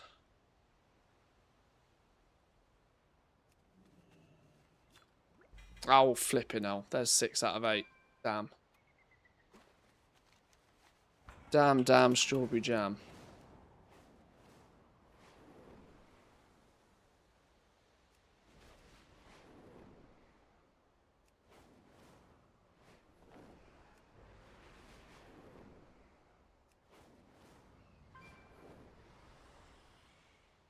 %'d the diving thing last week, so never doing it again. There's only like 1 achievement of that I think I really care about still, and I don't even think I care about it that much, but it's the swim through the pools one. It seems broken though. A, it doesn't work on alts, and B, it seems to just randomly stop awarding achievement on a main even these days, so that might get sacked off completely.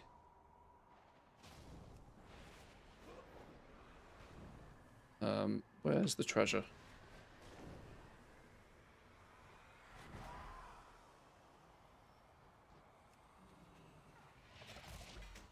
Oh, wait. What have I aggroed? Everything. Oh, I am not prepared for these. Okay. I did not know these were elites. I'm toast.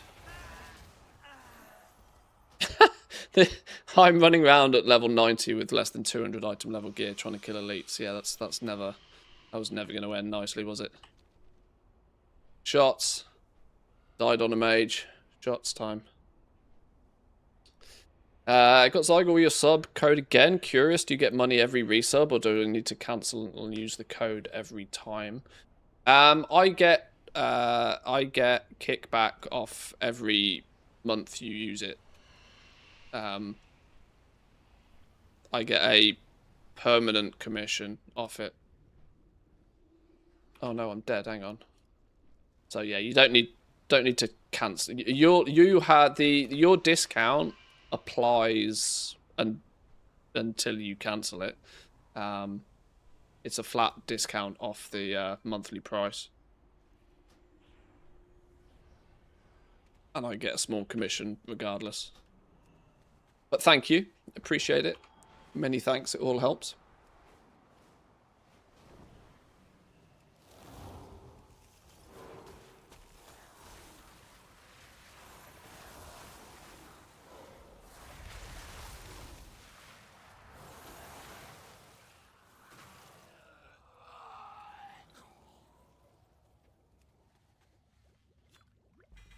Oh god, we're getting even more Dun-Dun shards now. Now we're overcapping Dun-Duns. Alright, sack off the embroidered memento, nobody cares. Let's go to... Where is Dun-Duns? Oh, it's moved. Over in Harandar now.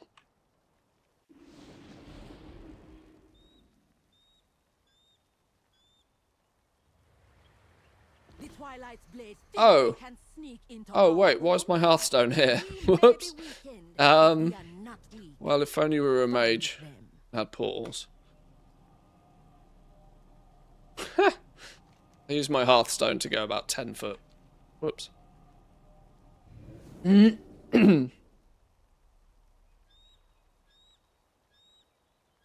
64 transmogs to collect from the Void Assault? Oh, God.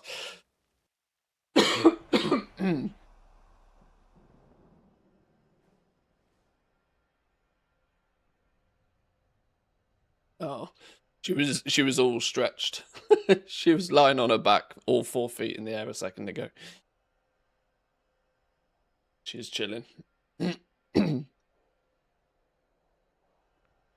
I need to change my hearth location. I mean, I don't technically need to, I suppose. Being a mage, I can always port here anyway, but saves me making that same mistake again when I expect my Hearthstone to be here. Sunwell's glory shine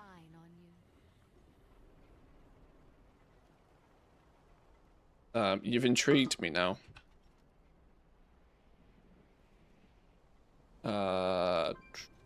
What's it gonna be?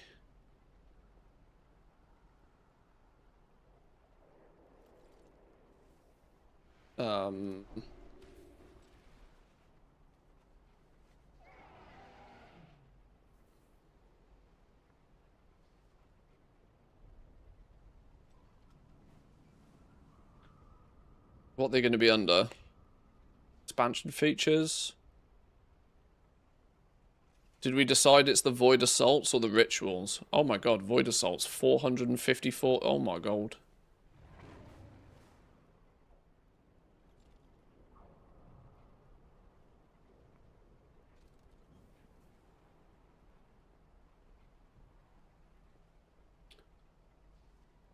Holy balls. Holy shenanigans. Lost armaments. Oh, snap.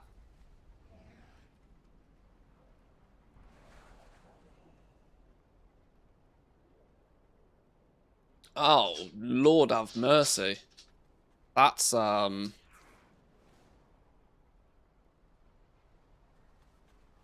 an owie. That's an owie for sure.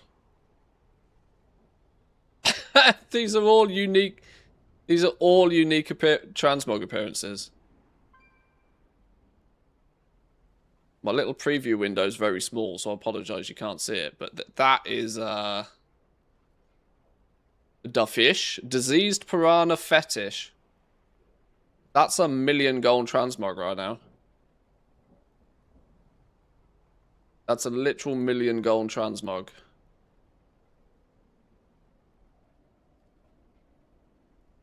If Student hasn't done a video on that already, somebody go tell him.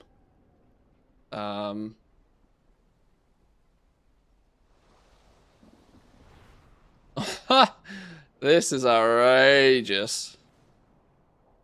Transmog collectors are going to be crying over this. Now, I'm not going to go through and scout every single one of these, but they're all unique appearances from a collection perspective. And, I'm not going to lie, I bet there's a few in here that are, like, spicy. I bet there's a few in here that are, like, genuinely really good pieces of transmog.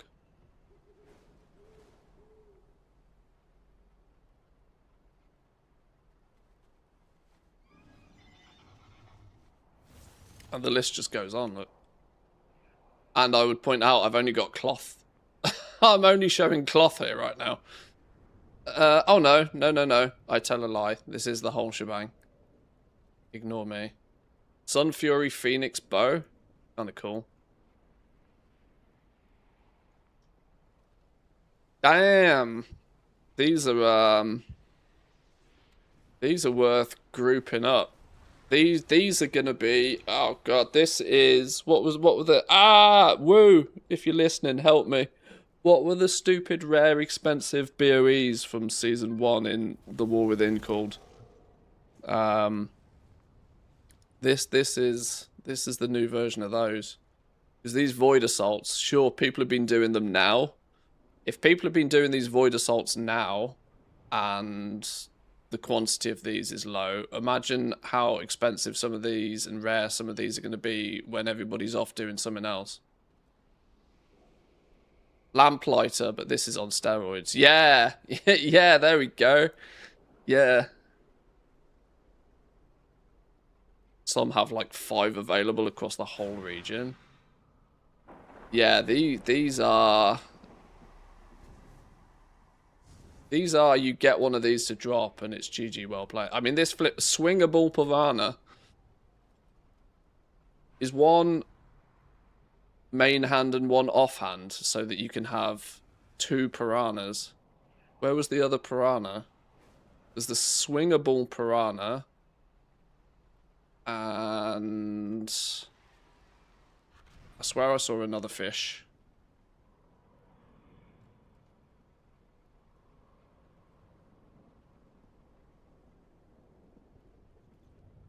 Diseased Piranha Fetish. Held in offhand.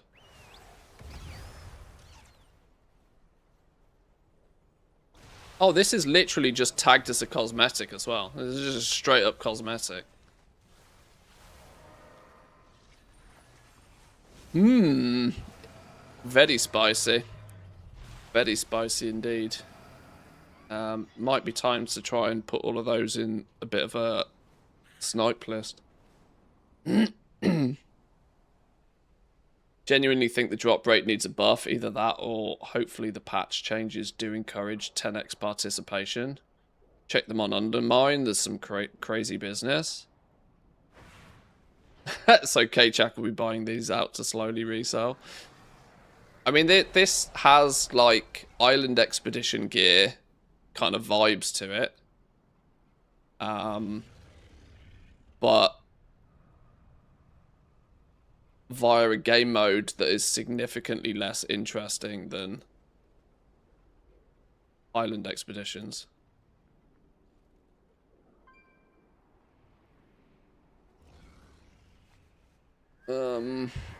Where's me tab for...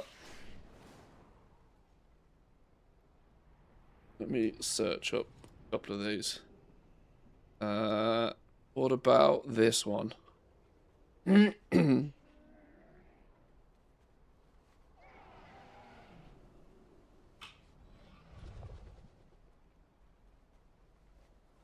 Diseased Piranha Fetish. 4 across the EU. Lol. 4 across the EU. Surprise, surprise, Argent Dawn.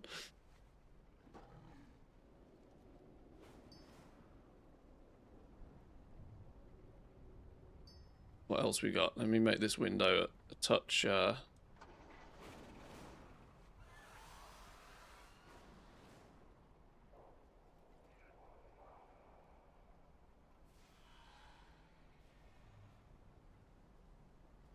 I'm going to do it this way around.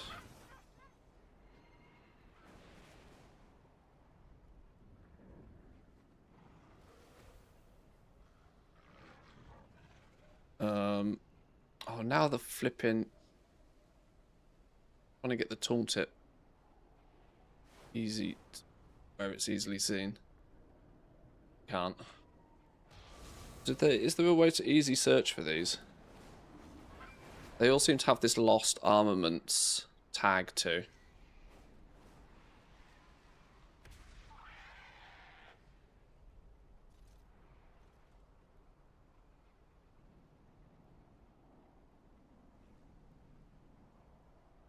Wait, what? Why does it claim there's no cosmetics in Midnight? Eh?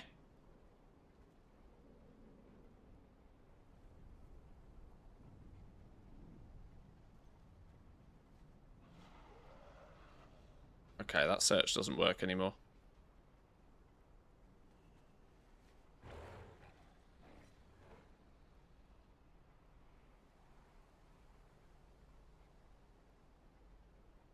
Wow, yeah, you filter by price and you start to see some of them. Flipping out.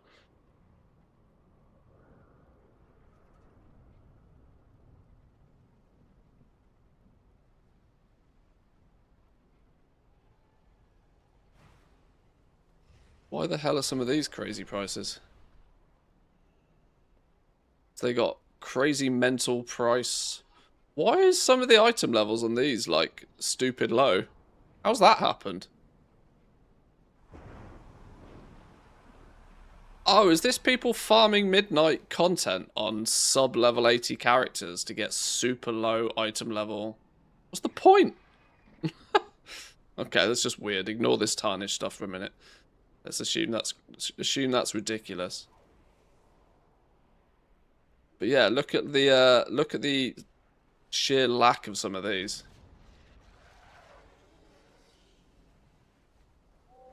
Ignore item level in the filters. Ignore varieties. There we go. There we go. There we go. There really is a pretty decent market in the 133 greens. Yeah, I know. I've got quite a lot of them. My skinners over leveling all of my skinners ended up getting quite a lot of them. This is actually a wild lack of coverage on a huge amount of this stuff. Look at the prices of these. Oh my god, shit. Chat, are we gonna just have to farm flipping... Are we just gonna farm flipping assaults? Very few available on more than 10% of the realms. That's crazy low volumes, given that it's been out for a month already. I mean, even if we pick one that's in double digits, right, 12%, Forest Stalker's Bow. Right, it might be that it's, you know, there's still only 19 of the damn things. There's still only 19 of them. And no surprise to anybody, they're like on the big, there's a few of them on the big realms, like 3 on Silver Moon, 3 on Raven Crest. And then there's just everywhere else that doesn't have one ever.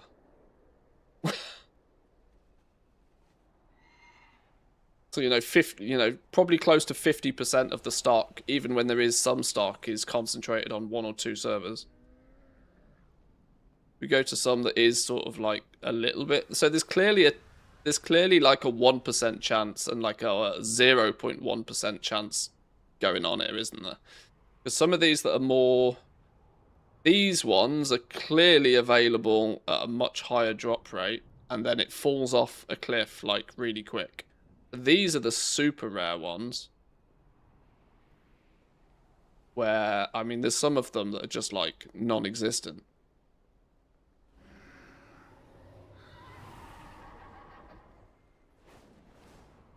Where's that fish one? 6 of them, you know? 6 of a unique appearance transmog item from the current expansion, current patch. And there's, like, none of them. 2 of them on Draenor at 100k apiece. I mean, these are an absolute flipper's dream, by the way. Like, if you're one of those absolutely filthy 500 million gold goblins, this is like the best thing that's ever happened to you. Because you could go and spend 10, 15, 20 million gold on just hoovering up a bunch of these and then just list them all for like 1 million gold apiece. This is the K-Chak, this is the K-Chak approach to getting a lot of gold in this game. The problem is that there isn't going to be a period of time where these are like actually super cheap to buy. Which does mean you are kind of going to be dropping some big gold on even trying to flip these. Which is why I say you need to be super, you know, you got to be a super goblin before you even consider this. But farm rituals, not rituals, farm the flipping assaults. These, you should flip it now. Just a single drop of one of these. See, this is the problem. Even the reason they're so expensive is because farming the assaults still isn't worthwhile. Think about how many people have been farming assaults. Just think about how many people have been farming assaults over the last month for there to be like 3 or 4 of some of these. There's one, literally one in existence, and this content's been out a month. One. One in existence. Which in essence means that you have basically 0 chance of ever seeing one of these drop. You could farm assaults 8 hours a day and still not see a single one of these. Swingable piranha. 8 of them.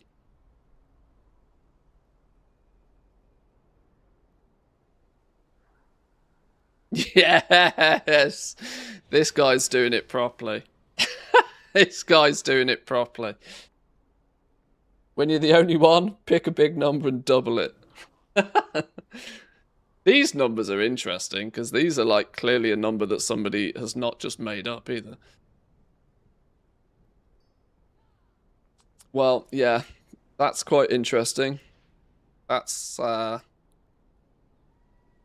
definitely tickles my goblin itch, for sure.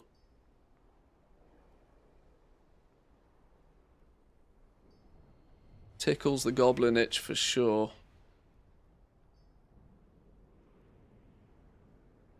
It's one of those though. I mean, these are clearly so goddamn rare.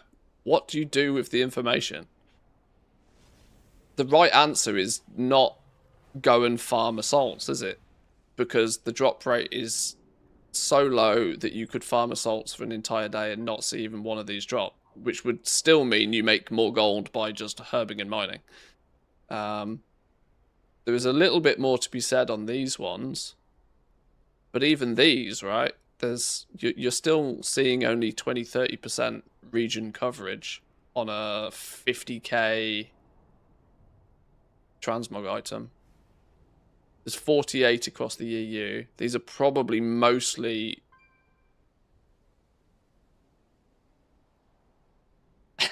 I'm not going to out anybody here, but there's already, you know, clear shenanigans going on with some of these. It's clear as day that people are buying these whenever they see them for less than 100k and, you know, spreading them out. Somebody's already doing bits on these. Yeah, look at the price fixing on these is outrageous. But it's the right thing to do. It's absolutely the right thing to do. Because, I mean, they don't exist. Interesting. Colour me interest. Colour me intrigued. What's this? Yeah, I mean it's the right thing to do. It's absolutely the right thing to do.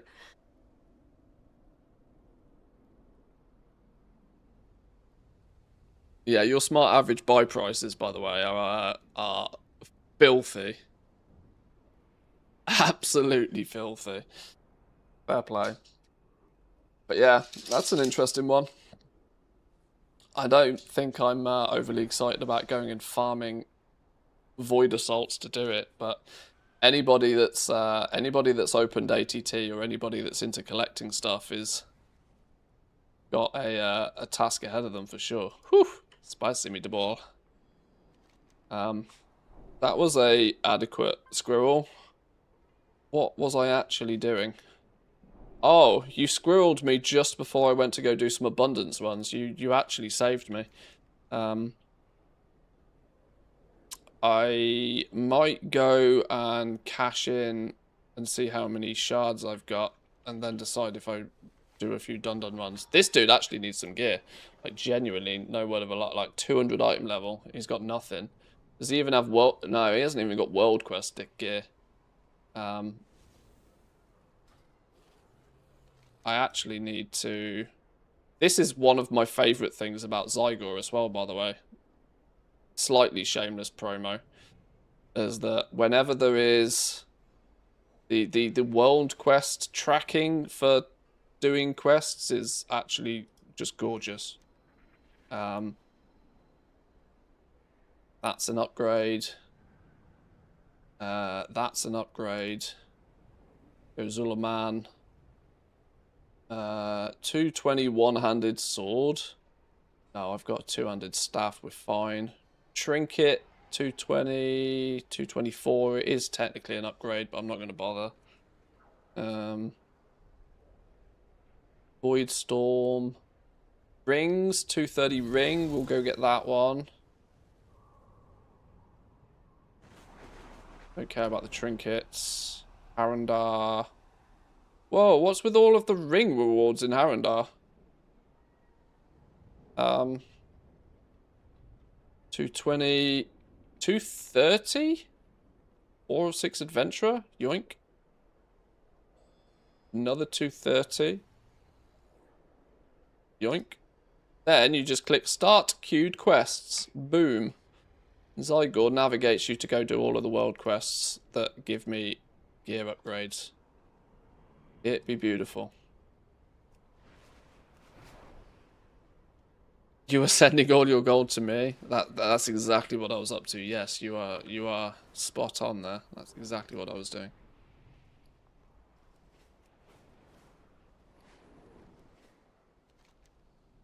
Silvermoon thrives through fresh talent. Recruit any who seem capable. Click the flyer crate. Yeah, there we go. Not that I'm not capable of doing world quests by myself, but it greatly simplifies. Just, I want to go do this world quest, that one, and that one. Press a button, and then they just follow the arrow. Absolutely incredible.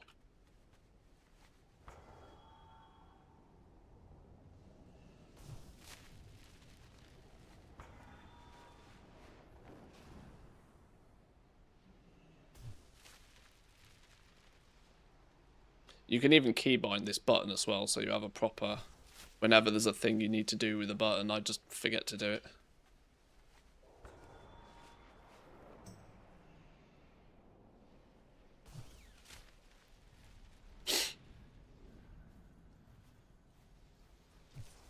The irony is this first bit of getting like some 220 World Quest gear seems like such an unnecessary step, but I need to do something that allows my mage to go and do tier 8 delves.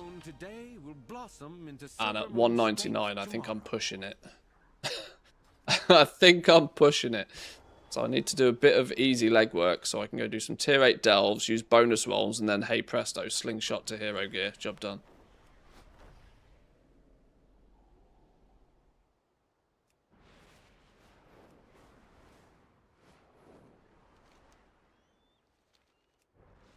Slay some light bloom creatures. That's an easy one. That's a fill the bar quest.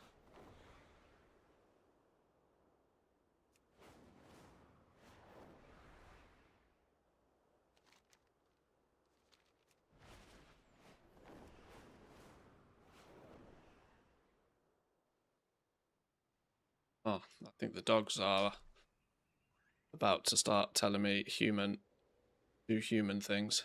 Lightbloom Athran is overgrown. Help my Farstriders tame the area.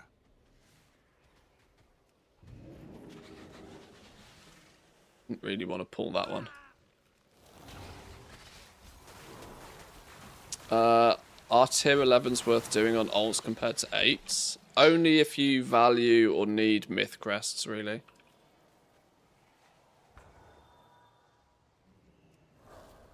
Eventually, there's no reason to not do them on 11s, but I wouldn't try and do 11s any sooner than you can do them comfortably. I'd 8s is basically the comfortable cutoff point. 8s allow you to use your bonus rolls to get hero gear. So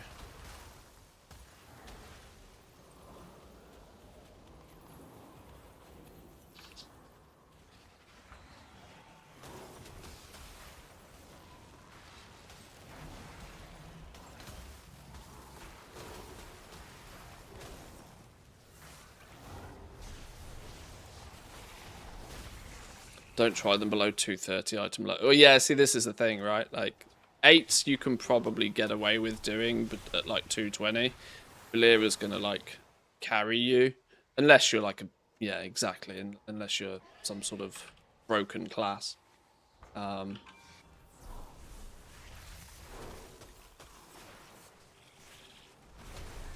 it won't take you too many slow and steady 8s to start getting a handful of hero gear that will slingshot your item levels so hard. But yeah, I wouldn't stress about doing 11s. Honestly, you're probably almost best off doing a whole bunch of 8s and then switching to doing rituals, because rituals will pad your vault a little bit better. And save you a whole bunch of crests, because of course 1 out of 6 hero pieces of gear are going to take quite a lot of crests to upgrade them, which on an alt you're just not going to have.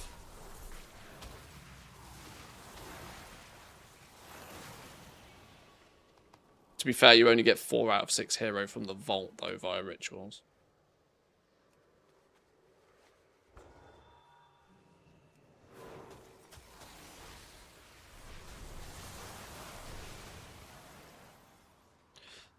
I did them on a 220 Vengeance Demon Hunter, but I'd say I'm an experienced Delve Abuser. Yeah, exactly. Like I said, for most normal people, I probably wouldn't recommend trying to do any higher than 8s unless you really, really want to.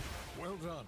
We'll remain on guard against rampant growth. That's a nice cheeky upgrade. Where are we off to now?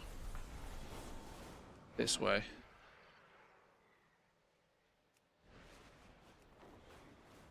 This is live, and welcome in, Mr. Norton. How we doing? How we doing? How we doing? I did think about doing some PTR stuff today, but we got distracted.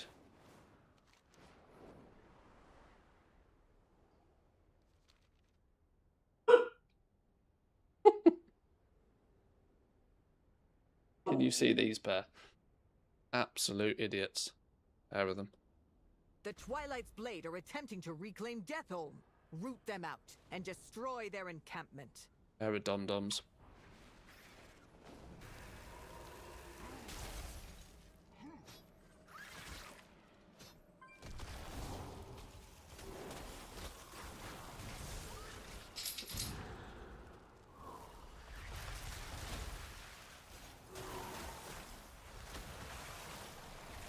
I'm not kitted for this.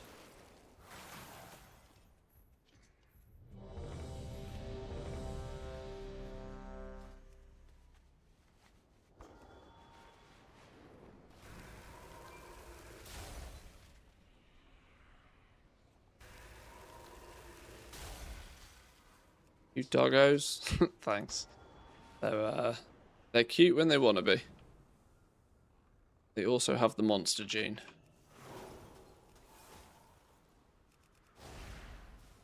Been running Shadow Guard point for cloth for the last hour. Too bad cloth has dropped out. I mean, yeah. Most people are seeing aggressively decreasing value in materials right now.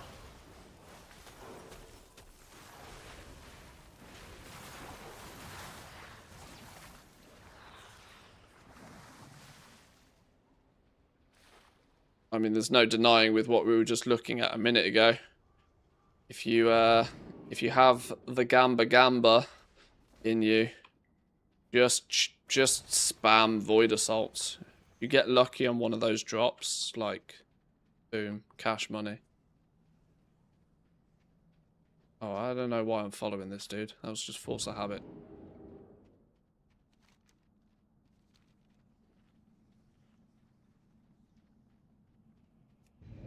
Where does this even go?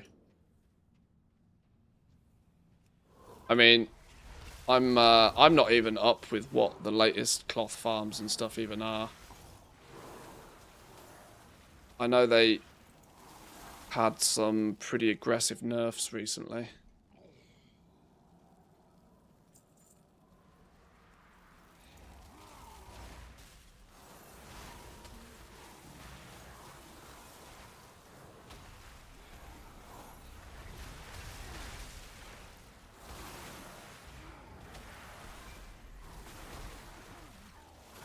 Seven. 3 more.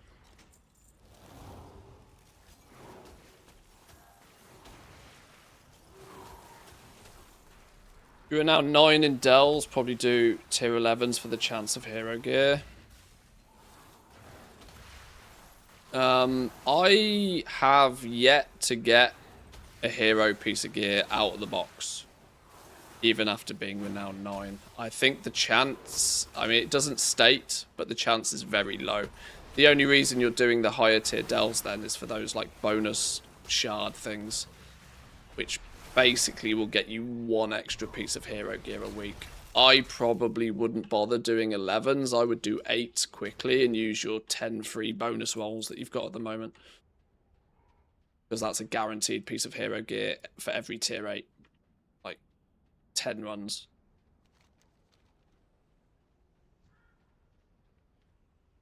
This bonus roll system seems to have basically superseded everything that was in the game prior to it for like quick and easy Zerg gearing on ults.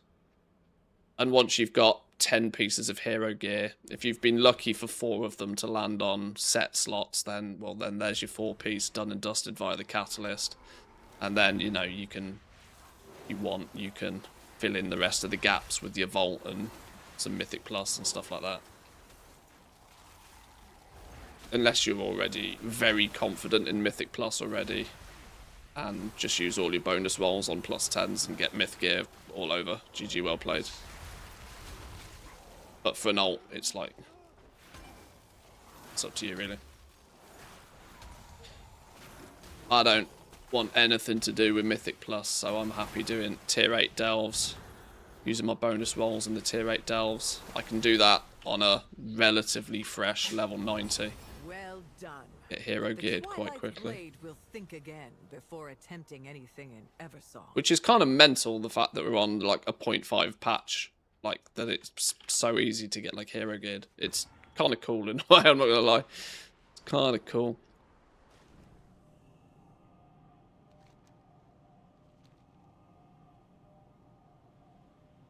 I did over 200 11s over the last few weeks. Got 1 heroic item out of the box. Yeah, yeah. Well, that's significantly more data than I've got. But I already got the feeling that the chance is single digit at best. You're basically doing it to get more of those, what they call voidy, some or others. Everything's something voidy these days, isn't it? I can't remember what the flipping hell the name of them is.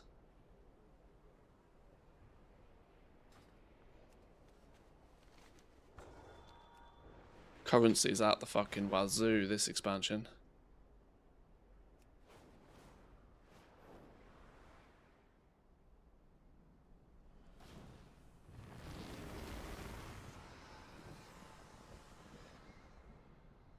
But I'm not, you know, I'm not really trying to push my alts to have too much gear.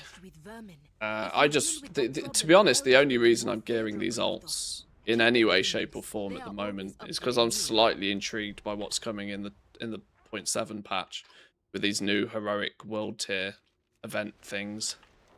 There's part of me that might want to test that out on a few different classes, which I think there's an item level requirement of like 260 or something to do them properly.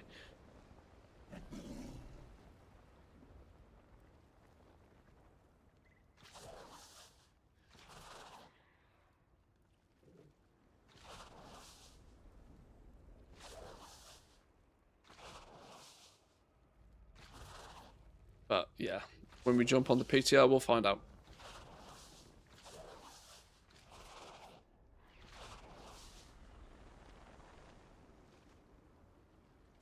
Oh no, where's all my bugs gone? 12, 13, 14, 15, 16, 17, 18, 19, gonna run out of steam. 20, beautiful. Belly and a few pleased elders. Well done, my friend. That's a big upgrade. Huge upgrade.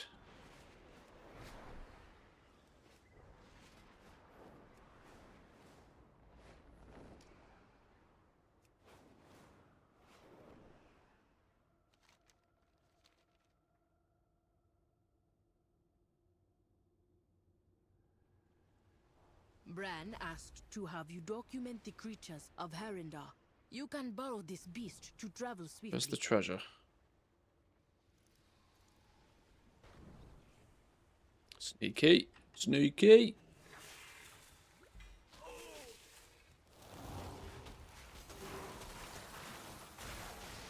What should speed leveling be at the moment for the average weekender? It's probably about 4 hours now, but it's getting much faster in the next patch. Yeah, it's getting much faster in the next patch because you basically get double the experience from your big delve quests. 1.7 times experience, I think. Basically means you can do all of your delves and save the turn-ins until you're about level 88 and then slingshot yourself to 90.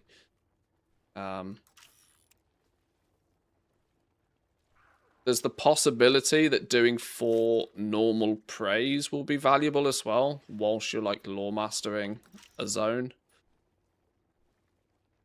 That's a semi-optimal way to level. Obviously, stack rested, stack war mode, stack your buffs, 25% bonus if you've got 5 characters leveled already.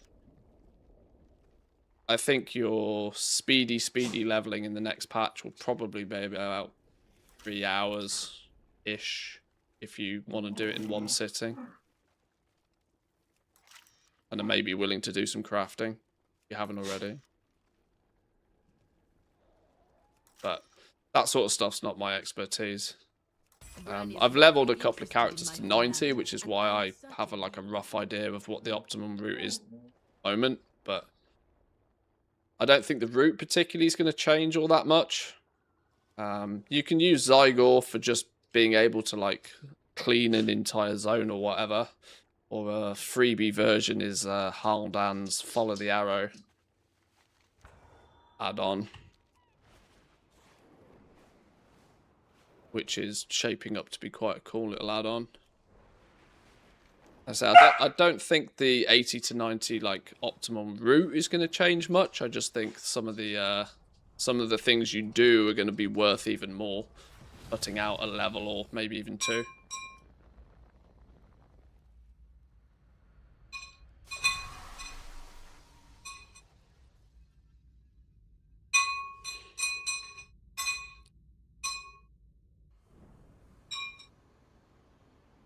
What are we doing over here? There's a Void Storm world quest for something out here. What's all the clinking and clanking? Oh, Solo's licking the food bowls. I think the dogs are awake. I might have to be... Oh my god, we've been streaming for 5 hours. I might have to be a proper human being in a minute and go sort the dogs. And actually feed me as well, I think. Hunger must not claim any more of our people. Walk your own path.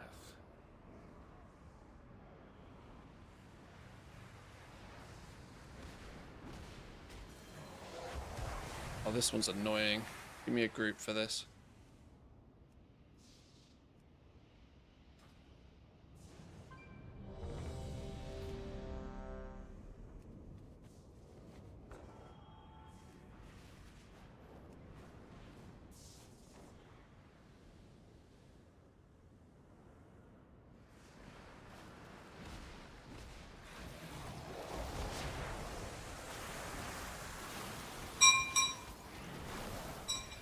Oh, we got some absolutely cracked ret paladin. Nice. Hello, boy. Nothing in the bowls. His name tag is like super duper mega clanky against the food bowls. I couldn't tell if you could hear that or not. Don't know how good the noise gate is on my microphone.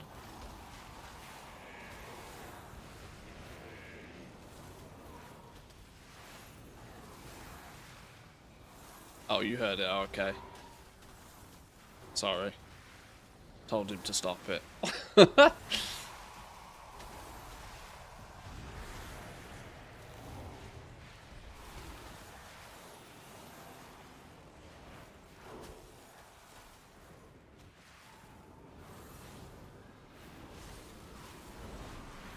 Level 1 delves though, should you do them on higher for more experience, or is it worth it? No. Pretty much level 1 delves. If you're like mythic geared from last expansion and you can absolutely nuke at level 80, then maybe do tier 2. Because it's about 10-15% more experience, but you definitely don't want to be slowed down if you can help it.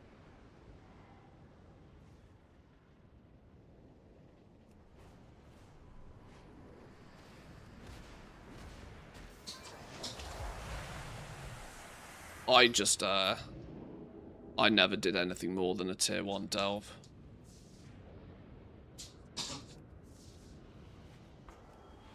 Like I said, if you're super geared from last expansion, then maybe it might be worth it, but...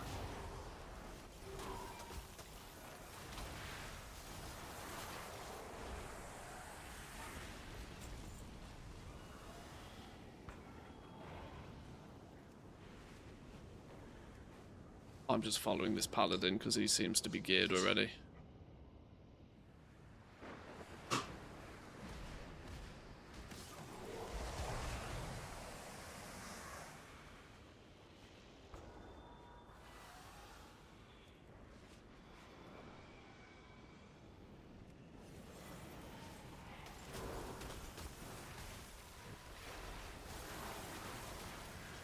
Want to play WoW, there just isn't anything that's capturing my attention as something to do rather than a chore you should do.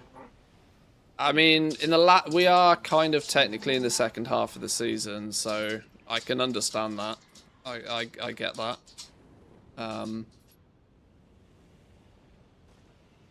But that said, I mean, I'm kind of finding enjoyment in just leveling a few alts tonight. You know, I guess it's because I didn't really play the expansion properly at the beginning, due to goal making.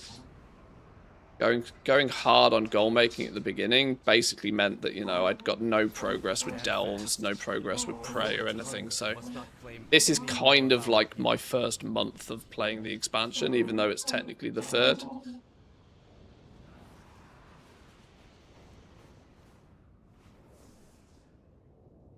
But if you've already done a lot of this, then yeah, I can fully understand why it basically just feels like chore season.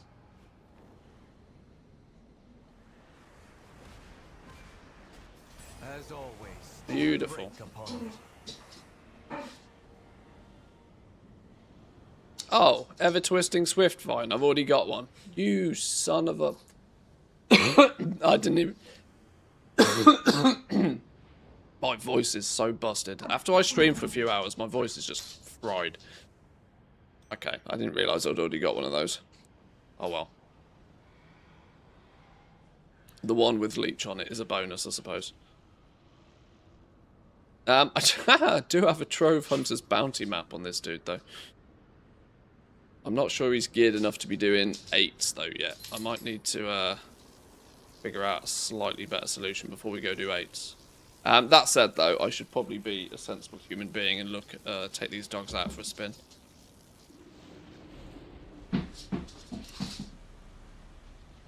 Do you need to spend knowledge points into recycling to learn the quell recipes? The ones that get you to 80? Yes, I think it's like 10 points in recycling. You do need to spend some points, yes. Or at least you did.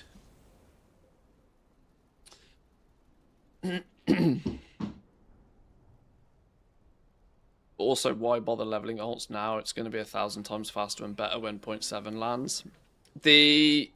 I can't remember who I was at.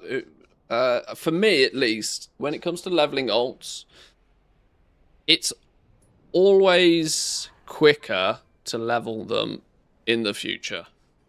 But in the future, you don't have much time to take advantage of them being leveled. And what I've noticed, at least in the last couple of expansions, is that the later I leave leveling any alts, the later I leave it, the more stuff I find it clashes with.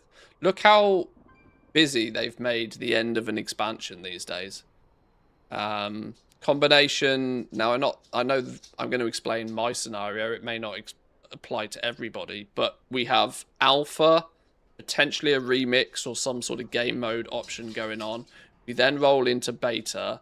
We had decor and player housing turn up. Then we had pre-patch. And boom, hey presto, then the game goes live. Like, as far as I'm concerned, the last patch, after a very quick blast of Season 3, there was actually so much stuff going on that if I left all of my alt leveling to that point, it would have just never got done. Salah, are you hungry, boy? Clearly. Come here. So for me, I think actually doing some leveling a little bit earlier is a better plan. Hello, Salah. Hi. Good boy. Good boy. You want to go out, don't you? Yes. Right, chat. I'm going to be a decent human being, and I'm going to take these four-legged friends of mine for a bit of a spin. Thank you very much for sticking with me today. I'm aware ads are flipping running in a minute, so hang on. Snoozed them. Thank you for sticking about. Appreciate it. I have not really got much of a solid plan for the next few days, other than obviously Wednesday's reset day. We'll do vaults and we'll start doing stuff again. Tomorrow might squeeze in some PTR. Genuinely might squeeze in some PTR. Have a little bit of a look around the 1207 patch. Get used to PTR life. Since we will probably have a big 12.1 PTR to explore in the not too distant future. But yeah, I agree. It does kind of feel a little bit like chore season at the moment. There is some enjoyment to be had still. Do it at your own pace. Don't work too hard. Thanks for sticking by. Come say hi on the Discord. Hit the like button. Hit the follow button. Press all the buttons if you haven't already. And yeah. I'll see you all next time. Have a good one. Peace.